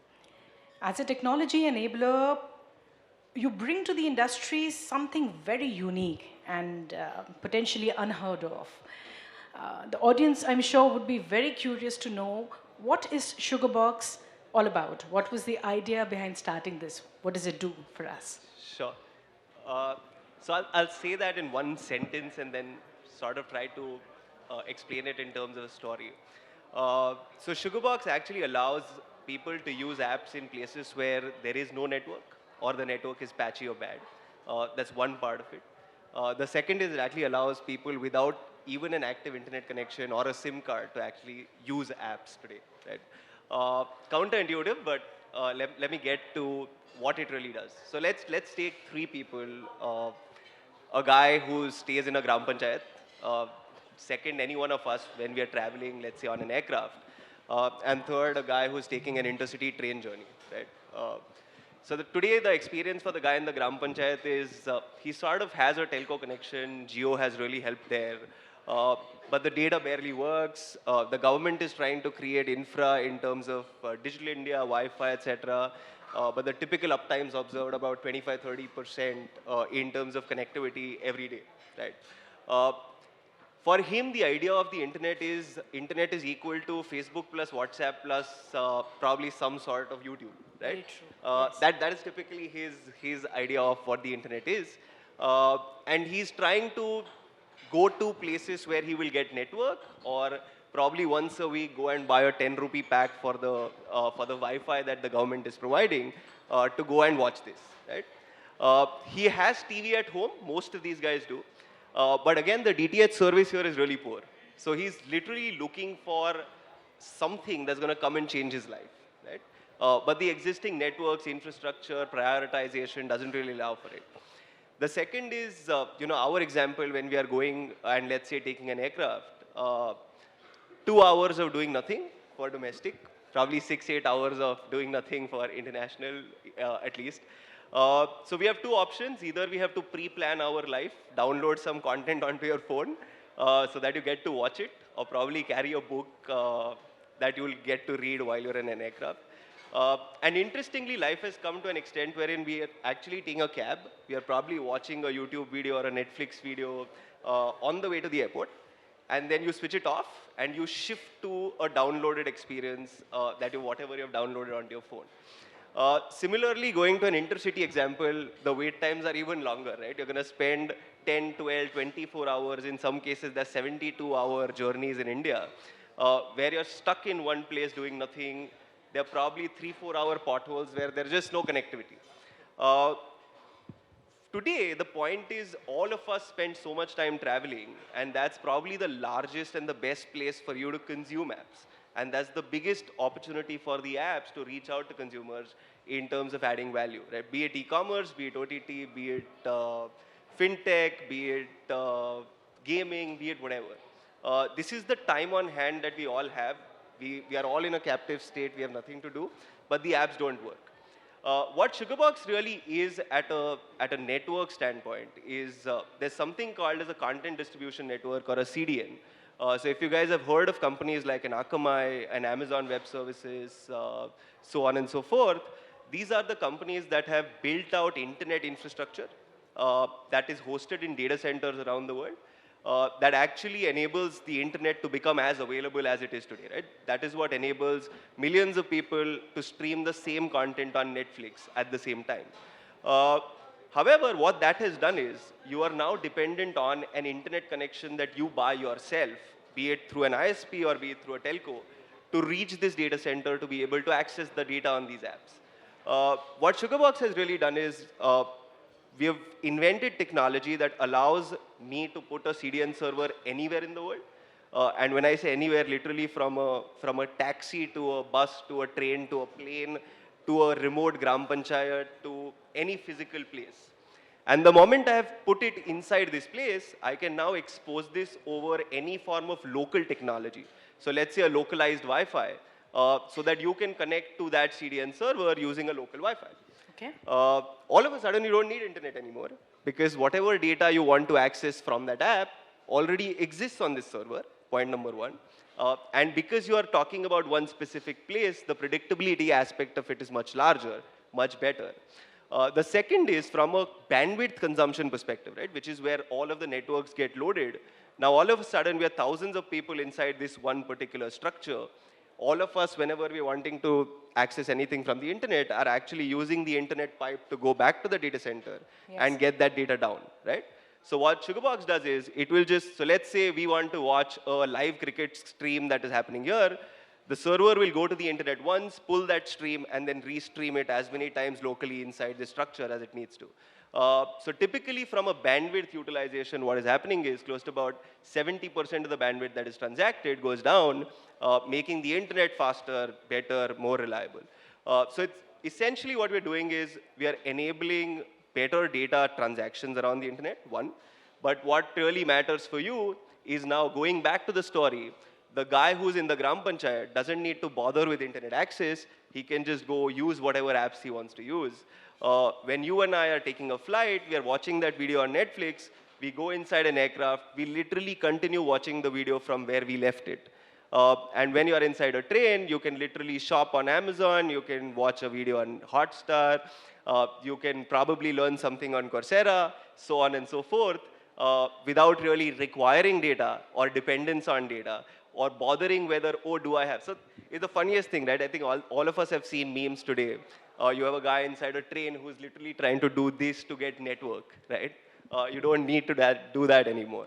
So that's typically what we do at Sugarbox. Great. So very, very innovative in its approach and something, as I said, quite unheard of. How has been the experience in the market so far? How receptive has the audience been of it? So that's been the interesting part, right? I think we started 3.5 years back. Jio had just come in. Jio had disrupted a lot of things in terms of data consumption, right? From what we knew to what we know now. And we are talking about data patterns of about 1 GB, 2 GB, 3 GB a month. So we did one pilot at Goregaon station in Bombay. Right? There's a railway station called Goregaon. And we put out a server, we put out 150 movies on it, that's it. And we did nothing. We went to the sabji walas that are at the station. And we said, भैया ये 150 movies है, आपको देखने को मिलेंगे, free में है, so you can just stream, download, do whatever. Our patterns actually told us in the first week, the average consumption was 21 GB a day. Wow. Right? I don't know what they were doing with it. And in 7 days, people had actually run through all of the data that existed on that system and saying, ये खत्म हो गया क्या और नहीं आने वाला है. So we had to sort of shut that down and then move on to a more scalable model. But that's really how much the demand is. I mean, if I have to give you stats, we just started, we did a commercial launch 3 months back in Hyderabad Metro. And if I have to give you initial stats in Hyderabad Metro, people are consuming or streaming something for about 22 minutes on an average in a day on a probably 35-minute train ride. The most interesting part is they may be streaming something over 20 minutes, but they're actually downloading 700-800 MB of data and taking back, right? Which is the cool part, because you can actually use this as a public Wi-Fi network as well, if I may put it that way, to actually download stuff that you may want to watch later, so you're not dependent on bandwidth when you're not inside a Sugarbox zone. So that is another interesting pattern that we are seeing. We also did a small pilot in Gram Panchayats. So there's a area in Haryana called Rewari, and we did it in a couple of Gram Panchayats around that. So in the free Wi-Fi from the government has been available there for about a year now. And typically what you see on the free Wi-Fi network is get about 10 to 15 users a day. I think it's been 4 or 5 weeks that we've been live there. On an average, we see about 200 people who come and try to do something out there. Super. Yeah. That's exciting. So very quickly then, what are the next steps? What do you see yourself? Where do you see the business going in the next couple of years? Sure. So the most important part for this, and if you want to have any impact on the internet in any way whatsoever, right, is to make this available everywhere. Because typically, if you look at it from a consumption standpoint, 90% of all of the data that we access is either accessed between home, office, or when we travel. And the problems that I'm talking about are the most magnified when we travel, right? So that's our first starting point. Right. Saying, let's go to the area where the pain point is the worst, and then let's reach out to the 600 million people that don't even have access to this, right? So probably over the next 2 years, the focus is travel and the remote areas or the Gram Panchayats. On that front, there are two key initiatives. When we talk about travel, railways is the largest travel network this country has. So we just partnered with the railways, wherein this localized infrastructure is going to be deployed across every single train that exists in this country. So that's close to about 8,500 odd trains. And across 5,500 Wi-Fi enabled stations, which sadly, even someone like Google could not continue to run for free and had to exit a few months back. So that's the thing. And on the Gram Panchayat front, we're starting with about 100 Gram Panchayats immediately, and we hope to scale it as we go the next 2 years. So this is the focus for the next 2 years. Obviously, after this, because there's a limited set of opportunity, the next big outreach will be home and office over the next 3 years.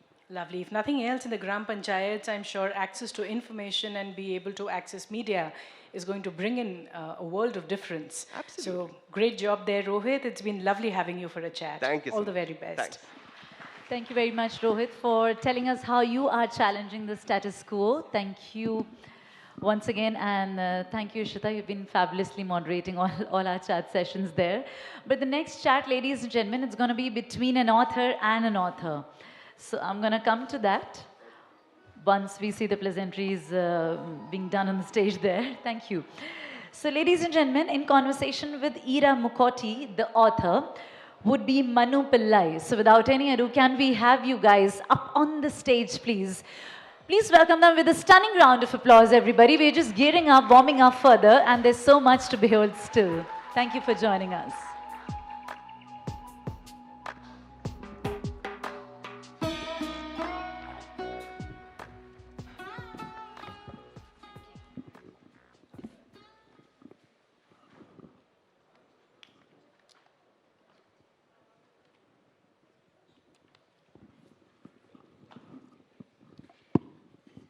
Good afternoon, everybody, and welcome to this session.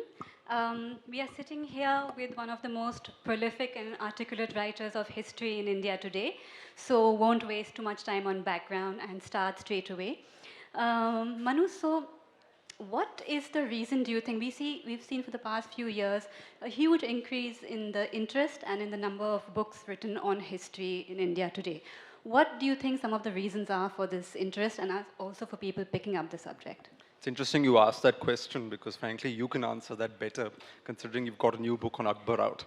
But I think what's important about history and why it matters in today's world is also partly that in many ways history challenges all our core beliefs. In many ways it tells us to keep our eyes open because what we think of the present, what we think of the past, all of these notions tend to get challenged with history. In my third book, there's this wonderful essay written by Shivaji's nephew. It's on a play written by Shivaji's nephew. And we often think, Shivaji, Hindu leader, he did talk about Hindavi Swaraj and so on. And we are living in times when the cow has become suddenly very important. Now, the thing is, we think of Shivaji as this Hindu samrat. Shivaji's nephew wrote this parody of the caste system featuring the cow in a very prominent and interesting way. Now, in this story, it's a Telugu play called Satidana Suramu, which translates as Take My Wife. And in this, the protagonist is a man called Morubhatlu the Magnificent. He's a Brahmin. And Morubhatlu is on his way to a temple festival. This is somewhere in Tamil Nadu. And on the way, in the distance, he sees a very beautiful woman. So he tells his disciple, stop, I want to go flirt with that lady. Now, the disciple turns around and he's like, no, you're a Shastri, you're a Brahmin. Think of the subtle meaning of Vedic words and that sort of thing. And the man turns around and says, no, I don't want insipid eternal bliss. I want the bliss that comes with spending an evening with this lady. So then, he's like, what to do? Let's go talk to the lady. The lady turns around and she is an untouchable. She's a Dalit woman of the leather worker caste. And she says, oh, no, sorry, I'm married, so we can't really flirt. And the Brahmin Morubhatlu says, no, that's fine. Just give me your loins as you would donate land to a Brahmin. Then the lady says, oh, really, how do I get rid of this stalker? So then she says, oh, but, we are lower caste people, so you can't have dealings with us. So he says, no, but these things we Brahmins created for, to hoodwink people, so you don't worry about that. Let's get this going. Finally, she says, oh, we drink liquor and we eat beef, so we're not pure enough for you. And remember, this was written in the early 18th century by Shivaji's nephew. So she says, we drink liquor, we eat beef, so we're not pure enough for you. And the Brahmin Morubhatlu turns around and says, well, I drink cow's milk and I worship the cow. You eat the whole cow, you must be purer than me. Now, what is interesting about history is that this line that Shivaji's nephew wrote in a Telugu play that he wrote in the early 18th century, a writer cannot say that today. When there are custodians of tradition using history to sort of, turn tradition into some kind of a rock that you need to preserve and guard with dandas, they don't realize that history is an evolving organic substance. It is not something, it's not a rock that you chain and keep in a cage, in a gilded cage and protect. And I think, stories like this from history teach us a lot. It tells us to question our own preconceptions. It tells us to challenge our own ideas of what the past was like and what people in the past were like. Where a Maratha king in Tamil country, writing in the Telugu language, could parody the caste system and talk about eating a cow. That's a fantastic story. And since you have used the voice of a woman also to show us how women's voices have been altered and manipulated, through the ages, could we talk about that a little bit more, in honor of the fact that it's Women's History Month and tomorrow is International Women's Day, and we've just been given sobering statistics by the UN that 9 out of 10 people are prejudiced against women in some way or the other. So can you tell us a little bit more about what you have found through your research? Because I know that the courtesan in your title stands for several courtesans, not just the one. So what are some of the findings you found in the way women's voices have been maybe marginalized over the centuries or manipulated? No, it's also, of course, women are there in history. It's just that we haven't been trained to look at the contributions of women in history. Now, when you say courtesan, you're talking about Tavaifs and Devadasis and so on. And you think, oh, these were just women who danced and sang and sort of, sat in their kotas or whatever. But people don't realize, for example, that Tavaifs till the mid-19th century were part of networks of intelligence. Often it was in Tavaif khanas that great princes and merchants came, conducted business, and the people listening to this were the Tavaifs who could then choose to pass it on to relevant people elsewhere. They don't realize that Tavaifs were contributors in wonderful ways. Muddupalni in 18th century Tamil Nadu writes one of the most original works of erotica in this country, where it's not the man's desire that is highlighted, it's a woman's desire that's highlighted. Begum Samru, she begins life in a brothel here in Delhi, as somewhere along the way she meets a German mercenary, becomes his, well, not his wife, but let's say his partner. When he dies, she pushes his legitimate son out, takes control of his army of several thousand men, becomes the head of this army. And this girl from Chandni Chowk who used to dance in a brothel went on to become protector of the Mughal emperor. She was styled daughter of His Highness, His Majesty the Emperor. Along the way, she has a romance with a Frenchman, with an Irishman. She marries a Frenchman. At one point, her own soldiers in the 1790s, they tie her to a gun carriage, put her out in the sun to die, and she doesn't die. She bounces back, reclaims the loyalty of these people. By the early 1800s, she's become allied to the East India Company, and she dies one of the richest women in North India. And in the middle, she's also converted to Christianity, a very unusual thing to do in that time. And we talk about, say, a Mahatma Scindia, men who go from rags to riches, their stories are celebrated as some sort of great wonder. But we don't really learn much about a Begum Samru because that taint of being a dancing girl without a Mangal Sutra around her neck, that always sort of marred her legacy. So people never highlight her in the same way as they might a Mahatma Scindia. Even in the way we look at women of the epics. Now, when we talk about a Shakuntala in Kalidas's Abhinyana Shakuntalam, what is the story? Shakuntala is there, one day King Dushyanta comes, Shakuntala is all coy, she doesn't even look him in the eye, she doesn't even speak to him directly. Dushyanta says, oh, you lady of wonderful thighs, lie with me. And then, her maids are the ones sort of negotiating this. They have a Gandharva Vivaha, which makes up for lack of patience and ritual. In the process, he gives her the ring, and he says, well, whenever you come, carry the ring with you. Now, of course, Sage visits, her head is in the clouds, so Sage curses her, saying, the man you're thinking about will forget. So later, when she goes to Dushyanta's court, she loses the ring. The king forgets who she is because of the curse. And, he doesn't recognize her, so she turns into this weeping lady. And then she has to be rescued, etc. This is Kalidas's Shakuntala, written many, many centuries later. Compare her to the original Mahabharata Shakuntala, who appears for the first time, the first prototype of the story. Very different story. There is no ring, there is no curse, none of that. Dushyanta comes into the ashram. There are no maids talking for Shakuntala. She looks him in the eye and talks herself. He says, lie with me, lady of wonderful thighs. First she says no. Then she says, okay, fine. But if my son becomes your heir. So before the transaction, she extracts a promise from the man. Having done this, when she takes her son, in this she has a weird 36-month pregnancy. She gives birth to the child and she takes the child to Dushyanta's court. While they are there, Dushyanta deliberately lies because he doesn't want his courtiers seeing that a stray woman has walked in with a baby claiming it's his and, what will people think? That was his argument. So he pretends that he doesn't know her. Shakuntala doesn't cry. She doesn't weep and disappear with her celestial mother. She looks him in the eye and says, even without you, my son will rule all three worlds. You rule the earth, I fly the skies. That is a woman of defiance. That is a woman of great confidence, immense energy and power. But we've discarded that Shakuntala in favor of a slightly more docile lady because as social mores changed, the idea of what an ideal woman should be also changed.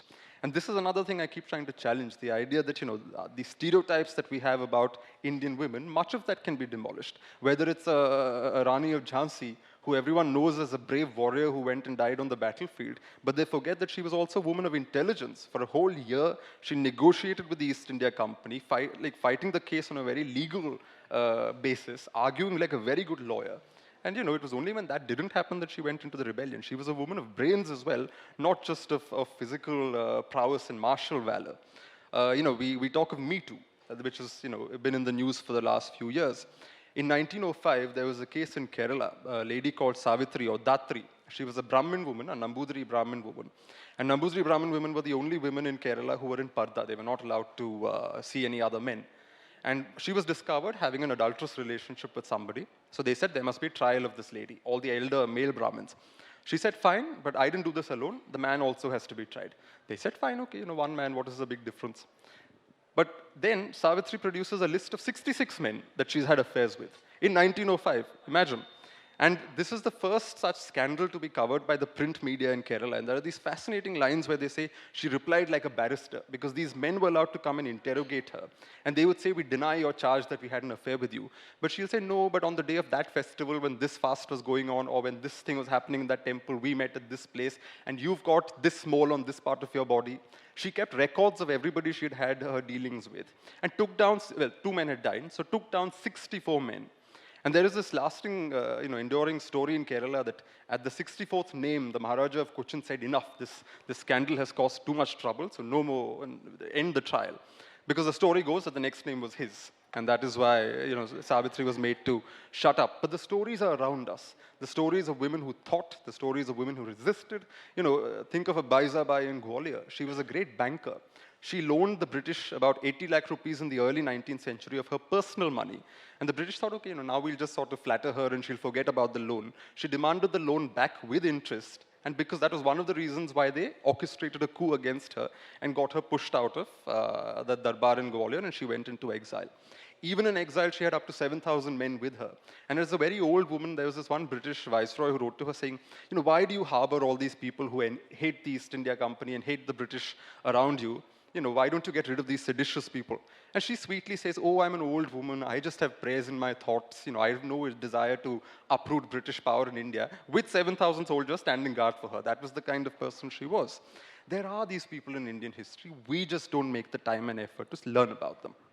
Correct. That's really interesting. And another, I like the idea that, we need to question long-held beliefs, and there are more modern ones, tenacious ones, like, Gandhi in his homespun clothes, whereas you suggest sometimes that perhaps it was Ambedkar in his English suit, who was perhaps a more challenging figure. Why is that? No, it was a very simple thing, right? For Gandhiji, discarding the Western suit and saying that I shall only wear a homespun loincloth, that was for him renunciation, whereas Ambedkar's point was our ancestors who were Dalits, they were only permitted to wear loincloths. So for him, wearing that suit was a very important mark of showing that it was possible for lower caste people and marginalized groups to rise, to surmount these problems and reach a position of dignity. People laugh a lot when Mayawati put up those statues a few years ago, when she was in power, where she's depicted holding these expensive purses and so on. But that bag, we may laugh at it in the cities, but for say a poor Dalit woman in a village somewhere in Uttar Pradesh, the sight of a Dalit woman statue holding one of the most expensive bags in the world, that has it's communicating something to them. This is increasingly the thing with historians, right? You often think that we study only the records and decide that, oh, this is written in the records, so this is fact. No, we study architecture, we study art, we study literature. The story I told you about the beef eating, the Brahmin talking about beef eating, that if you look at King Shahu of Tanjore, simply through his edicts and formal declarations, you get only one side of him. The fact that he wrote this interesting Telugu play, that's a window into his mind. That's a window into his view of the world. That is what historians increasingly need to look at. So when I wrote my third book, The Courtesan, the Mahatma and the Italian Brahmin, the Mahatma refers not to Gandhiji, it refers to Mahatma Phule. Because, we think our ancestors sat with their spines erect all day long thinking chaste things and chanting shlokas. No, there were people who always challenged and asked inconvenient questions. Phule is a Mahatma because this is a man in Western India, Pune, the seat of orthodoxy in Western India. When, for example, upper caste people say they were superior to him because he was a lower caste person, the grandson of a gardener, they said they're superior because they were born from the head of the cosmic creator. He turns around and he says, does that mean the cosmic creator menstruates through the mouth? To say that in the 19th century to a city that is so orthodox, imagine the courage it would have needed. Go back to Basava in the 12th century. Basava as early as that has very similar remarks. Kabir says very similar things. So this constant sort of trajectory of Indians also standing up and saying, hold on, this is wrong, or hold on, this is not the right way to do something, that is also part of Indian tradition. Again, when people sit as guardians of tradition with stones and rocks and dandas in their hand, this is what you need to sort of remind them and say that this is not, this thing you can protect with sticks and swords and daggers. Culture and tradition is a thing that is constantly changing, that is constantly nourishing itself with all kinds of influences, and it is together that we create this thing called Indian culture and Indian history. Correct. So we've been talking about your third book mostly for now, The Courtesan, the Mahatma and the Italian Brahmin. So a common acquaintance told me that you had this ambition to write 3 books by 30. Now, that's not a very common ambition for an Indian boy, maybe playing cricket or becoming, a scientist. Were you always keen to write books on history? Is it something you've always dreamt of doing, or did you stumble into? Was it an accident? Well, having turned 30 now, I don't think, this is the ambition. I did succeed, though. I did manage 3 books before 30. But I think the books happened partly also because I was just completely electrified by the kind of stories we have. I'm a Malayali. I'd go home to Kerala every summer for our vacations. And this is what I covered in my first book. We have the matrilineal system of succession there. And again, growing up in India, reading Indian textbooks, you think, oh, widow remarriage was this big thing. Indian women were just begging to be saved by men, either Indian men or foreign men to come and save them. And, this is the general idea you get, that Indian women were these helpless creatures. In the matrilineal system, it was the exact opposite in the sense that, so the Maharani of Travancore is not Maharani in Kerala because she's the Maharaja's wife. She's Maharani in her own right because she was born into the family. Her husband is only called the consort. The husband does not have the right to sit in the presence of his wife. He has to remain standing till he's given permission. The husband cannot call his wife by name. He has to call her Your Highness. The husband is, when every time the Maharani has a 21-gun salute, her husband has a single rifle salute. The husband is not allowed to even die in the palace because only members of the royal family can die in the palace, and the Maharani's husband is not royal. So when an old man consort is breathing his last, he's lifted with the bed and taken outside to die elsewhere because he has no business dying in the palace. At feasts in the palace, the Maharani was served 4 varieties of dessert, her husband was served 2. So in every respect, the status of the man was one step below that of the woman. And when he died, not even his wife and children attended his funeral, because royalty only attended the funeral of other royalty, never of a private citizen. So you may be the husband of a Maharani and the father of a series of princesses, but you are still a commoner. We're never taught this. We're never taught that this one sliver of the Indian coast that is Kerala had such a unique system, where the Arakkal Biwi, a Muslim princess, it's a Muslim royal family. The Sharia does not support matrilineal, but there you go. They were also matrilineal, where if a daughter is born first, she rules as Arakkal Bibi. After her death, succeed as the Ali Raja. So it's the woman again who gets priority there. In every respect, any corner of the country you go to, you find there are stories that don't make it to the mainstream, that don't make it to our general consciousness of what being Indian means. And I think just discovering these stories animated my own efforts to do these books. I had told you that he's a very articulate speaker and we can go on all afternoon, but I think we've run out of time. Do we have time for questions? Yes.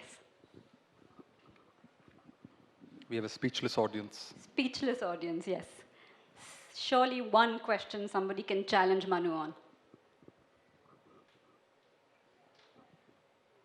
No? No questions?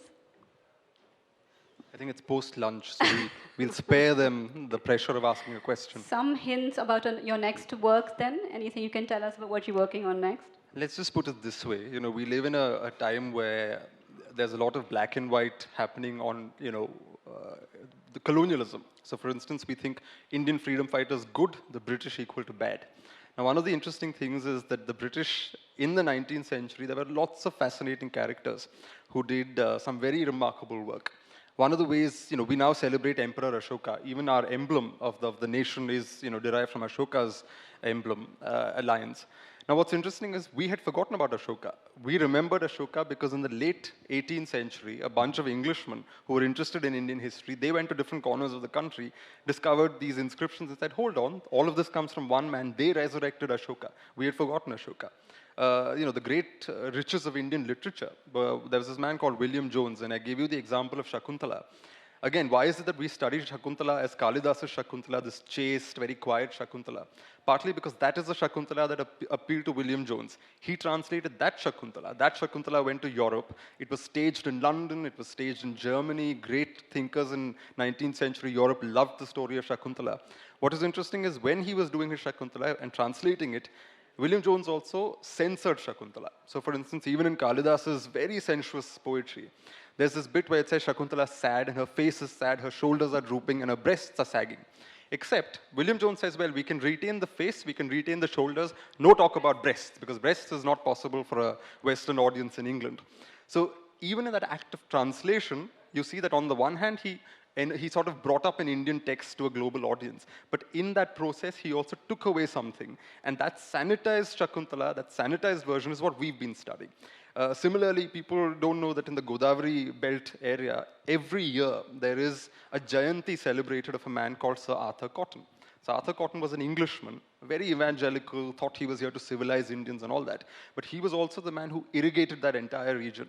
To this day, on his birthday, farmers gather and garland his statue. There are estimated 3,000 statues of the man in that region. So it's just, let's just say the next book is in an effort to sort of try and question whether black and white as a category to look at history is a good idea, when in fact things were a lot more complicated. And when even Indians sometimes did side with the British in many, many ways. In William Dalrymple's latest book, we see how one of the strongest supporters of the East India Company in India were Indian bankers. Because an Indian banker gives money, say, to an Indian ruler, and he gives money to the East India Company, and you go to the Indian ruler and say, where's my money? I'd like it back with interest. The Indian ruler will hang you up to dry and leave you out, thinking you better calm down, I'll pay you when I can. The East India Company, being a mercantile enterprise, happily paid its interest, happily paid its dues on time. So increasingly, Indian money started getting parked with the East India Company. The rise of the East India Company was in many ways funded by Indians. It was Siraj-ud-Daulah who they defeated at the Battle of Plassey. His mother had investments in Calcutta. By the time the Peshwas are defeated in 1818 in Pune, most of the Pune Brahmins' money was all parked in Bombay because Bombay was where the East India Company's offices were. The opium trade, the Scindias of Gwalior had a huge play in the opium trade of Malwa, again supported through British networks. So it's a little more complicated than we think, and I think it's useful to realize that complexity is the fact of life, not simple or simplistic answers. That's going to be a very exciting book, and I think we'll wind up here because that's all the time we have today. Thank you very much. Thank you again, Ira. And do read Ira's new book on Akbar.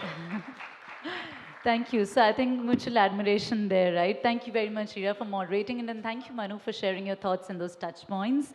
So, well, we are, of course, in this focus session of Disrupt X. But ladies and gentlemen, before actually getting our next guest speaker on the stage, and of course, with Ishita moderating it, I want all of you to please keep your eyes towards the screens because we do have a little story to showcase to you. So let the actions do the talk.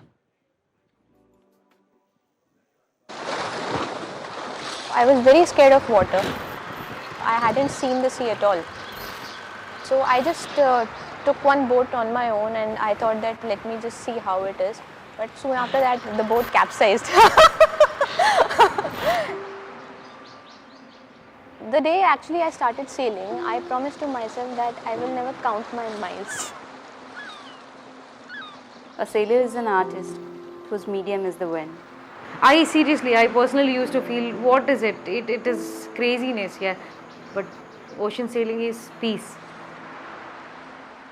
You feel very, very small when you watch the vast expanse of the sea.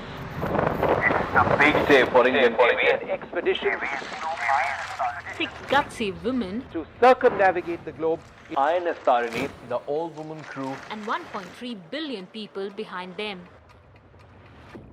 There's no network connectivity. WhatsApp, the one image that you send, if it goes across, it's like you've hit a lottery. You don't know what is going to happen. Imagine there is a big wave, a 2-story or 3-story building coming from behind. Tons and millions of tons of water will fall on top of you and you will be smashed. It's a big monster storm sitting over Central Pacific. It is the strongest hurricane ever recorded. We expect just total devastation. This hurricane is so strong, with winds that could reach an extraordinary 200 miles an hour. The boat is a machine after all. Anything can go wrong. Someone can fall off the boat. You can't find the person. Within a few seconds, the person will disappear. Water will be 4 or 5 degrees centigrade. You may probably get hypothermia before drowning. You pick up the sailor, but he or she is dead by then. The sea doesn't know your gender. It is not going to be merciful on you if you are female. The more you sweat in peace, the less you bleed in war. So it's all about preparation. There, you're all by yourself. Teamwork is actually very important. Team is my strength. These are the ones who can do it.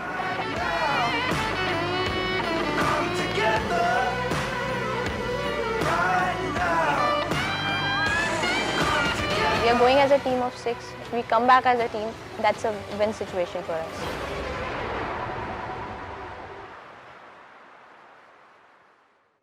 Ladies and gentlemen, I believe it's time to welcome this women with oceanic grit from the Indian Navy. Please give it up, everybody. I want to see all the hands up in the air. Please welcome Lieutenant Commander Vartika Joshi.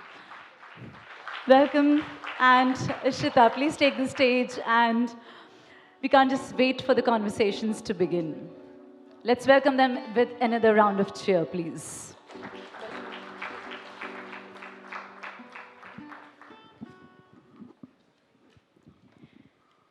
Welcome, Lieutenant Commander Vartika Joshi. What an exceptional story and experience that you've had so far.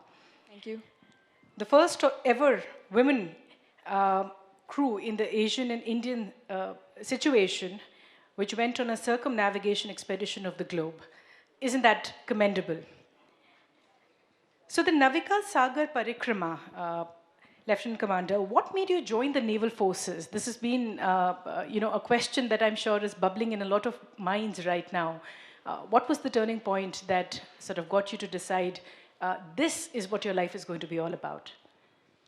You know, I come from the mountains, and ever since my childhood, the only water body that I was aware of was the river Ganges or the river Alaknanda that I was living close by. Yes. And then when I pursued my graduation in aeronautics. And then suddenly I hit a stage where I was like, what is it that I'm going to do next? And then I thought of all the things that really interested me and all those things that I really wanted to explore and never had the opportunity for. And that was something that, I was really curious about what is it like to be in the oceans and how life in the oceans would be. So that was something that really triggered me to join the forces and give it a shot. Okay. How was your experience at the voyage? Was it, I know a lot of people must have asked you, but was it any different because the crew was all women? Well, I don't think it was any different for me. And, the forces, they treat everybody as equals. Except for the occasional, the female officers, my crew members, they wanted to put nail polishes once in a while, and they were really good at cooking. But apart from that, I don't think that it was any different because I've sailed with the male counterparts as well. And I don't think that I had any different experiences with the females. Tell us about some of the challenges that you happened to face during the voyage. We were talking about the Southern Pacific storm that you were stuck in. We just saw glimpses of what the news carried at that time. And there was also a situation when the steering gear was damaged and you had to take a fifth unscheduled stop at Port Louis for repair. So how did you deal with situations like these, and what was it like being in the middle of it? So it was a Southern Ocean circumnavigation, which meant that we had to cross all the continents from their south. And, it's got certain criteria to it, failing which you are not qualified, you are not a qualified circumnavigator. So I'll just enumerate these criteria. One is that the entire distance that you cover around the globe should be greater than or equal to the circumference of the Earth, which is 21,600 nautical miles. Wow. You need to go south of all the Great Capes, which are the Cape Leuven, the Cape Horn, and then the Cape of Good Hope in Africa. And then, of course, cross the equator twice. So basically, we were transiting through all those areas in the ocean which are known to have no laws and no gods. The winds are very high. You actually face winds of the order of 70, 80 knots thrice in a week. So this particular storm that you mentioned, we encountered in the South Pacific Ocean. And it was one of the most massive storms and, very grave situation that we fell into. Very close to Cape Horn, just 7 days short of it, which is Cape Horn, which is also called as the Everest of the oceans. So there were times, when we were transiting these areas with sub-zero temperatures, extremely freezing temperatures, and the waters are really very cold. And the winds are as high as 140 kilometers per hour. So almost 19 hours straight, we had to be outside on the deck, manning the wheel, and looking after each other. We were absolutely drenched with the freezing cold waters. And when we actually came out of it, we really thank God that we have come out of a situation like that. So it's during those times that all your training that you have done, it's really put to test. And the second one was when the steering gear of the boat, it broke down. In the final leap, when everybody back home was waiting for us, our parents, everybody were in Goa waiting for us. And then 200 miles off the South African coast, in the middle of the ocean, the steering gear of the boat, it broke. So it's as good as, you are driving a car in a full speed and then your steering breaks down. and we didn't know what to do. So almost 12 hours of brainstorming, we spoke to each other and discussed what all the options available to us. And I understand there was no internet connectivity for you to reach out to the external audience then. There is internet connectivity. We were on satellite communication because the Navy needs to know about our whereabouts, and we used the internet only when we had to, relay our position reports to the naval forces. So that ways we were connected. However, everything that we needed to do, we only needed to do. There was no external help, and we could not have taken any external assistance. So we had to completely rely on the resources which were available on the boat.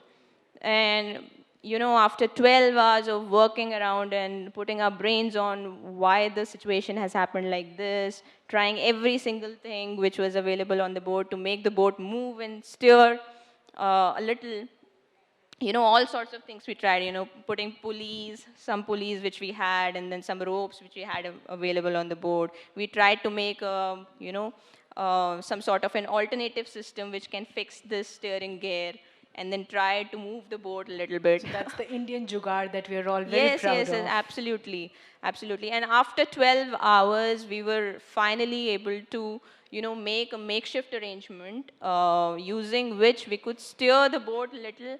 And then finally, after 4 days of steering the boat with a broken system, we managed to reach the nearest port, which was Port Louis in Mauritius, where we had the entire system fixed and then headed our way back home. Wow, that is quite some experience. So tell me, what does it take to persevere in a situation like this, which is life-threatening in the least, but very daunting and overwhelming? Is there some amount of sort of mental preparedness that you go with already? With all the conversation around mental health issues and how one must be able to be more gathered and centered these days. Is there a perspective there that you would like to share? What was your sort of mental framework at that point? What did it take to sail past this? The only thing I think that was there with us was the faith that we had in us, the faith in our capabilities, and the faith we had on the boat, the faith we had on the preparation, on the 2.5 years of preparation that we had done. So that was the only thing that kept us going.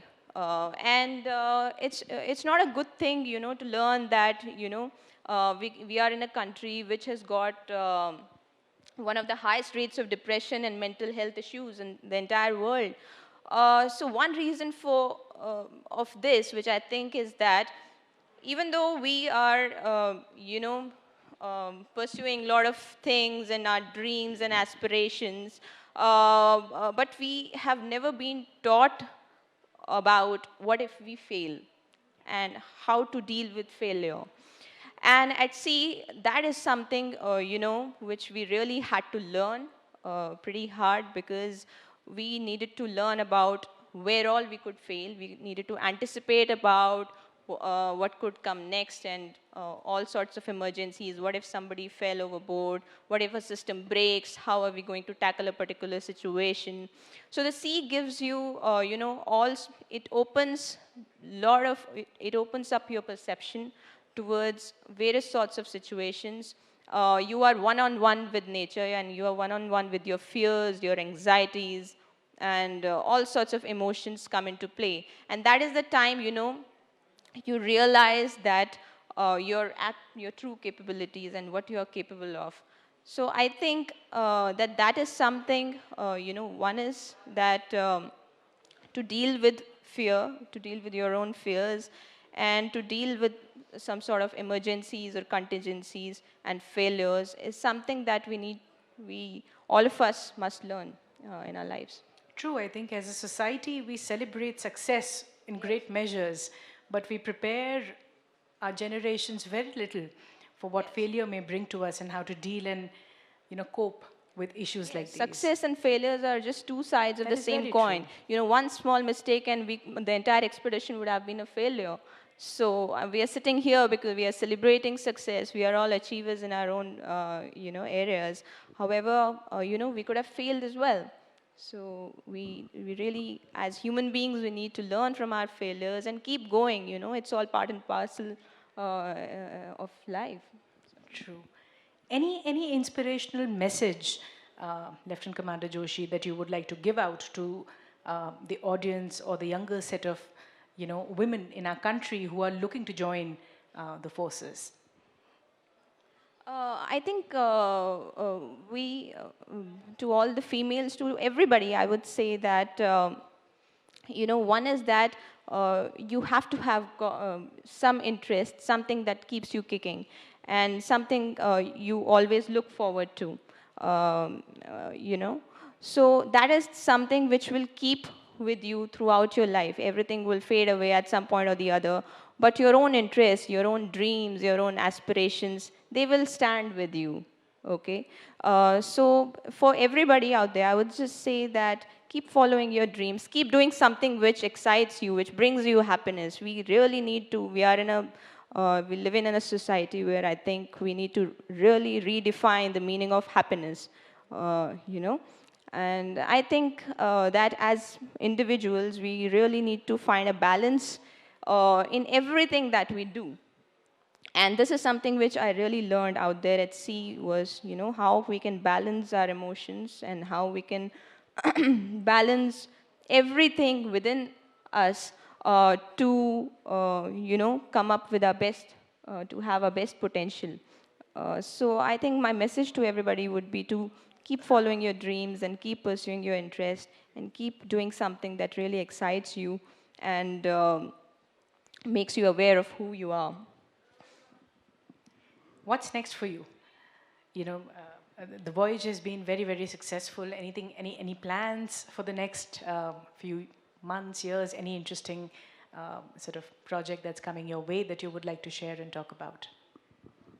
Well, the Navy is coming out with other expeditions as well. So I think that the next one in line or in pipeline is a mixed crew circumnavigation. Well, I would be more than happy if they allow me to associate with them in some way. And the next thing is I'm in Andamans. I'm based in Andamans right now, which is another beautiful place. And I'm trying to do things where I'm trying to live a very sustainable, have a very sustainable and eco-friendly lifestyle. And trying to get sailing started there because it's been a while since the waters have been explored in Andamans as well. So this is my next venture, to have some boat sailing in Andamans and to make the locals and everybody aware of, ocean, to have a glimpse of ocean sailing in Port Blair in Andamans. Lovely. Wish you all the very best in all your future endeavors. Lieutenant Commander Babita Joshi, it has been an absolute honor and pleasure hosting you in the afternoon today. Thank you so much.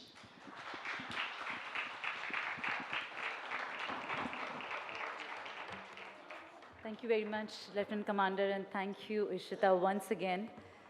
Well, so many key takeaways and so many stories to inspire us on this single day of these focus sessions at ETGBS. Well, challenging the status quo clearly, ladies and gentlemen, while we are setting up the stage, I would like to say that once known as an acid attack survivor, and now finally known as Laxmi, this one girl, this one woman, also a mother, she is the truest symbol of courage, ladies and gentlemen, hope, and the love for life. She's also helped more than 100 victims of acid attack in India. Ladies and gentlemen, आप सभी स्वागत करने के लिए ready हो जाइए इस अद्भुत और अनोखी सोशल एक्टिविस्ट और मोटिवेशनल स्पीकर का. Ladies and gentlemen, give it up to welcome on stage Laxmi Agarwal. जोरदार तालियां. You all know that a latest movie was made showing her indomitable spirit. The movie Chapak with Deepika Padukone displaying her character. We welcome you, Laxmi, and such a pleasure.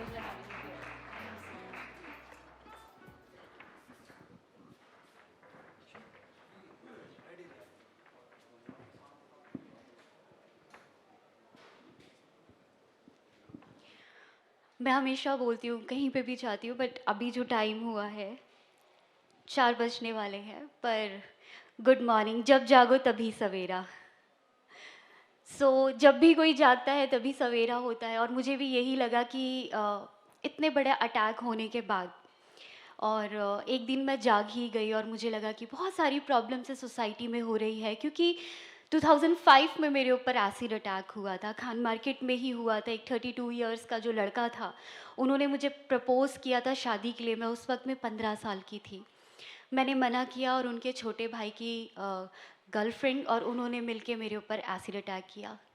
Acid attack से पहले की जो life, या कोई भी attack हो उससे पहले की जो लाइफ होती है वो बहुत अलग होती है, बहुत नॉर्मल। आप अपने सपनों को लेके जी रहे होते हैं, आपको क्या करना है, आप अपनी स्टडी पे ध्यान देते हो, आप अपनी ज़िंदगी पे ध्यान देते हो, बहुत नॉर्मल लाइफ जीते हो आप। और अचानक से जब कोई क्राइम हो जाता है, वो लाइफ बिल्कुल बदल जाती है, खासकर लड़कियों के लिए। लड़कियां वैसे भी कोख से बोझ कहलाती हैं, और जब वो पैदा होती हैं तो उस वक्त में सबसे ज़्यादा उसकी एजुकेशन से ज़्यादा उसके दहेज पे ध्यान दिया जाता है। तो ये सबसे बड़ी प्रॉब्लम है। और जब लड़कियों के साथ कोई अटैक हो जाए तो वो और बड़ी बोझ कहलाती है। सोसाइटी ने मेरे साथ ऐसा ही किया।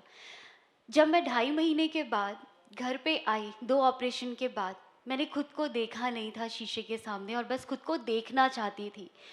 लेकिन जब खुद को देखा, उस वक्त देख के मैं खुद को डर गई। कुछ लोग आए थे सोसाइटी से, रिलेटिव्स ने साथ छोड़ दिया, दोस्तों ने साथ छोड़ दिया, सब ने साथ छोड़ दिया। लाइफ में सिर्फ पेरेंट्स बचे थे, और वो पूरा सपोर्ट कर रहे थे। तो जब मैंने खुद को पहली बार शीशे के सामने देखा, उस वक्त में ये चीज़ रियलाइज़ हुई कि अब मैं इस चेहरे के साथ नहीं जी सकती हूँ। जो लोग मुझसे मिलने के लिए मेरे घर में आए थे, वो सोसाइटी जो सिर्फ मजाक उड़ाना जानती है, या फिर वो सलाह देती है मार देने की। तो उस वक्त में जो लोग आए, उन्होंने पेरेंट्स को सजेस्ट किया कि ये तो लड़की है, आपके पास तो बेटा भी है, अगर उस क्रिमिनल को करना ही था तो पैर काट दिया होता, हाथ काट दिया होता, बॉडी के किसी और पार्ट में एसिड डाल दिया होता, चेहरा ही क्यों, बेचारी शादी कैसे होगी। और उसके बाद उन्होंने यही सजेस्ट किया कि आप एक काम करो, इसको इंजेक्शन लगवा के मरवा दो। ये सोसाइटी, मुझे जब तक नहीं पता था कि मेरे साथ हुआ क्या है। कुछ समय के बाद जब मैंने खुद को देखा, तो उस वक्त में मैंने यही चीज़ सोची कि वो लोग सही बोल रहे थे, मुझे सुसाइड कर लेना चाहिए। उसी वक्त में मैंने शीशे को देख के ये चीज़ भी रियलाइज़ करी कि लक्ष्मी, तुम तो कुछ ही देर में मर जाओगे अगर तुमने सुसाइड किया तो, लेकिन तुम्हारे मरने के बाद लोग यही कहेंगे, लड़की थी ना, उसकी ही गलती होगी तभी उसने सुसाइड किया है। पेरेंट्स को टॉर्चर किया जाएगा, और कहीं एक दिन ऐसा वक्त ना आ जाए कि उनको भी सुसाइड करना पड़ जाए। और जो गलती मैंने अटैक से पहले किया, वही गलती मैं आज फिर दोहराऊंगी, वो कि मैंने अपने पेरेंट्स से बात नहीं किया था अटैक से पहले, और वही गलती मैं आज भी करूंगी उनसे बात ना करके। उस वक्त में मैंने डिसीज़न लिया, और मैं गई अपने पेरेंट्स के पास, और मैंने उनसे कहा कि मैं नहीं जी सकती इस चेहरे के साथ, मुझे मरना है, आप मुझे इंजेक्शन लगवा के मरवा दो। तो उन्होंने बोला, मेरे पापा ने मुझे गले से लगाया, और मेरे पापा ने कहा कि इस दुनिया में ऐसा कोई काम नहीं है जो नामुमकिन हो, हर एक काम मुमकिन ही मुमकिन है। एक दिन एक ऐसा वक्त आएगा कि तुम बहुत आगे जाओगे और तुम्हें इस चेहरे से प्यार होगा। और आज मैं कहती हूँ, आई लव माई फेस, मुझे फ़र्क नहीं पड़ता, मुझे बिल्कुल फ़र्क नहीं पड़ता कि लोग मुझे क्या बोलते हैं, कैसा देखते हैं, कैसा सोचते हैं। अगर सही मायनों में देखा जाए, तेज़ाब हमारी सोच में है, हमारे दिमाग में है, और हमें अपने दिमाग से तेज़ाब को निकालने की ज़रूरत है। और उस वक्त में 2006 में मैंने एक PIL डाला सुप्रीम कोर्ट में एसिड को बैन करने के लिए, और उसके बाद उसका रिज़ल्ट 2013 में आया। उसका रिज़ल्ट यही आया कि ऐसे खुलेआम एसिड नहीं बिकेगा, जो भी बेचेगा उनके पास लाइसेंस होना चाहिए, जो भी खरीदेगा उनके पास ID प्रूफ होना चाहिए। लेकिन उसके बावजूद भी लगातार एसिड खुलेआम बिक रहा है, उसके लिए भी लड़ाई लड़ी जा रही है। लेकिन अगर देखा जाए, निर्भया कांड से पहले एसिड, लोग जानते कि रेप वायलेंस क्या है, डोमेस्टिक वायलेंस क्या है, लेकिन कोई ये नहीं जानता था कि एसिड वायलेंस क्या है। उसके बाद कानून आया, और जब कानून आया, कानून से पहले 2009 में मैंने उस लड़के को 10 साल की सज़ा दिलवाई। और बहुत सारे लोगों ने बोला कि लक्ष्मी, तुम्हें नहीं लगता है कि उसको 10 साल से ज़्यादा सज़ा होनी चाहिए थी, या उसको फांसी की सज़ा होनी चाहिए थी? निर्भया कांड में तो आप देख ही रहे हैं कि क्या हो रहा है। उस वक्त में बिना कानून के उसको 10 साल की सज़ा दिलवाई, क्योंकि अभी जो कानून आया है 326 एक्ट ए और बी, उसमें 10 साल का पनिशमेंट है, तो उससे पहले ही मैं उनको सज़ा दिलवा चुकी थी। वुमेन एम्पावरमेंट, मैं सोचती हूँ कि हम लोग, कल वुमेन्स डे है, और एक दिन वुमेन्स डे मना के हम क्या जताना चाहते हैं, लोगों को क्या बताना चाहते हैं। मैं कल के दिन को इक्वालिटी डे मनाती हूँ। मुझे ऐसा लगता है क्योंकि जिस वक्त में मुझ पे अटैक हुआ था, उस वक्त में लोगों ने मुझसे कहा कि लक्ष्मी, तुम्हें लड़कों से नफ़रत नहीं होती है? तो मेरा सवाल उनसे था कि आप मुझे ये बताइए, जिस वक्त में मेरे ऊपर अटैक हुआ था, जिन्होंने आके मेरी हेल्प करी वो भी एक लड़के, जो पुलिस वो भी लड़के, जो डॉक्टर वो भी लड़के, जो घर में पिता और भाई वो भी लड़के। अब बताओ किस किस से नफ़रत करूं मैं? एक इंसान की वजह से मैं पूरी सोसाइटी से नफ़रत नहीं कर सकती हूँ। तो उस वक्त ये चैलेंज मैंने लिया और एक्सेप्ट किया खुद को, और बैक टू बैक जो मैंने लड़ाई लड़ी वो आप लोगों ने देखा। एवरी डे अटैक एक पर्सन करता है एक पर्सन पे, लेकिन देखा जाए वो पूरी सोसाइटी पे, जो सोसाइटी है उसके पूरे परिवार पे ही अटैक करती है, लगातार अटैक करती है। वो क्रिमिनल तो मासूम बन जाता है। फॉर एग्जाम्पल, जो अभी निर्भया कांड का ही जो जुमेनाइल था, आज वो बैंगलोर के किसी 5 स्टार होटल में वर्क कर रहा है एज अ शेफ। कितनी रिस्पेक्ट मिल रही है उस इंसान को। ऐसे ही मेरे क्रिमिनल के साथ भी हुआ था। तो मेरे अंदर एक अलग गुस्सा था और पॉजिटिव गुस्सा था। लोगों ने कहा कि तेज़ाब के बदले तेज़ाब, तो आई रियलाइज नहीं, उसको जो फांसी की सज़ा मिलती तो शायद वो मर जाता एक वक्त में, सब कुछ ख़त्म हो जाता। लेकिन आज जहाँ मैं हूँ उसको उसकी बहुत बड़ी सज़ा मिली है। उसने ये सोच के एसिड अटैक किया था कि तू मेरी नहीं तो तू किसी की नहीं, ये 4 दीवारी में कैद रहेगी, तड़पेगी, मरेगी ऐसे। और आज उसको बहुत बड़ा जवाब मिला। कभी उसने ये नहीं सोचा होगा कि कभी मुझे कहीं से अवार्ड मिलेगा और या मैं अपनी आवाज़ खुद बनूंगी। तो मुझे ऐसा लगता है जब तक मैं एम्पावर नहीं होंगी तो मैं किसी को एम्पावर नहीं कर सकती। और एम्पावरमेंट की बात है सिर्फ विमेन ही क्यों, पूरी सोसाइटी को एम्पावर होना पड़ेगा, तभी क्राइम रुकेंगे और तभी सोसाइटी के दिमाग से तेज़ाब ख़त्म होगा। और बहुत सारे लोग बोलते हैं विक्टिमाइज़ करते हैं, तो मैं एक ही बात, जो मैंने सोच के, जो मेरी सोच थी उस सोच के साथ मैं बाहर निकली। ना मैं विक्टिम थी, ना हूँ, ना कभी बनूंगी और ना किसी को बनने दूंगी। और इसीलिए मैंने एक फाउंडेशन शुरू की है, द लक्ष्मी फाउंडेशन। अब उसमें विमेन एम्पावरमेंट, इक्वालिटी पे मैं बहुत सारा काम कर रही हूँ, आप लोग भी उसका हिस्सा बन सकते हैं। सर्वाइवर के रिहैबिलिटेशन पे, क्योंकि जो क्राइम्स हो चुके हैं ऑलरेडी उनको काउंसलिंग नहीं मिलती है, ट्रीटमेंट नहीं मिलता है, बहुत सारी प्रॉब्लम्स होती है। तो उस प्रॉब्लम से निकालने के लिए आज मैं खड़ी हूँ, अब आप लोगों की बारी है। Thank you so much. Thank you. Lakshmi, मैं कहना चाहूँगी आपकी इस सोच, आपके इस जोश और जज्बे को हम सबका, that's more like it, ladies and gentlemen. Thank you very much, Laxmi. More power to you. And of course, we would be with you in your initiative. Thank you very, very much. Well, ladies and gentlemen, it's time to further gear up with that motivational quotient, ladies and gentlemen. वक्त आ चुका है कि अब हम बुलाएं मंच पर किसको? शूटर दादी को, ladies and gentlemen. The सांड की आँख fame. क्या कहें, octogenarian sharpshooter, the oldest women sharpshooter in the world, ladies and gentlemen. You know that in her 60s उन्होंने national fame को पाया और 30 से भी ज़्यादा national championships जीते हैं उन्होंने। आप जानते हैं उनका नाम है चंद्रो तोमर। दादी, आपका बहुत बहुत स्वागत है इस मंच पर, economic times global business summit के इस मंच पर। एंड आई थिंक जो हमारे ऑडियंस मेंबर्स हैं वो उनकी अद्भुतता देखकर बिल्कुल स्टन्ड हैं. राउंड ऑफ अप्लॉजेस, जोरदार तालियों से स्वागत करें एक बार फिर से. प्यार से हम उन्हें शूटर दादी के नाम से बुलाते हैं, तो इसी अंदाज के साथ रिक्वेस्ट करेंगे और शूटर दादी से ये अनुरोध है हमारा कि वो हमसे कुछ वार्तालाप करें, कुछ शब्द कहें और हमको प्रेरणा दें. धन्यवाद.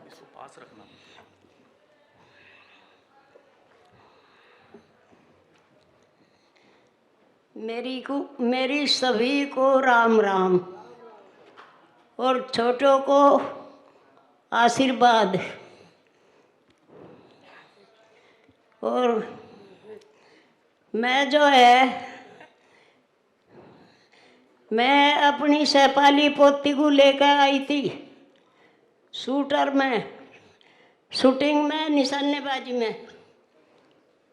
मेरा नाम चंद्रो तोमर, शूटर दादी तक प्रसिद्ध.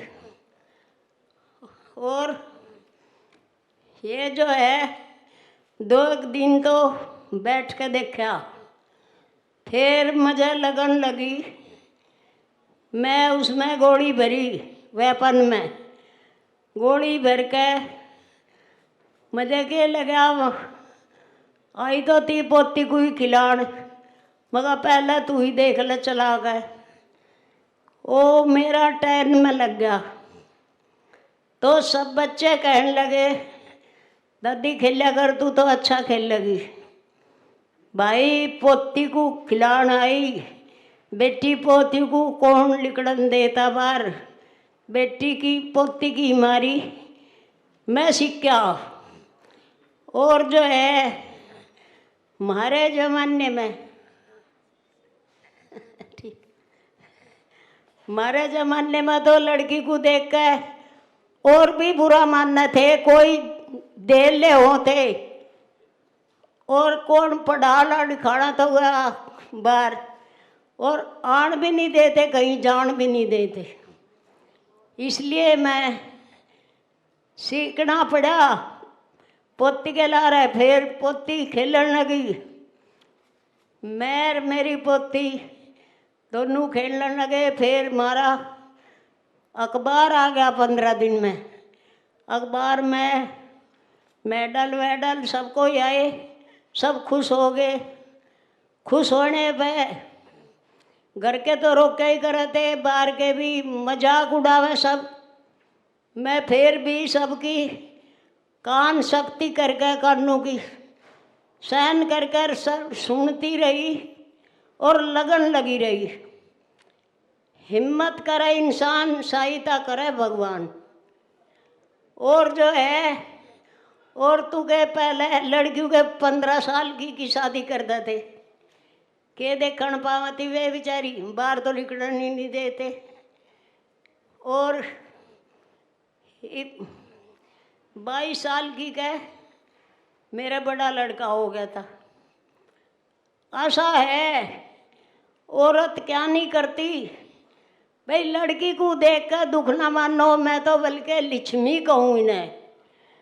लड़की बचाओ, लड़की पढ़ाओ और लड़की खिलाओ भी. लड़की हवाई जहाज में पायलट हैं, जज बनी बैठी और ओलंपिक में मेडल लावे. पहलवानी में उनकी पिक्चर भी बन रही. क्या नहीं करती, सब कुछ करें.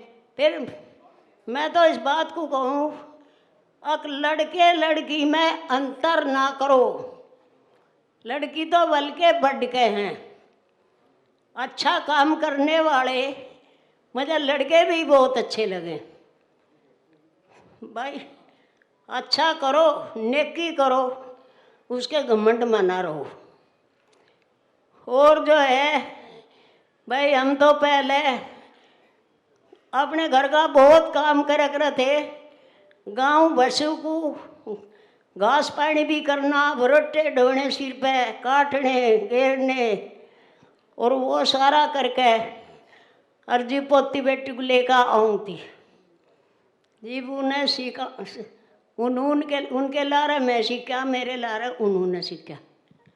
मेरी पोती ने अच्छा काम करा, मैं भी करा, भाई सब खुश हो गए। फिर मैं घर घर कहती फिरी, कोई लड़की को भेज दो, तो मजाक उड़ाने लगी। उड़ावे तो उड़ाओ, कोई बात नहीं, मैं गिल्ला नहीं मानना, नहीं मैं गुस्सा मानना बिल्कुल भी। मैं लगी रही, फिर भी मेरे ऊपर भेजो लड़कियों को और बेफिक्र हो जाओ, लेकिन भेजो तो मैं अपने ऊपर लिया कर। लड़की ने बहुत अच्छा काम करा, सबने अच्छा काम करा, नौकरी लग गई जगह जगह। तो फिर तो हम देखसी सब भेजने ही लगे। और घर के जो थे रुकावट में, पहले कौन लिखड़न देता, और तू को पढ़ाना लिखाना तो बगल गया। भाई अब तो जब भी मैं तो 65 साल की खेलने लगी थी, 24 साल खेलतू हो गए, और खिलातू भी, कोचिंग भी दी, प्रेरणा भी दी, और अब भी दूँ। हिम्मत करो, जिस काम को करोगे डट का करो। और जो है, मैं तो दुख को भी दुख नहीं मानती, दुख भी उसका भेजा हुआ वही घटाओगा वही बढ़ाओगा। मतलब तो करने ते काम है, बच्चों को सेवा करना काम है। आखिरी सांस लो, बच्चों की सेवा करूंगी, गर्ल्स की ज़्यादा करूंगी। गर्ल्स मेरी लिया मेरी लक्ष्मी है, सब मेरी अपनी है।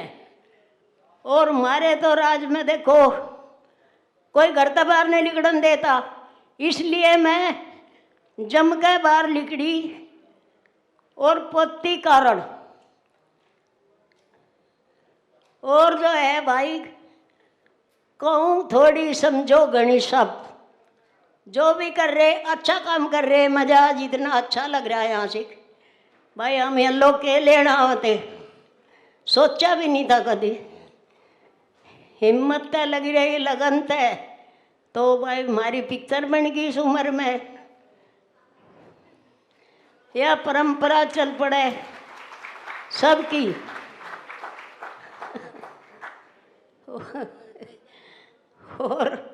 और भाई बुढ़ापे को भी बुढ़ापा नहीं मानती, तन बुढ़ा हो मन बुढ़ा नहीं होता।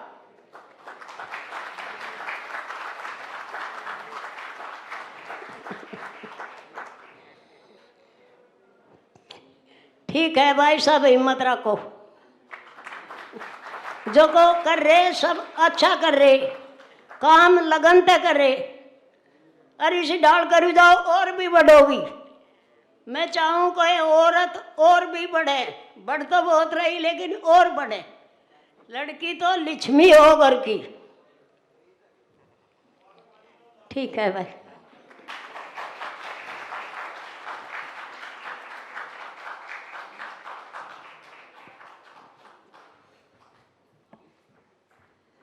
दादी आपका बहुत बहुत धन्यवाद इस अपनेपन के लिए और आपके सारे शब्दों के लिए बहुत बहुत धन्यवाद। एक बार फिर से जोरदार तालियां शूटर दादी के लिए। Let's have some shooter round of apologies, है ना? सो थैंक यू, हम आपके आभारी हैं। थैंक यू वेरी मच, बहुत बहुत धन्यवाद। ठीक है, मैं तो यही चाह रही, अब सबको देखो, सब जो कुछ भी कर रहे बहुत ही अच्छा कर रहे, लेकिन और भी लगन करें ज़्यादा तो अच्छी बात है।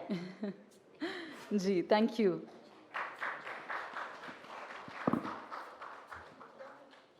How adorable she is. Thank you once again. और मुझे बस ये लग रहा है कि how dynamic is the vibe out here. मतलब I really had goosebumps listening to Laxmi before और अब shooter दादी. So I think with those thoughts I have to move ahead and steer the proceedings ahead, ladies and gentlemen. Well, thank you for being such amazing audiences as well. Apne liye, can you all give a round of applause as well? Thank you. All right, so isi ke saath we're going to be trending into the next, and in fact, the last topical discussions and of course talks around it. So it's divided into 3 segments. We have a keynote, we have a discussion, and of course, then in the last segment, the fashion icon himself is going to walk up the stage. But talking about, of course, success, they say that strive to be not a success, but rather be of value. So hence, we're going to be talking about sustainable fashion and textile, a time for change, ladies and gentlemen. And to render the keynote address without any ado on sustainable development and the role of Khadi, could we please, could you all join me in welcoming Shri Vinay Kumar Saxena, Chairman, Khadi and Village Industries Commission, KVIC in India. Shri Vinay Kumar Saxena. नमस्कार sir, आपका स्वागत है. And we're looking forward to hear you. Thank you.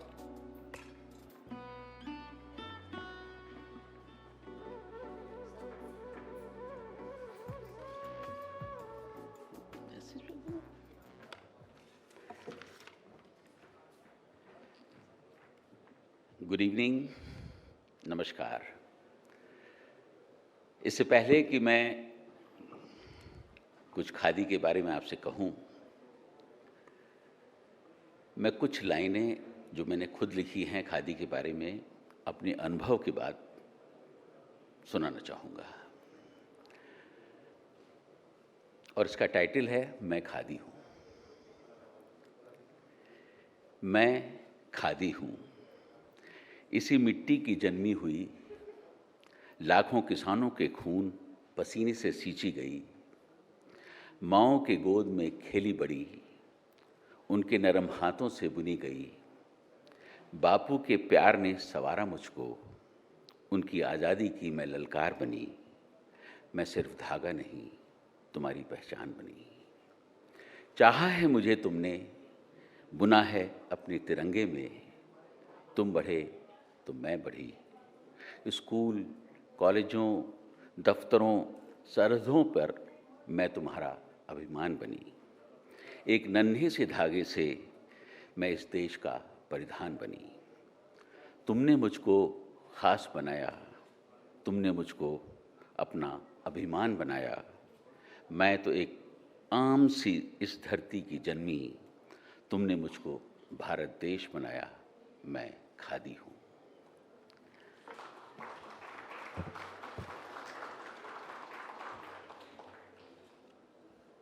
आज जब हम खादी की बात करते हैं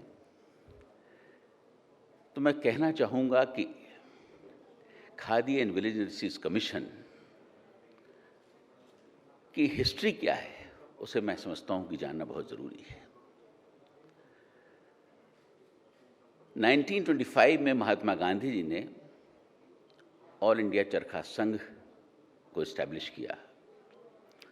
और उसके पीछे जो उनका मकसद था वो ये था कि लोग अपने हाथों से सूत बनाएं, कपड़ा बनाएं, अपने पैरों पे खड़े हों, और जो विदेशी कपड़ा इस देश में आ रहा है उस पर रोक लगे. आज़ादी के बाद ऑल इंडिया चरखा संघ 1952 में all India khadi and village industries board के नाम से जाना गया.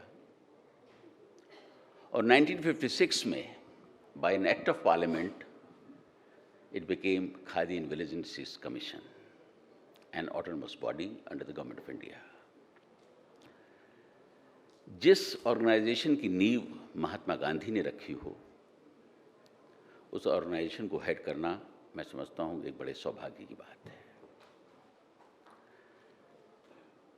वो खादी जिसे महात्मा गांधी जी ने हमें सौगात के रूप में दिया था, आज़ादी के बाद एक बहुत लंबे समय तक गुमनामी के अंधेरों में खो गई. मैं आपसे शेयर करना चाहूँगा कि कुछ समय ऐसा भी आया जब खादी की ग्रोथ माइनस हुआ करती थी. लेकिन अब प्रधानमंत्री मोदी की रहनुमाई में, उनकी लीडरशिप में खादी एक बार फिर परवान चढ़ रही है. 1956 में मैं कहना चाहूँगा आपसे, जो खादी का प्रोडक्शन था वो less than 1 million square metre हुआ करता था, और जो लगभग 58 ईयर्स के बाद 1914 में 105 मिलियन स्क्वायर मीटर पहुंच सका। 58 इयर्स की जर्नी, एक less than half million square metre से 105 million square metre.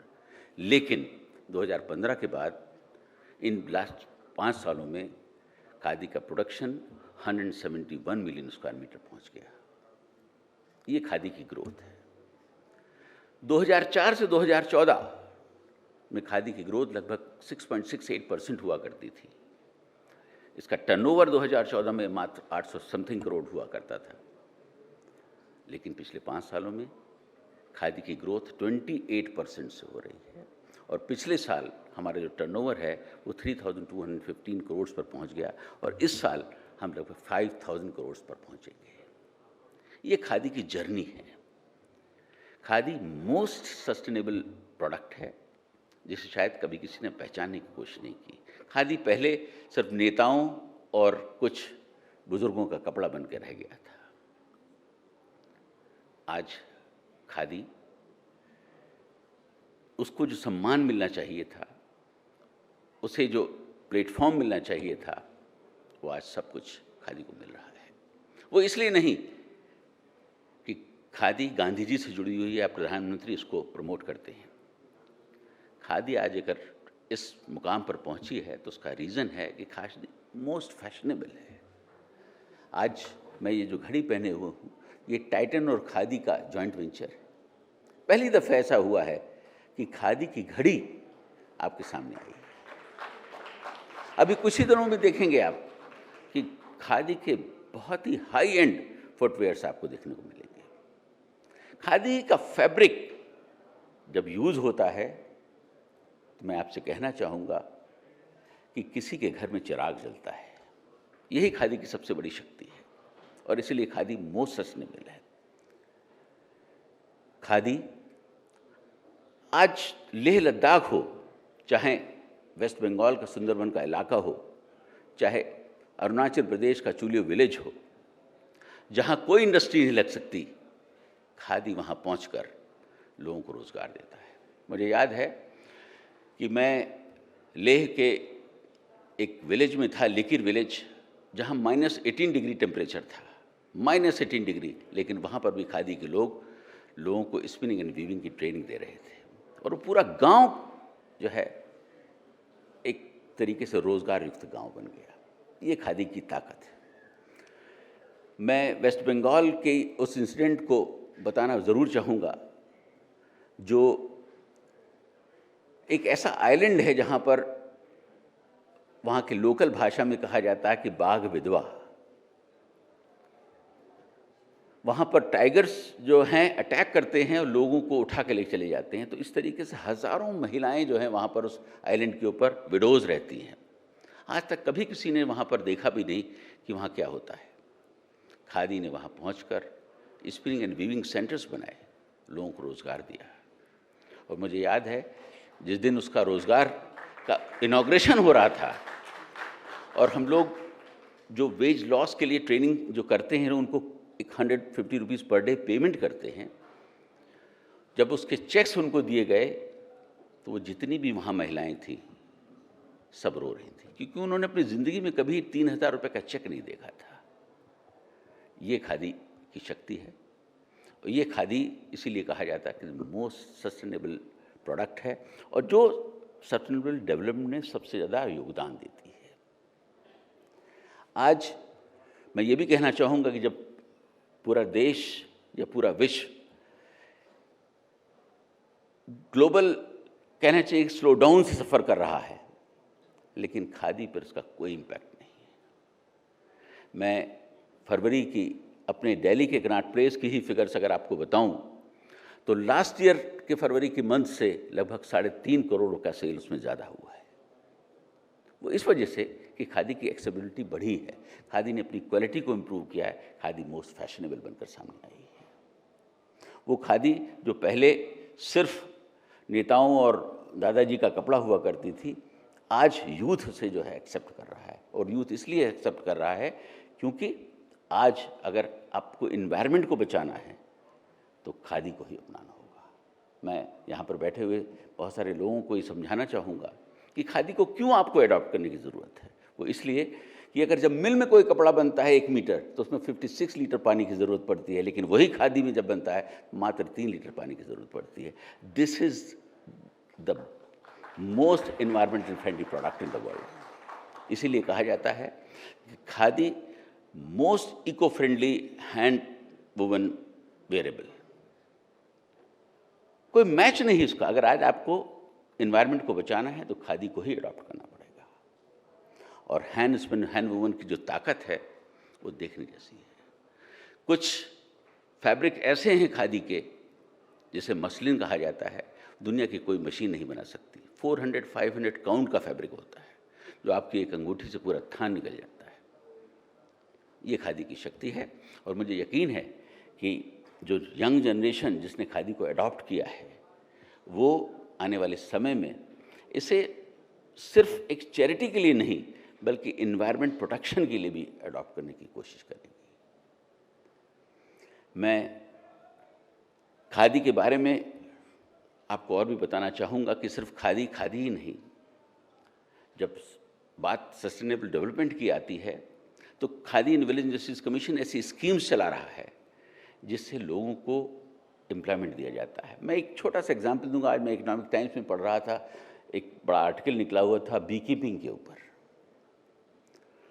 Honey mission एक ऐसा मिशन है जो खादी कमीशन चला रहा है, जिसमें हम लोगों को, पर्टिकुलरली फार्मर्स को, ट्रेनिंग देकर बी बॉक्सेस देते हैं। और उससे सिर्फ हनी का प्रोडक्शन नहीं होता, लेकिन क्रॉस पॉलिनेशन से उनकी क्रॉप जो है 30-40% ग्रोथ उनको ज़्यादा मिलती है। ये एक ऐसी स्कीम है जिसने पूरे देश के अंदर एक नया आयाम पैदा कर दिया है। लगभग 1.5 सालों में हम लोगों ने 1,45,000 बी बॉक्सेस पूरे कंट्री में बांटे हैं और उसने हनी के प्रोडक्शन को बढ़ाया है, साथ में क्रॉस पॉलिनेशन के साथ उसकी क्रॉप को भी बढ़ाया है। इस तरीके की स्कीम्स खादी कमीशन चलाता रहता है। एक कुम्हार सशक्तिकरण योजना भी है जिसके माध्यम से हम लोगों को, जो कुम्हार कम्युनिटी जिसको कहते हैं कि जो मिट्टी के बर्तन बनाते हैं, उनको कैसे रोज़गार से जोड़ा जाए, उनको भी जोड़ने की कोशिश की गई है। और आज उस स्कीम ने 400 रेलवे स्टेशंस को भारत सरकार ने कंपलसरी कर दिया है, जहाँ पर सिर्फ कुल्हड़ में ही आपको चाय मिलेगी, मिट्टी के बर्तनों में ही चाय मिलेगी। आप सोचिए, जब आप कुल्हड़ में चाय पीते हैं तो आपको अपनी वतन की मिट्टी को कम से कम 3 से 4 बार होंठों से लगाने का मौका मिलता है। इससे अच्छी खूबसूरत बात और क्या हो सकती है। ये खादी की शक्ति है। मैं अंत में कहना चाहूँगा कि जिस तरह एक मासूम बच्चे की मुस्कुराहट का कोई मजहब नहीं होता, या एक उगते हुए सूरज की किरणों का कोई मकसद नहीं होता, उसी तरह खादी का धागा कुदरत की तख्लीक का एक करिश्मा है, जिसे बनाने वाले का कोई एक मजहब नहीं, वो किसी एक प्रांत का नहीं, किसी एक रीजन का नहीं, किसी एक रिलीजन का नहीं। वो कश्मीर से कन्याकुमारी तक देश को एक सूत्र में बांधता है। यही खादी की शक्ति है। इन khadi we spin employment and we prosperity in India. Thank you.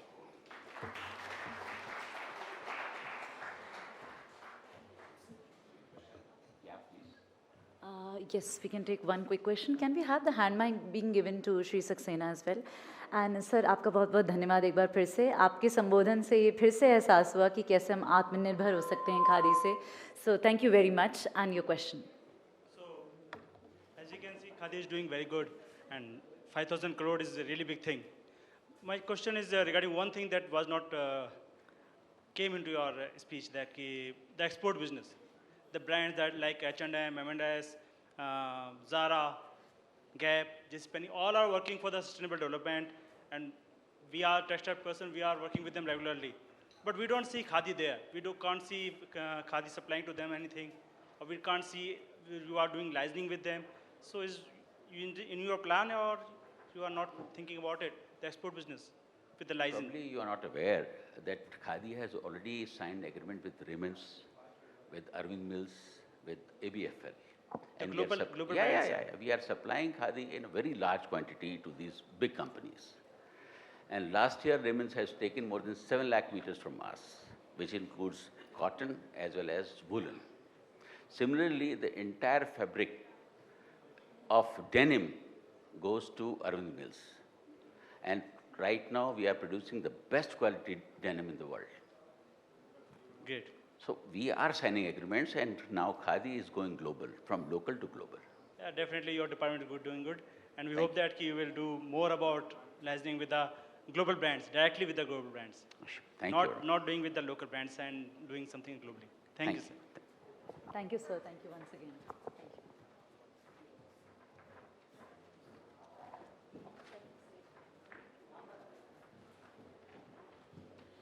Ladies and gentlemen, we are setting up the stage once again because it's going to be the big talk happening amongst the experts on the stage. Well, I'll just take a quick second here talking about one of the loveliest things that Igor Stravinsky, a Russian-born composer and pianist, once said. He said, to listen is an effort. To hear is no merit. A duck hears too. So on that note, I'm going to be saying that we have been listening about sustainable fashion, but let's really get to the heart of executing and doing the thing, right? So we're going to be talking about the journey to 2030. Standing at 2020 this decade, we're going to cover another decade until 2030. And of course, as I said, a lot is going to be covered under this umbrella of sustainable, making fashion sustainable. So we're going to be talking about lifestyle, sustainability options, of course, a second-hand garment, something known as fashion revolution. So a lot of trending topics would be covered under this umbrella, and I would take this moment to invite on stage our session moderator, Namrata Rana, Director, Brand and Strategy from Future Escape. Namrata, we need you on the stage, please, once again. Let's welcome the session moderator with a good round of cheers. She's going to be extracting all the perspectives from our panelists. So welcome, Namrata. With that, I'm going to be inviting the MD of Puma India joining us. Please welcome Abhishek Ganguly. Hello, Abhishek. Are you here? Hello. All right, with that, let's invite the MD of Adidas India, Neelendra Singh. Hi, Neelendra.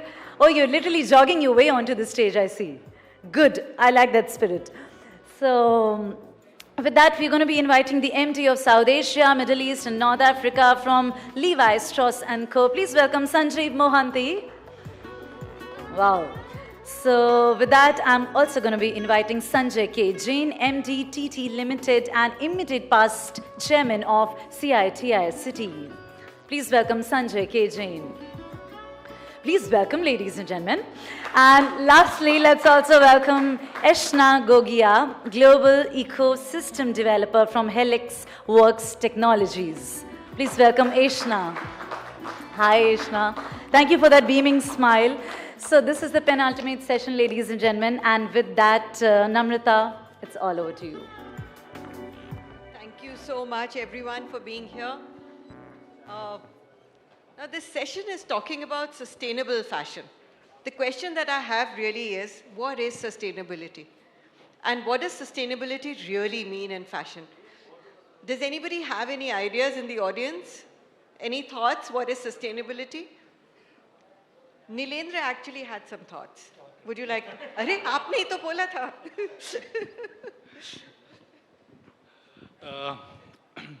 So I'll give you the bigger perspective of sustainability. In fact, the Adidas in the brand says the core belief of the brand is that through sport we have the power to change lives. And you know, sport is an integral part of society. It is an integral part of every human being, and therefore it's uplifting. And therefore for us to be able to enable sport and induce participation into sport is a big deal. Now, if you look at sustainability, therefore, our framework in Adidas covers the life cycle of sport, where sport is made, played, and sold. So sustainability for us has a framework which covers the entire life cycle of sport. And then there are a bunch of activities within each let's say, pillar. And hence we always said in the company that it's not a sprint, it's a marathon. And hence it needs stamina and commitment to be able to live the full, let's say, promise of sustainability. Okay. Would you agree with that, Abhishek? You're also a sports brand. And did something he say resonate with you, or do you have a different approach? No, I think I completely agree with Neil here. And also as a company, as Puma, we have sustainability has been core to our existence, our being. In fact, we have this, we came up in 2015 with 10 sustainable goals that we want to reach by 2020. And it is something which is very imperative for our business, because we believe that sport influences lives, and the planet is the most critical element of that life. And hence how we impact the planet and positively is very, very important for us, to our organization. Sanjeev, over to you. I just wanted to understand that does an alignment with the Sustainable Development Goals make a difference? And if it does, then what are the things that need to enable that transformation? Yeah, absolutely. I think we definitely believe that in a value, a core value about profits with purpose, and also talking about, we are also looking at giving more and taking less from the planet. So with that as a core fundamental value, we think that sustainability and sustainable fashion is something which Levi's would like to pursue and is pursuing for more than 2 decades. And there are various pillars in terms of how you can actually pursue sustainability. It's around the usage of materials, the way you sell, the way you impact societies, where you sell and where you source from. And all that put together, I think, has a transformative impact in terms of how we do business and how we conduct ourselves. I think also what is happening is that there is a big movement around collaboration within the industry. And I think many brands are coming together to collaborate and open source technology to allow everybody else to raise the bar on climate change, on sustainable sourcing, on sustainable fashion, and how that can really be sustained on a long term, and clearly putting out goals out to the people, to the society, and actually making sure that you deliver and walk the talk and deliver those goals. But the real issue is that despite whatever commitments the biggest fashion brands have made in the world, fashion is considered to be highly polluting. It is considered to be, the one of the largest emitters of CO2 into the atmosphere, and very, very wasteful. So what is the answer? Sanjay, do you have any thoughts? Well, of course, sustainability means different things to different people. We are a value for money brand, and we sell where the real Bharat lives, which will be very different from my 3 colleagues, speakers on the dais. But I think so there are many forms of sustainability, and typically we always attribute sustainability with a cost. That, if you're going to do something which is sustainable, like if you go for natural dyes, etc., it's going to be more expensive than the normal process.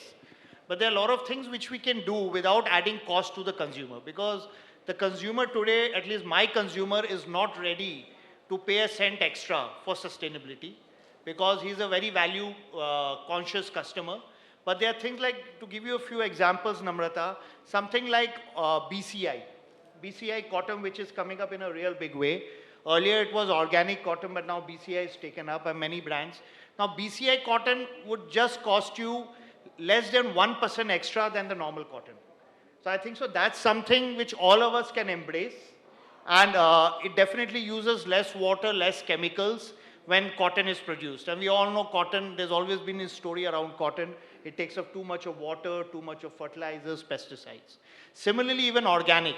Though of course, there are a lot of issues around organic per se, but organic also is only about 1.5% more expensive. So there are a lot of such things which we can do, which are not necessarily a burden to the manufacturer, and also which adds value because the consumer may not want to pay for it, but he doesn't mind it. And I can give you one simple example. We sell underwears where we have a single piece box packing, and we were forced to put a poly inside because my consumer was not ready to accept because of competition, etc. Just a single piece box. Now, why do you need a poly when you have a single piece box?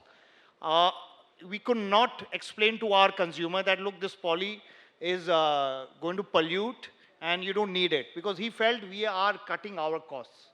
But now with our Honorable Prime Minister speaking out for plastic, now we've been able to print on our box, this is plastic free, save the environment. And now the consumer suddenly has started accepting, the channel has started, yes, you're doing a good thing. In fact, we're saying other competition also following up.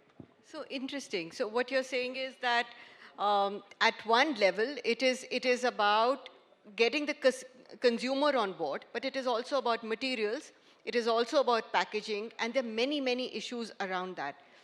Eshna, what do you think needs to be done in terms of building trust and traceability in the kind of materials that are being used today? So I think the society is moving from mindless consumption to mindful purchasing. So coming from a millennial point of view, we really care about what is the journey of the product.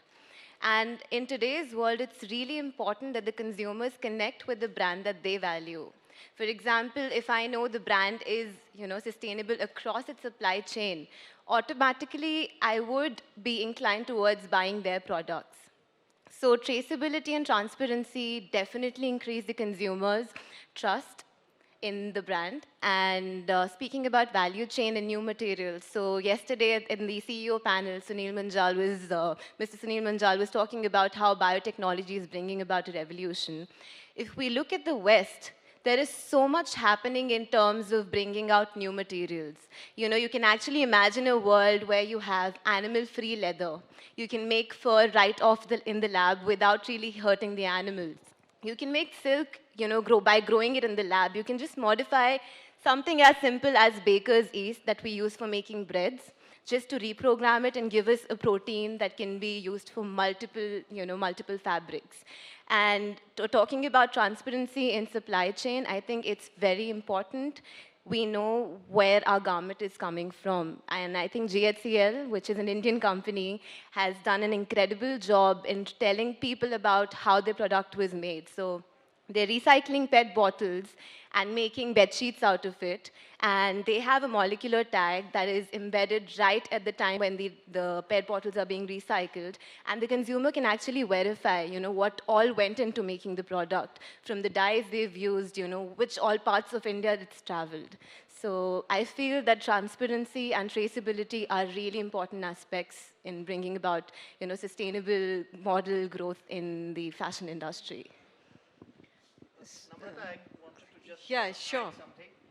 That's one side of the story. On the other side, I introduced an organic vest called Green Vest about 7-8 years back. And people were just asking, ye kya hota hai? What it is, and till date, I have not been able to crack the code of how to convince the consumer that organic is something better. I'm not charging any premium. I'm just bearing that cost. But till date, the consumer sitting in small towns of UP, Balia, Azamgarh, and believe me, their consumption is huge, the density of population, or in Bihar, they simply don't even understand what you mean by organic, which is a pretty commonly used term. So that's the other side. So there are two questions here.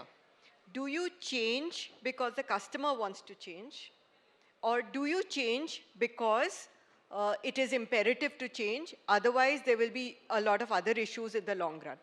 So what is it that is going to drive the big fashion brands to change? And Neelendra, your organization does a lot of work in terms of engaging with customers through sport. So when you've created sneakers that are made to be made again, did you actually speak to customers, or is that a perspective that came from within the organization that we need to innovate in a variety of ways so that we can actually sort of experiment and then grow the business and perhaps scale later on? good one, Namrata. I think इसमें ये सारी insights consumer से ही आई थी. I think consumer increasingly is far more conscious, and of course the idea of conscious consumption is extremely important. So when we, and the other thing I want to say before I complete my reply is that the industry in general has a problem. As fashion cycles are reducing and as consumerism is increasing, clearly there's more apparel and more fashion out there, which is not good for the, let's say, environment. But the key question is, can you avoid not being part of the solution? And therefore, there are two things. One, of course, the consumer wants it, and consumer appreciates brands who have a conscience. And secondly, all brands, I'm sure this is an industry-wide topic, would want to be part of the solution. And therefore, when we go out and source plastic from the oceans and clean the oceans, we're doing it for both. One, we want to leave a planet that is better than we inherited it. Secondly, the consumer appreciates it. So, dono angle. Sanjeev, what about the Levi's journey? And that started many, many years back. So were customers that conscious at that point in time? Or was there something else that led to the transformation in Levi's? I think it started because of the fact that Levi's had these values where they said profits with principles and profits with purpose. And I think that was where the Levi's board was very passionate about, sustainability. So if you look at, Levi's and its journey, 1992, Levi's started terms of engagement for the first time. And I think many brands later, all the sportswear brands, they adopted it later, and many other brands came onto the bandwagon in the late 90s, in the early 2000s. So similarly, I think when Levi's started something called Worker Wellbeing Program, which impacted around factories across 17 countries, where 219,000 workers have been really, their lives have improved because of this program. Those were outsourced factories, your own factories? Including our own factories and outsourced factories, and also the usage of recyclable, renewable energy. So our factories, we have a commitment till 2020, we will use 100% recyclable energy, and all our third-party partners will be 40%. If you look at the climate accord, the Paris Climate Accord, Levi's was the first apparel brand to really go and commit a part of the group which is called We Are Still In, where we have taken a very audacious goal of 2025 to say that we will have goals which will allow the temperature to only rise by 1.5 degrees after the pre-industrialization era. So there are many targets we have taken, and for example, Partnership for Clean Textiles, the waterless program which we are really outsourcing, discharge of zero hazardous chemicals. So there are innumerable programs which are tracking on a weekly, monthly, quarterly basis. Some are short-term, and we have the targets, we are meeting the targets there, and some are long-term. So for Levi's, it has been part of the DNA before sustainability became a buzzword, and a lot of people started adopting it, because we came into a serious situation with the planet. And it has happened in the last 10 to 15 years, but I think Levi's has been at it, and we are actually collaborating, open sourcing, partnering with many brands to really make sure that we can make a larger impact on the supply chain at large. Tell us a little bit more about the open sourcing. I'm curious to understand what does that really entail, and what are the kind of partnerships that you're looking at? So, for example, if you look at the biggest program where we're talking about waterless technology, we have now jeans. For example, the products made in India, 90% plus is waterless. Waterless saves, if you look at jeans as such, it's a high water consumption category, right? Right from the growing of cotton to the washing of the denim.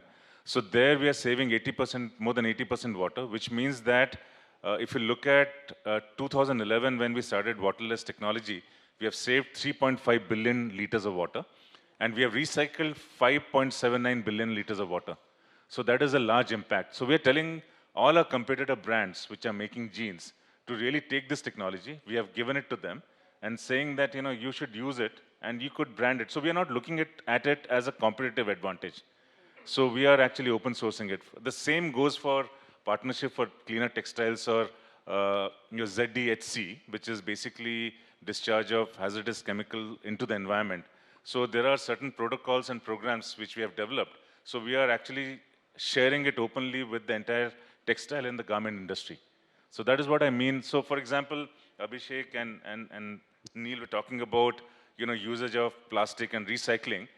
What if they came back and said that, you could use this technology and Levi's and many of the competing brands could actually, Nike and others could use this technology to really do a larger impact and not keeping it to ourselves as a brand, as a company, to look at it as a source of competitive advantage against each other. So that's what I mean. So are we headed towards a new era of collaboration between apparel companies? Is that even possible, Abhishek?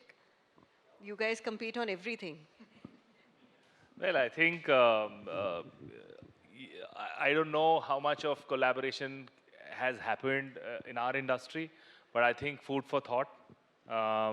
But having said that, if you look at all the 3 leading sportswear brands in the world, they have come up with how to convert plastic into yarn, which makes products, footwear, apparel, accessories. We just launched one with a collaboration with First Mile, where in our first collection itself, we used about 3 million plastic bottles and converted them into footwear, apparel, and accessories. So these were collected and then shredded, converted into yarn, and made into products. So there are initiatives. I don't know how much of collaboration has happened, but I think it's a great food for thought. And it is. But individually also as a brand, I think it's important. Like you said, fashion is potentially extremely polluting. And a lot of the leading brands are doing it. I mean, for example, by 2018, 50% of our cotton was from sustainable sources. And that is a jump from 16% that we had globally by 2016. We want to reach this to 90% by 2020. And that's ambitious, possible, both cotton and polyester. So I think there is individually, there's a lot you can do. Supply chain today, if you look at work with partners, vendors, warehousing, there are immense opportunities, one you mentioned, where just putting a bit of more thought, bit more awareness, because I firmly believe, through whatever experience I have had, consumers are extremely getting aware, and thankfully the millennials are. If you look at the searches on the internet or the social media conversations around sustainability, it is drastically more than the growth of social media. So consumers are getting aware. I think, what do you do first? Do you wait for consumers getting aware completely, or do you start the process? I think the latter. Because one needs to set the tone and everyone will become aware. We are a part of the ecosystem, and we ourselves as brand can set the tone. So what happens? So now we've really discussed how to make garments till now, right? So what do we do with the garments that are not sold? What do customers do with the clothes that they've worn just once or twice and do not wish to wear them again? Is there an opportunity for a seconds market to be set up? Sanjay, you had some thoughts on that. Yeah. Actually, this thought came when I got the mail and to pen down some thoughts. And suddenly it came to me, why can't there be a second-hand market? With changing lifestyles, we see the usage per cloth has come down in a big way. Earlier, we used to probably wear the same thing alternatively. On your hook, you would have 2 shirts and 2 trousers. Now, for every time, morning you have different, night different. On a Friday, you wear different. On a Saturday, you're wearing something else. So a lot of our clothes we don't want to throw because, it's a big painful till the wardrobe is actually falling on you. And you don't have a choice. You really need to take it out. Can they be a good organized? We hear about in Africa. In fact, we heard just now Rwanda or someone has banned second-hand clothes or increased the duty because that's killing the market. So, and this is obviously going to kill the premium brands because their clothes are much better.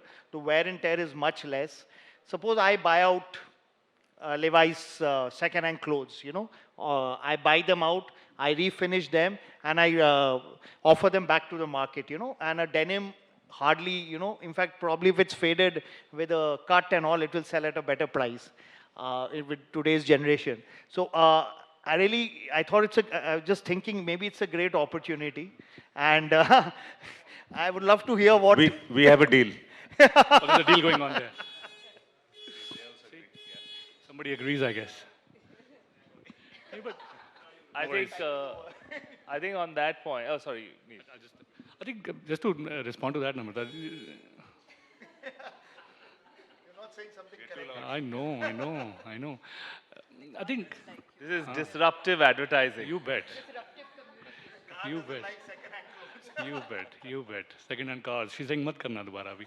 See, I think just to respond to this, re-commerce is a big industry in US, and I think if I get the numbers right, this industry has been significantly outpacing the growth of retail. So it's been going some, let's say, X times more than the growth of retail business. I also remember a stat where they said the re-commerce market will be bigger than the fast fashion market by 2028. So using, and given the millennial is aware, given exactly what Sanjay said, that the wear and tear is not as much as it used to be, and given that you can actually afford a top brand at a reasonable value, I think the ducks are lined in the absolutely fine for this industry to take off. So this is a legit industry internationally. कुछ एक आध companies भी हैं in the real के US में, they just had an IPO. They had a fantastic IPO and they do a very good job of making resold garment aspirational for a bunch of people who otherwise would not afford the real thing. Sorry. Especially now that, especially in India where you have a lot of duplicity happening. In fact, love to understand, would you prefer, how would you welcome second-hand Levi's selling officially online? Well, would it be welcome? Better than fake. Well, I would love to Better know. than fake, no? So Levi's has been doing it. In fact, I think Levi's is one of the apparel brands where we have hundreds and thousands of stories of a grandfather's 501 being passed down to a grandson. And we have so many letters, we have so many garments which we get in the Levi's museum. And Levi's has something in the US, and which is a large market, as Neil was saying. We have something called Levi's Authorized Vintage, where we actually take back garments from what they call thrift shops in the US, where second-hand garments are sold. We take them back, we repurpose them, and we sell it back. And there are large markets like Japan and all, which are really at it, and we have Levi's redone, which is basically, again, the same concept you're talking about. But we are actually restricting it to made in USA garments right now, because there is a certain level of heritage which is associated with the 1980s and 90s garments. And there is short supply of that. But also the other thing which we're doing because I think anything which we do has to be done at scale. Because if you do 200, 5,000, 100,000, and you're producing 200 million, it doesn't, move the needle. So what we're doing is that every store, in fact, if you can go across to Select City Walk, we have something called a tailor shop, where we repurpose garments, and very, very popular with the millennials. You can bring your old jackets, we can get them sewn, we can put patches, we can repair them, we can change the size, which has become a big theme actually. As you move sizes, you discard garments, we can actually get the size re-altered. So many initiatives at scale are happening, and we are doing that, and that is something which is interesting, and we can certainly talk about, what you're saying in terms of repurposing second-hand garments. Eshna, what does it mean in terms of technology? So let's say that 100 garments are produced, out of that 80 are sold, of which, say, 60 consumers return back those garments to somebody else, right? But somebody else could also be developing a fake product, right, that looks exactly the same and entering the market. So how do you distinguish between brands? How do you convince customers that the product that they are buying is actually Levi's or Adidas or Puma or something like that? Because in the seconds market, a lot of things can happen. So I think that's the transparency and the traceability part of it. So at Helix Works, we're working with something similar where we are giving all the products across different industries, where counterfeiting is very common in terms of agriculture and food, textiles, pharmaceutical. We're giving products a molecular memory. That is, when the product is being made from scratch, you give it an ID that is embedded in the form of DNA, and that is being carried on until the end cycle of the product. So it's in the fibers of the product, and whenever you want to scan it, you can get this digital code where you can go back and verify where this material was made, where this cloth was made, how was it manufactured, and who all were involved and what kind of things were involved, where it stayed in which warehouse, and all of that information is encoded onto a strand of DNA, which is a part of the product itself. So that definitely adds more value to people who are looking out for a story, to people who actually want to differentiate in terms of this is real and this is fake, because how can you duplicate a fiber?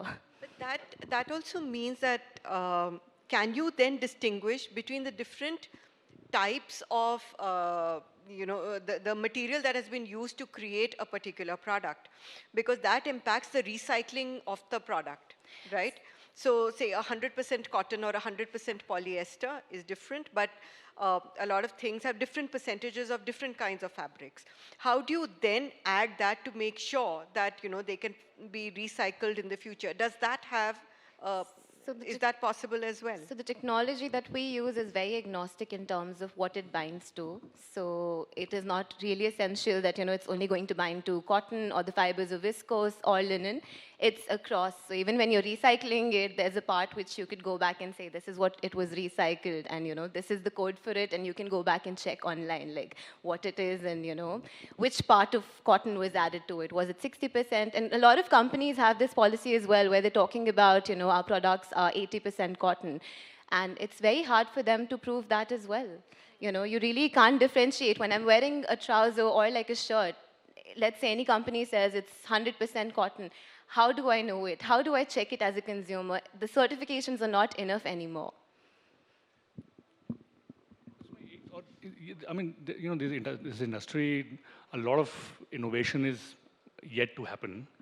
And Amrita, this is very clear that there's a lot of movement internationally that जो blended fabric है, उसको minimize करने के लिए, because it's much easier to recycle or upcycle cotton or recycle or upcycle polyester. But when you get a blended one, that becomes difficult. Now, blended fabric को disintegrate करके recycle करना बहुत लोग कर रहे हैं, but it's quite difficult. And therefore, there's a lot of movement to stay one lane or the other, not blend fabrics. That is another way of ensuring that the circular loop is maintained. Otherwise, it becomes such difficult. Are we saying that products now, because of sustainability, need to be redesigned in a completely different way as compared to what they have been in the past? So I think one of the big initiatives is cottonized hemp, which actually brings in the whole concept, the circular economy. Single thread, you can 100% recycle it. So we have a program called Well Thread, under which Eco-Vero and cottonized hemp is being used. Again, it's a pilot. It's a small scale. How can we scale it to the next level? And that's where I think brands and companies will have to invest forward in technology and not expect, like Sanjay was saying, that not expect to charge it to the consumers, because that is how it will build scale, basically. And we have sustainable fabrics like khadi that we could possibly make use of. And this is a good one. And this design also is an important topic. Again, are we designing it to recycle or circularly put it back? A good example is we're pushing the boundaries here in Adidas. There's a recent, let's say, innovation called Futurecraft 4D. This is a shoe made to be remade. Now the shoe, of course, the consumer wears it, returns it back, and then we disintegrate the shoe and make a shoe again. To be able to do that, it is less about materials, but also about design, construction, glue kaun sa use kiya, chemicals kaun sa use kiya. So you're absolutely right that to be able to get into this circularity, it will go as far back as the design of the product. So in a way, we are saying that sustainability is cutting across almost every aspect of the company.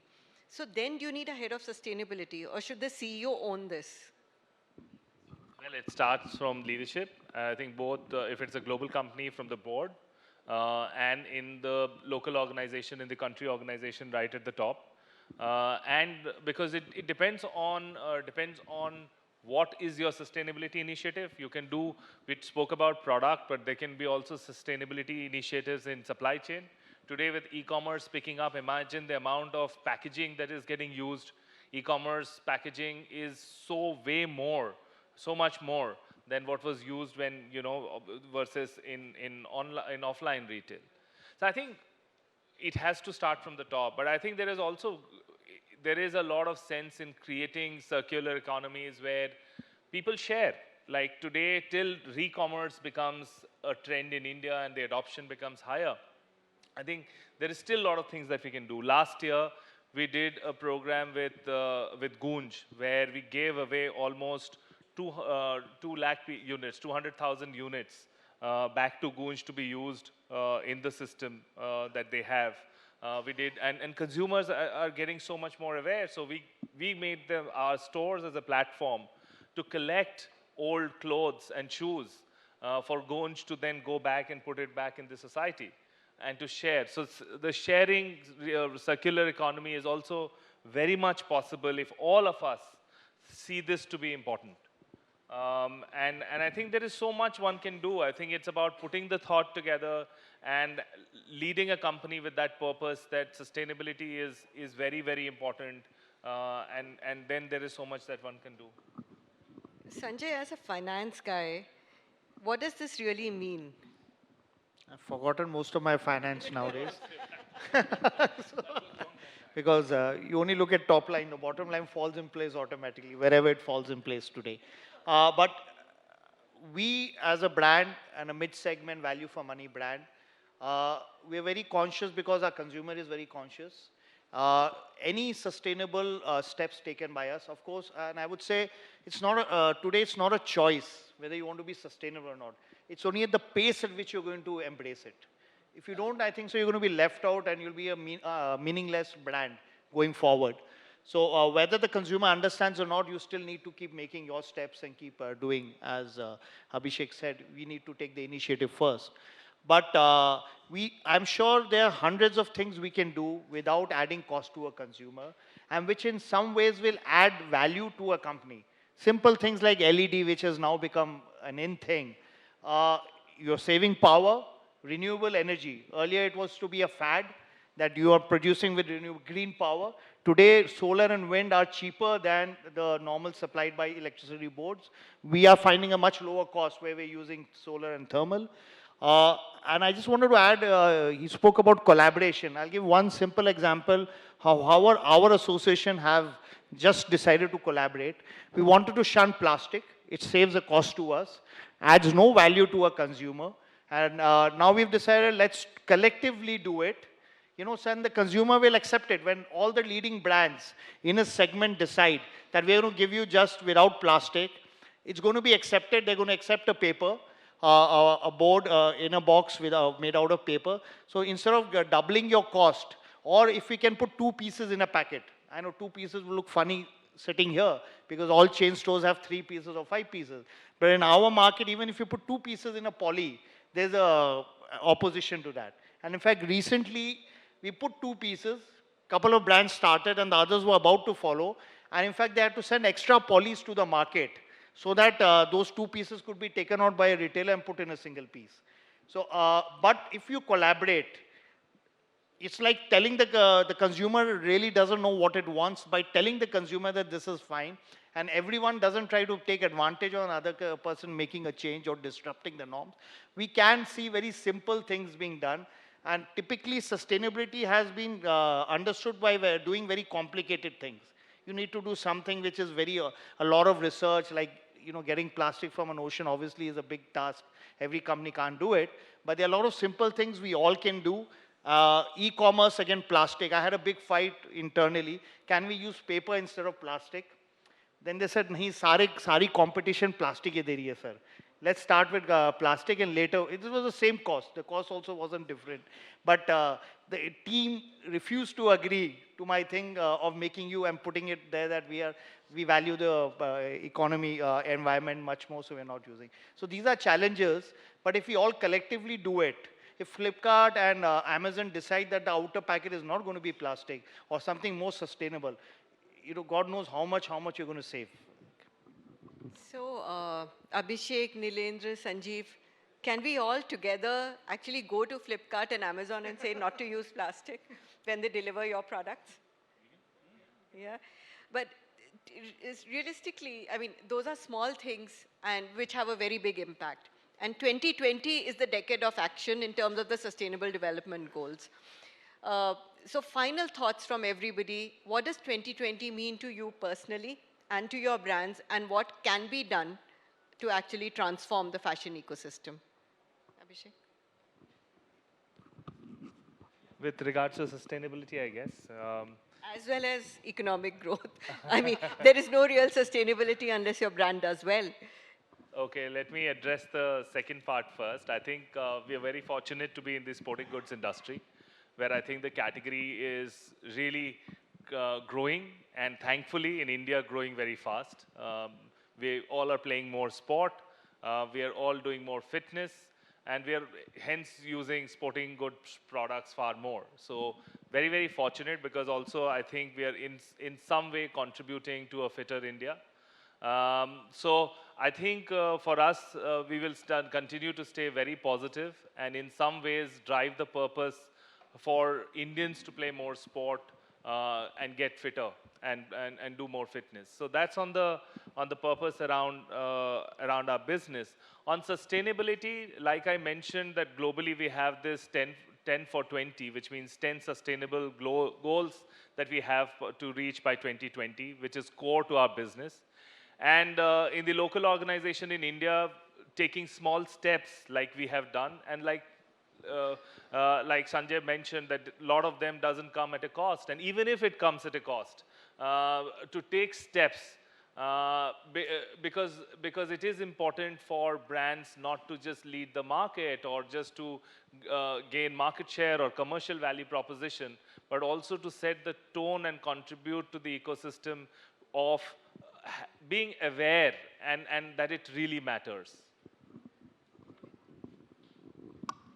When you said fitter India, I will say 2020 Khelo India.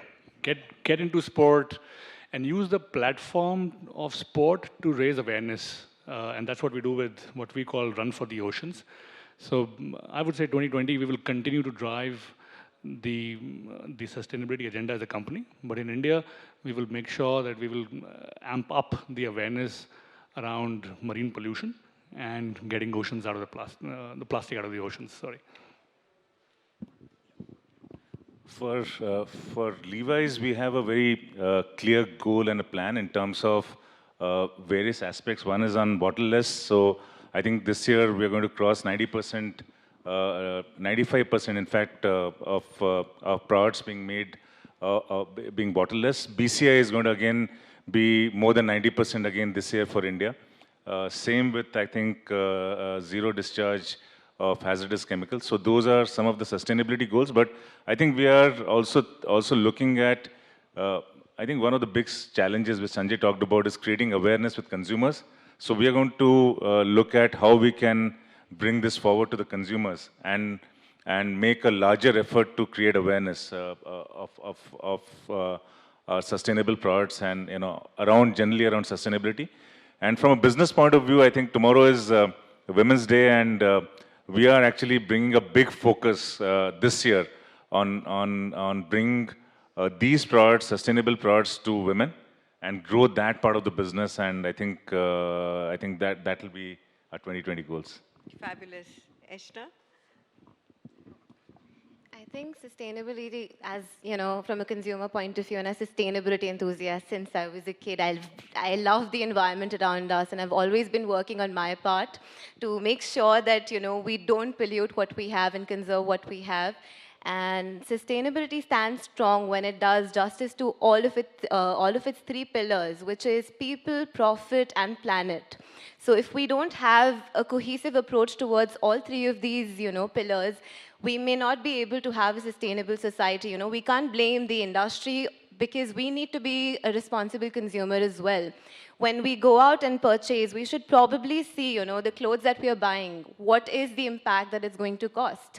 So if we cut down on our consumption, and rather than just going out and blaming that, the textile industry is causing the water pollution, there's landfills and everything, if we just look at our consumption, what we consume on a daily basis, I think that itself is a start off to the sustainability that we are looking to, the sustainable world we are looking to create. And of course, the new fabrics that are coming up, and why not give them a chance as well?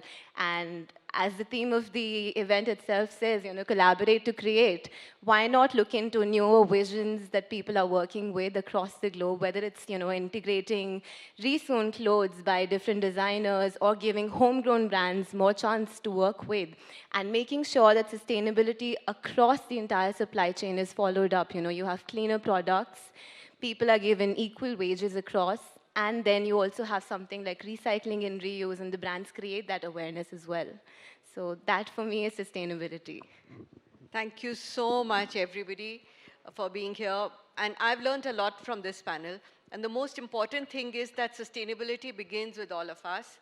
And we need to make 2020 the decade of action by being really much more thoughtful than what we have been till now.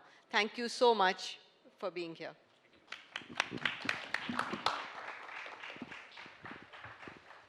Panelists and the moderator, likewise, thank you very much for your thoughts. In fact, bringing so much of seasoned experience onto the table. Let's have a group picture, quick one there on the stage. And as I said, that it's time to not just hear, but actually listen. And we listened, and we are, I think, in the right stride of making sure that fashion is sustainable.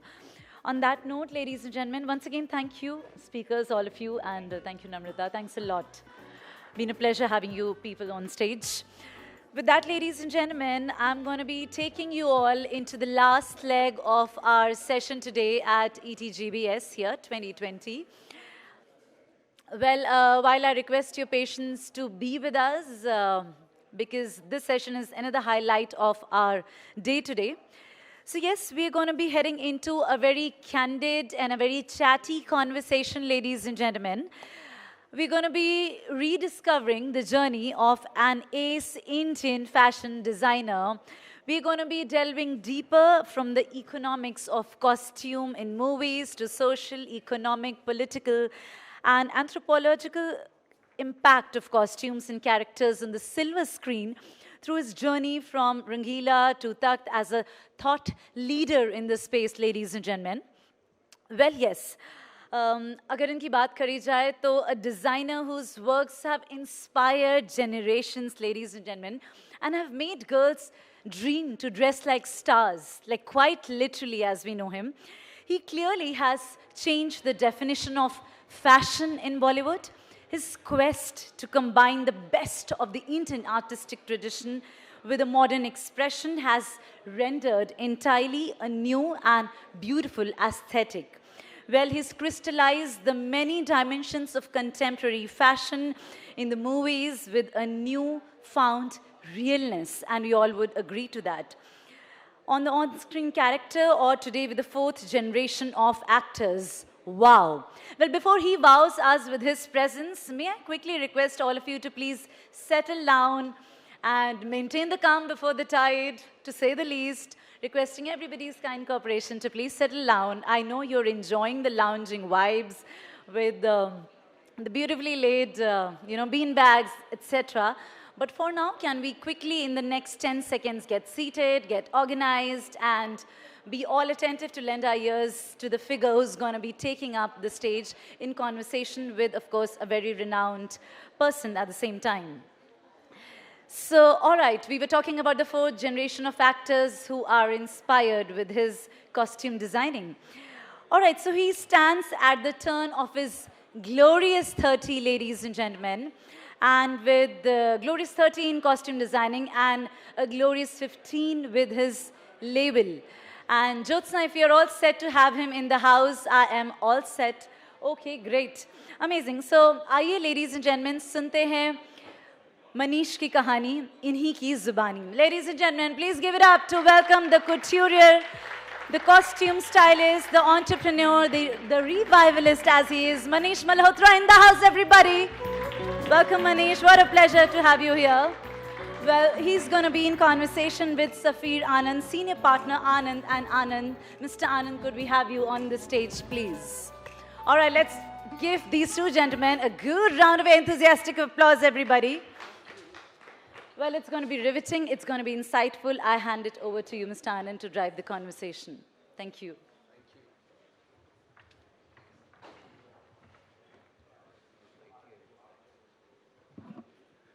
Hi, a very good evening to all of you and welcome to this lovely session. And I promise Manish will share a lot of insights with you as we progress along. So Manish has just completed 30 years of fashion this year, so we can have a round applause for him to start off. Thank you so much. Thank you.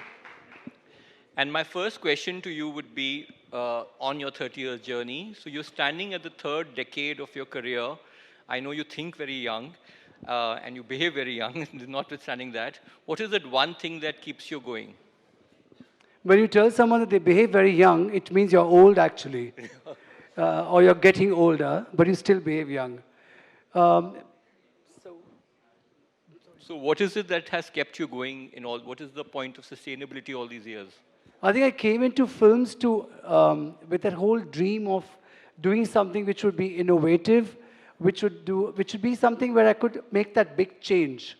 I have loved films so much as a child, and I was so determined that I must do something in the movies, the way they look, the way they are costumed, to do something absolutely new. It was a struggle.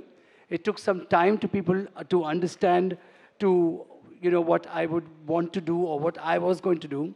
It took that time, but I think that excitement of having constantly been at it, and it's just 30 years that have just gone by. And till date, I am as excited as wanting to do some newer stuff. And I think design and our lives are all about inventing ourselves, reinventing ourselves, and constantly trying to do something new. I mean, that's something that I love to do.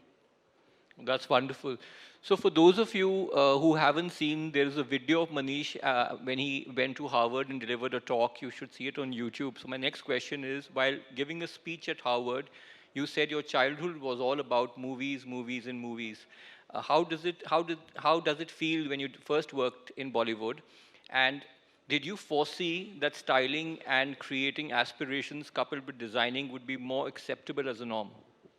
Well, I actually, as a child, when I watched films, it was like how people are passionate about, they're different passion, from art to cricket to acting to all of that. I was purely passionate about the movies, like wide-eyed, movie after movie. I would watch the colors, the songs, the clothes.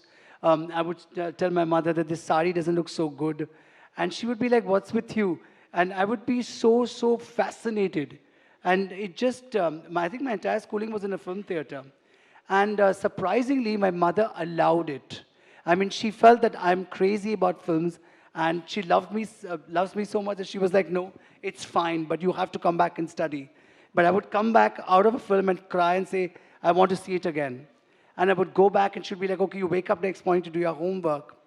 But it was a complete crazy passion that I had, but it was never about acting. It was just a pure love for the films. And in fact, till date, if I'm very stressed or if I'm tired, I think the best stress buster for me is watching a movie. And I never ever thought that I would get into designing of films, or it all happened. I got into modeling instead. And from modeling, everybody thinks that you're going to become an actor.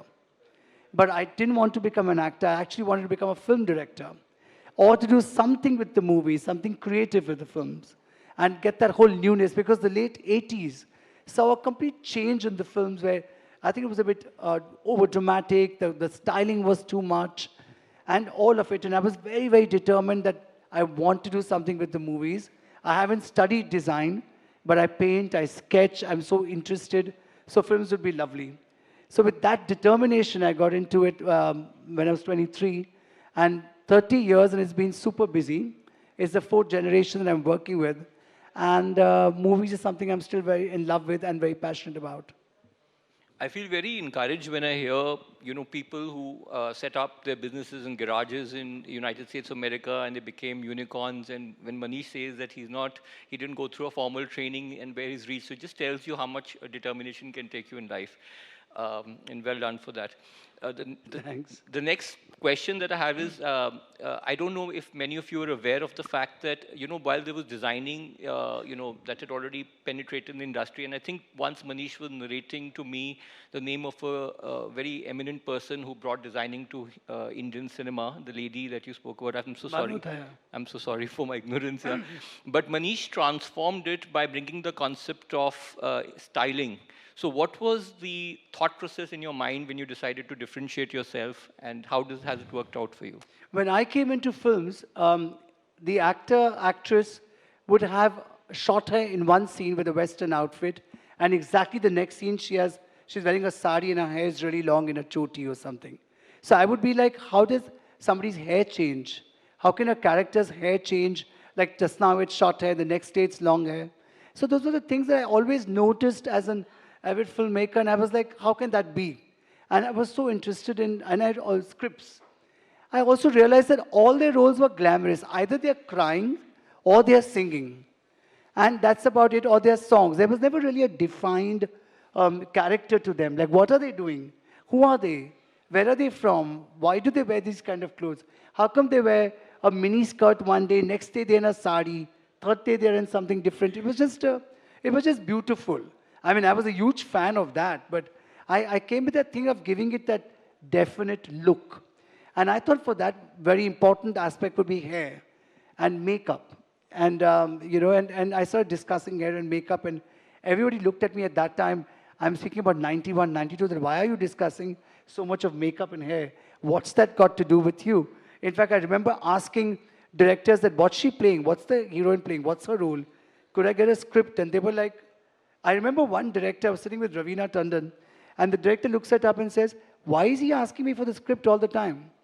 And he was really offended. With time, I realized that there was never a script. So they were really touchy about it. Of course, later on, with filmmakers like Ram Gopal Verma, Aditya Chopra, Karan Johar, came the whole, the whole routine of narrating a script. I remember when Rangila was narrated to me by Mr. Verma, I was so happy that someone had actually taken me seriously enough and narrated a script to me. And there's so much that you can do then, So I was very determined to do change all those things that as a child or as a vivid watcher, I felt that how does that happen? So that was what I came in for. So it was pure passion. And nobody paid you extra for introducing styling or saying that why don't we pick this up. And in fact, those days, even the Western clothes were tailored in Bombay. And the tailored garment would have a very different look. It looked almost half Indian. The look didn't look really Western enough. So I started this whole thing of picking up things. Why don't we just pick up a T-shirt? Why don't we just, pick up this and put it together? And so that looks a bit real. And yet there's a whole glamour coat into it, So I was very, very for glamour and for beauty, but it had to have some believableness into it. That's what I got into it. But this is all the late 80s. I would love to say this, that the 50s in Indian cinema, the 60s, and also some of the 70s, has had actors who were personality-driven. They were very, very stylish. Their clothes were fabulous. I think it's just that the late 80s where we had that, after the whole disco culture where the films got really loud and they got over-dramatic.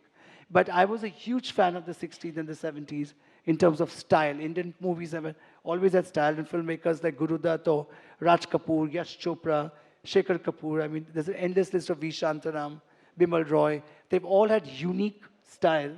And also the clothes have been unique in their films and different and absolutely parallel to the narrative. So a take-home point for me from your narrative is the fact that there's a clear distinction between a job and passion. And when you were weaving a story within a film, with the kind of observations you had, you were clearly guided by passion, which is well done again. Manish, the theme of this conference is collaborate to create sustainable growth in a fractured world. So they are talking about two elements, sustainability and fractured. And one of the transformations that the fashion fraternity is seeing is the onset of new business models. For example, e-commerce, rental of clothes business, and things of that magnitude. How have you been able to cope up with all these changes in order to ensure that you are sustainable and you continue to grow? Well, to begin with, I never thought that I would be a costume designer. I never thought that I would actually have, a label. I never ever dreamt of it. I always thought that it's going to be only costumes once I got into costumes. And when the label started, it was almost like I'm going to make lighter clothes because I actually design clothes for movies. And then came in more and more brides and bridegrooms. The clothes got more popular. And because the name was popular and the clothes people were liking, and it was so in my face that I had to, okay, now this is getting serious. I really need to get more into the label and more into the business. And fashion weeks came in and all of that came in. And so like I learned on the job where, movies were concerned, or when I was working in boutiques before I joined, likewise I learned also about mainstream fashion. How is it different from a costume in a film? Or you need to come up with collections for your store, or people need, an interaction. But of course, having dealt with actresses for all this while, I was good with, understanding what a bride or a client would want. So that came the whole study of business. And then when you get into it and you get into your label, and you kind of have to really be in touch with what the world wants and how the world is changing. The bride's changing, the bridegroom's changing, the demands are changing. And you introduce a lot more variations to your work to cope up with all the changes that are happening. And even design is all about change. And you adapt that and you work with that. And as we go, I think all of us, in terms of, to sustain any kind of business, or, you've got to constantly reinvent. That is the key. That is the key for any business. It's just got nothing to do with only a design business. And I think I'm going off from your question.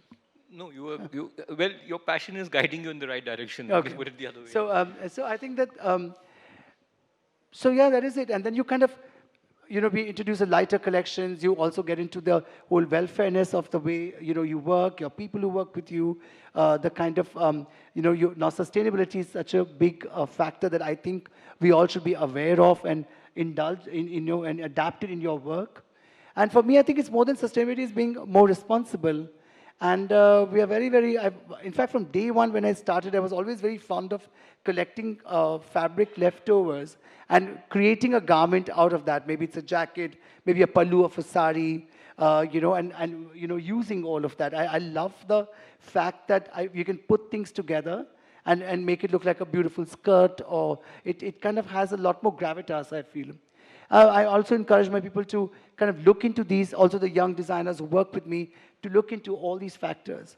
So I think that a part of all of us growing is being aware of what it is, and moving with the with the time, and moving with everything. Yeah. Yeah, so I've known you for several years, and I must say that every time I meet you, you come with a new energy, you come with a new sort of bubbly character towards what you're doing, and then you start a process of wanting to redo. So the experience of a customer, to the experience of your stores, to what you've done online, to your fashion shows. I mean, I've run out of compliments whenever I've seen your fashion shows because I don't have so much of vocabulary. But what keeps you going in terms of all this innovation? Like, what's the guiding force behind all this, and how do you cope up with so many changes? Well, I constantly feel that I can do more, but I am not. I in fact live I'm happy about what I'm doing, because I feel blessed that I wake up every day to do something that I love to do. But I also wake up with that thought, oh my God, there is so much to do and I haven't tapped it. And that's the first thing, is that I don't fear failing. It's fine if I fail. In fact, my publicist and me were having this conversation during lunch this afternoon, and he was telling me that how do you react to negative comment or not being accepted by mainstream fashion for a lot of time because you came from the world of costumes, or being somebody who's not educated in fashion but self-taught. For me, I think it all has been has pushed me more to work even more. It's like I wake up every morning and say, oh my God, there's so much that I can do, but I haven't done it. And at times I fail, at times I don't do it the way I thought I could, but I still just go on. I think it's just that restlessness, the relentlessness that one has to adapt. And if you really are passionate about it, you make yourself adapt it as well, and you go on with it. So contrary to what you think, I actually think that there's so much more that I can do, but I have not done, and I'm just thinking about it. I really need to get down to doing it.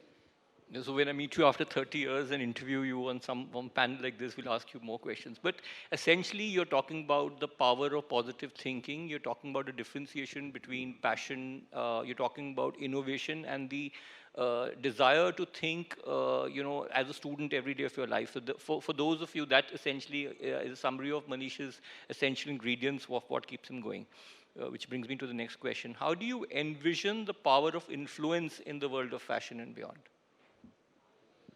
I think the influences around us, the knowledge that one has today, social media, the world getting so much closer, and I think in a completely evolved young generation today. They are aware, they are intelligent, they are asking questions, they don't fear being themselves, they don't fear asking you, why are you saying that? I don't think the generation of today is just going to follow something because we are saying, hey, this is in trend.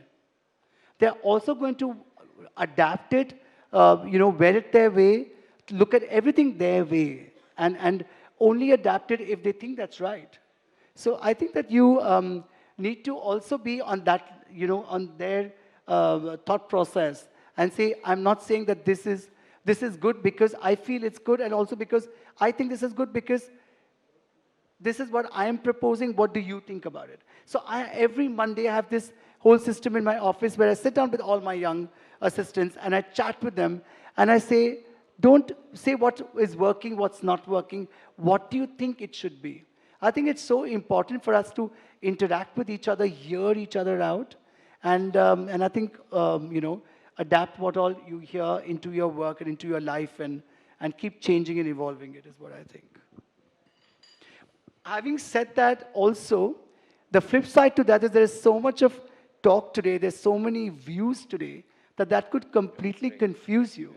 That could baffle you, that could even, get your whole mojo down. But you need to then get up and say, no, I've heard all of this, but this is what I think right. So there's that balance that you have to manage. Wonderful. Since you are such a great expert influencer on social media, and you have such a great fan following, if there's one hashtag that could describe you most appropriately, what would it be? What would that be? Huh? Restless. I would think blur, because everything that I do, I kind of move ahead so fast that it becomes a blur in my mind. That's nice. So that's another concept, that's differentiated thought process. Blur could be an interesting title for a book as well, right? What changes would you like to see in the fashion world in the future? That's one part of the question. And the second is, what changes do you think Manish Malhotra brand would be able to bring in future? Well, I think the Manish Malhotra brand will, I hope the change would be to cope up with the change and be on top of it. And I think the change is already coming in. I think today's young, today's youth is, they do not like a gender, definition. They're not about, they're more about personality. They're more about adapting. They don't free voicing. They don't free being themselves. They're free to wear what they want to wear and how they want to wear. I mean, pink is not really wrong for a guy anymore, or flowers are not really too much for a man to wear. So makeup, I see men today with makeup. So there's such a lovely, fresh take and non-fearness to everybody, which I actually really enjoy and love. It's and I think that also, pushes you to design for that person. And like earlier, like you would say, your outfit is gold, so you can't wear silver jewelry or you can't wear platinum jewelry because the embroidery is gold. Or, you're wearing a gold belt, so don't wear silver shoes. We had all those things. But today, it's nothing like that. If it's looking good, it's fine. You want to wear a sari with a jacket, you want to wear a jacket with a skagra, it's totally accepted. And sneakers are big today at every Sangeet. I mean, every bride today at 2 o'clock is wearing sneakers. I mean, even 3 years ago, you never thought about sneakers on a Sangeet. Or you never thought that the brides run and she at her wedding day, and by 12 o'clock or 1 o'clock, she's changed into a dress and she's having a good time. I love that. I love that visual. It's all, brides having barats. It's so fun, and it's so amazing to see that it's all changing, and the spirit is, both ways. That, the coin is, I had a bridegroom this morning actually at my store, and he kept telling his bride that I want to be even more heavier than you. I really want to go all out. It's my wedding day too. And I wanted to clap for him. He was like, he probably wanted to be heavier than the way his bride, was that. And another bridegroom could say, hey, listen, I want to just get married in a kurta. And another thing that I really, going back to the whole sustainable and responsible thing, is that I love the fact that today heirlooms or your traditional, handlooms are so much back in fashion, and people want to wear cotton and they want to wear handloom saris and banarsis and brocades, and the heirloom of your mother or a mother's lehenga you want to repeat, or you want to wear an old brocade sari and reinvent it. I think that is so lovely. So you're seeing a whole fantastic mix of, your heirloom pieces, your traditional pieces mixed with the modernity and thought process of today. So that whole, the whole fusion, I think, is refreshing. Wonderful. And before I go to the audience and throw open the house for questions, my last question, which is again in context to the purpose of this event, is the term collaborate. Now, a lot of people know you as Manish Malhotra, an individual, a star, etc. Would you like to throw some light on Manish Malhotra, the business, and how Manish Malhotra, the business, is thinking in terms of collaborations? Well, I think that if you have to grow, you have to collaborate. And it's not just collaboration of who you tie up with, it's also collaboration of minds. People from different walks of life come from with different minds and different thought processes. And if you can get down to collaborating with like-minded people and businesses and giving a huge variety. So, for example, we launched a makeup range, and I felt I launched a makeup range really late, considering that I've been asking for the past 30 years to every actress, what's your hair, what's your makeup? And, because that makes or breaks an outfit. And the makeup line is just this afternoon in the Taj. In fact, there was this lady who said that, I buy a lot of your lipsticks and all of that. So I think that reaching out to people with your brand or with what you do, and it's not necessarily for what you're known for example, in my case, clothes, but there can be so many other things that one can get into. And there's such a nice, there's a fear of losing or there's a fear of not being successful of it. But once you've come over that and you say, no, I don't fear that and I want to try that, I think collaborations is the way to go ahead for every business or any business. And your collaborations, to the best of my mind, have been twofold. One is the sort of collaboration when you give an example of cosmetics, which is a front end, and one is your discovery of back end talent, yes, and how you're able to bring that to the limelight. Would you like to comment on that? Well, I think that working with various actors as well, and recommending them to people, saying, oh, this is a very good actor, you must work with this person. Or even in my whole, the last 1 year, we've been not only having fashion students work with us, but different medium of people working. So we get a nice eclectic approach to our work, which will take time, but will manifest into your collections. So I think it's also very important to get different-minded people and have the whole cross opinions to get to something right. Yeah, and also the kind of things that you're doing with Kashmir and Mijwan. Yeah, of course, Kashmir is something that we've been working for many years, and Mijwa is what Shamana Azmi, the actor, started in UP, in Cafe Azmi's village, and there were 40 women that we started with who do chicken curry, and today we have about 280 women, and it's all not only about empowerment, but for those women, they feel so good that today they're working and they're providing, and when they see the fashion shows with the actors walking in all those clothes, they feel so good about it. So I think that, with your journey to, we work in Banaras, we work in Kashmir, we work in UP, in Mijwa, and I think it's so important to get different regions to work with you and get that diversity in your work. Yeah, so to sum it up, diversity and an open mind to look forward and backward and integrate it in the realms of the sort of beauty that you weave is perhaps an adequate summary of your success mantra. Now, I'd like to invite questions from anybody in the audience because you may have specific questions which are more tuned. Yeah, please go ahead. I'll just ask them to pass. Hi, Manish. This is Harinder.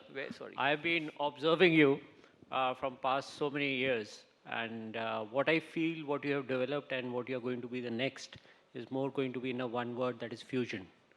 Because the contemporary kind of costume designing and coming with the traditional looks, which I have seen in the new movies which you have extended the costumes in. So the future of Manish, which I see, is more towards developing new designs with the traditional aspect. What do you say about it? Well, I think there are two different aspects. One is fusion, one is tradition, and one is, more modern. But I think what we are getting to is that there's no really pattern to anything anymore. I mean, there could be a collection which is traditional, there could be a collection which is fusion. And earlier, we kind of, as people, we fragmented people. We are like, okay, this is the lot that you are like this, you as a designer do only this, you as an actor do only this, you as a businessman only do that. But today, there's a whole diversity coming. So there could be, I could have a traditional collection parallel to a fusion collection to a, that is what I think I would do a lot more, where there's a whole lovely, wide mix. We'll pass on the question to you. Right. Hi, I'm Sakshi Talwar. I'm a Hi. creative entrepreneur myself. So we make fine handmade carpets. And now what we're also doing is taking sustainability into account. We're also coming up with carpets that are made out of recycled material. So I just wanted to first ask you, what is your take? Like, what are you doing in terms of sustainability? And are you also collaborating with any home decor brands in the future? Well, that is the future. Right, And that is like, and I mentioned earlier, it's not just, sustainability is becoming a very big word that is sometimes used even just to get the, eyeballs. But I think that more than sustainability, for me, it's been responsibility. Right. To be responsible is also key. And when we have a lot of wastage, I encourage my design assistants to work with me in creating a collection that could be a sari, like I mentioned earlier, or a jacket, and all of that. And of course, sometimes I feel like a school teacher where I tell them, don't waste paper, look into things. And I think that all of us in this room, all of us have to get responsible. Yeah, absolutely. And that is a journey towards sustainability is what I think. Yeah. And I would look forward to collaborating with, brands or with people who will, also help me maintain a lot of the sustainability in my work and also kind of co-work with people like maybe yourself who does carpets, incorporate that in our collections, things like that. Sure. Thank you so much. Any other questions? Okay. Yeah. Please, go ahead. Hi, I'm Kavya and I'm an entrepreneur myself. Hi, from New Delhi. My question is that when we look at any Manish Malhotra collection, we can make it out from the bright colors and from the intricate designs and from the way it's done. Like we know that it's a Manish Malhotra outfit. So are you going to maintain that signature style with your designs, or are you going to add on to the designs with any futuristic approach, or with anything very different and very edgy? Well, I'm not sure about the edgy part completely, because I don't know whether that is me and whether I'll get that right.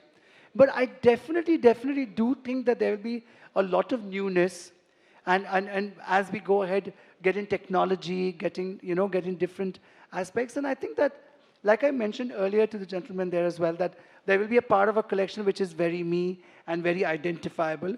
But yes, there should be, I feel. And there will be a lot of collections which people are like, oh, that's different, that's new, that they've not done before. Maybe that's very young. Maybe that's very absolutely different from what they do. And I think that will be also exciting. Yeah, and that's what I wanted to know. Yeah. Like, are you willing to explore, your own style and your own vision? Absolutely. Okay. Because I think that before the audience gets bored of it, we have to move on to more new things. That's what. So I think I would love that. I would love that, and we are working towards that as well. Good to know that. Thank So you. I hope you, but the next year if we meet again, you say, oh, I did see that change. Yeah, I hope we do. Thanks. Thank you. We just have about a minute to go to be on. Good afternoon. Hi, I'm ma'am. Dr. Good Anjali Nigam. In fact, we've been in awe of Manish Malhotra.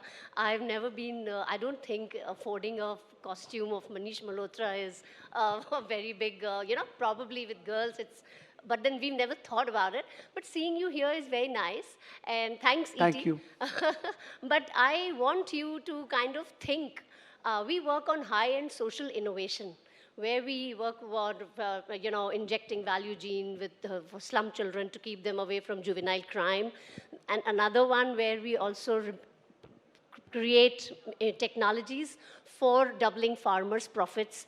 And so what I would like to suggest here, is there some thought with you on using, say, vegetable dyes, which and say, for example, those fabrics which are made out of bamboo or banana leaves, or those kind of things which will make you probably more distinctive, and which you already are. No, that is what I think what she was asking as well, that Okay. whether we would adapt to newer techniques, different thought processes in our clothes. And yeah, and that definitely.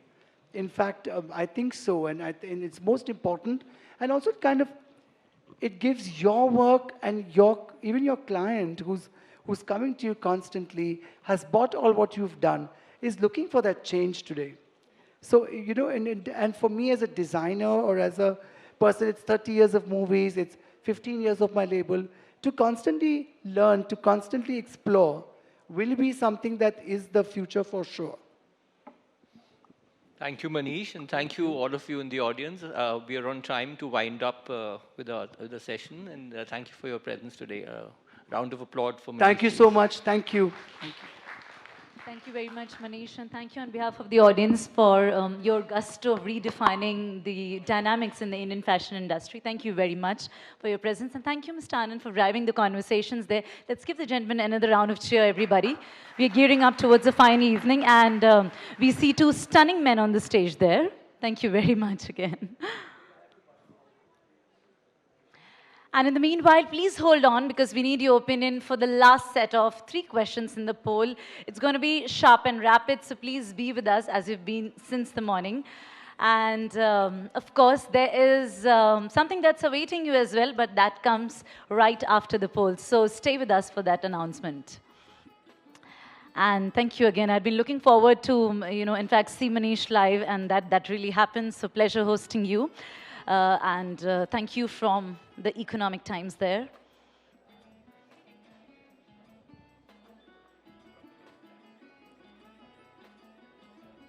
In the meanwhile, ladies and gentlemen, the official hashtag, what's that? Hashtag ETGBS.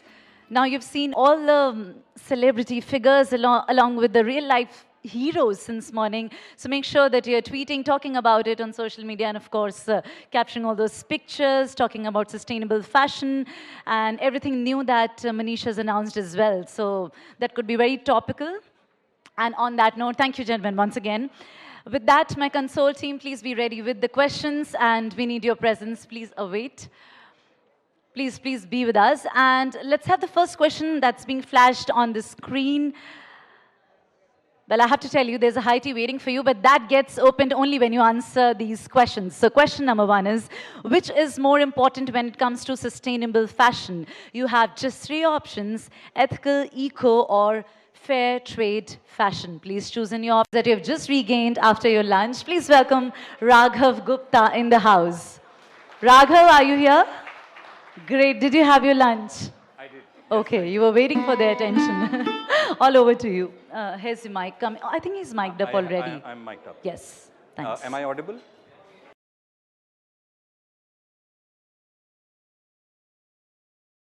As well. Yeah, the slide, please. So I'm going to share the first story, which is actually my story. That's me on the left, on your left. And those are my cousins on the right. I grew up in Dehradun. And it was a pretty amazing childhood. We were a joint family, like so many Indian families are. There were 10 cousins, I was the oldest, and I could boss around, on them, get them to do stuff for me. And we used to live in this massive house, which was the size of a hockey field, and it was pretty incredible. And then, many of you may know this, Dehradun, Mussoorie is a big school hub, right? There are lots of boarding schools. So I went to a boarding school in Mussoorie, and I went there for many years, for 9 years. And it was an amazing experience because, it was a really nice school, made good school friends. And I used to, at the cost of being immodest, I used to do well in school, well in sports and all of that. So it was pretty amazing. And then I finished class 12 from the school. And then like most of us in India, I wanted to go to higher education. And I drew a big blank because I was like, now what do I do, right? I was in a place called Jhadi Pani, which is between Mussoorie and Dehradun. There was no internet at that point in time. And getting into the IITs was as tough as it is today, right? So after lots of hard work, after lots of heartburn, I eventually did get into engineering. I don't think I learned a lot because the quality of the education was okay, even if I say that for my alma mater, very politely. And then I came out feeling very unprepared for the workforce. I came out feeling,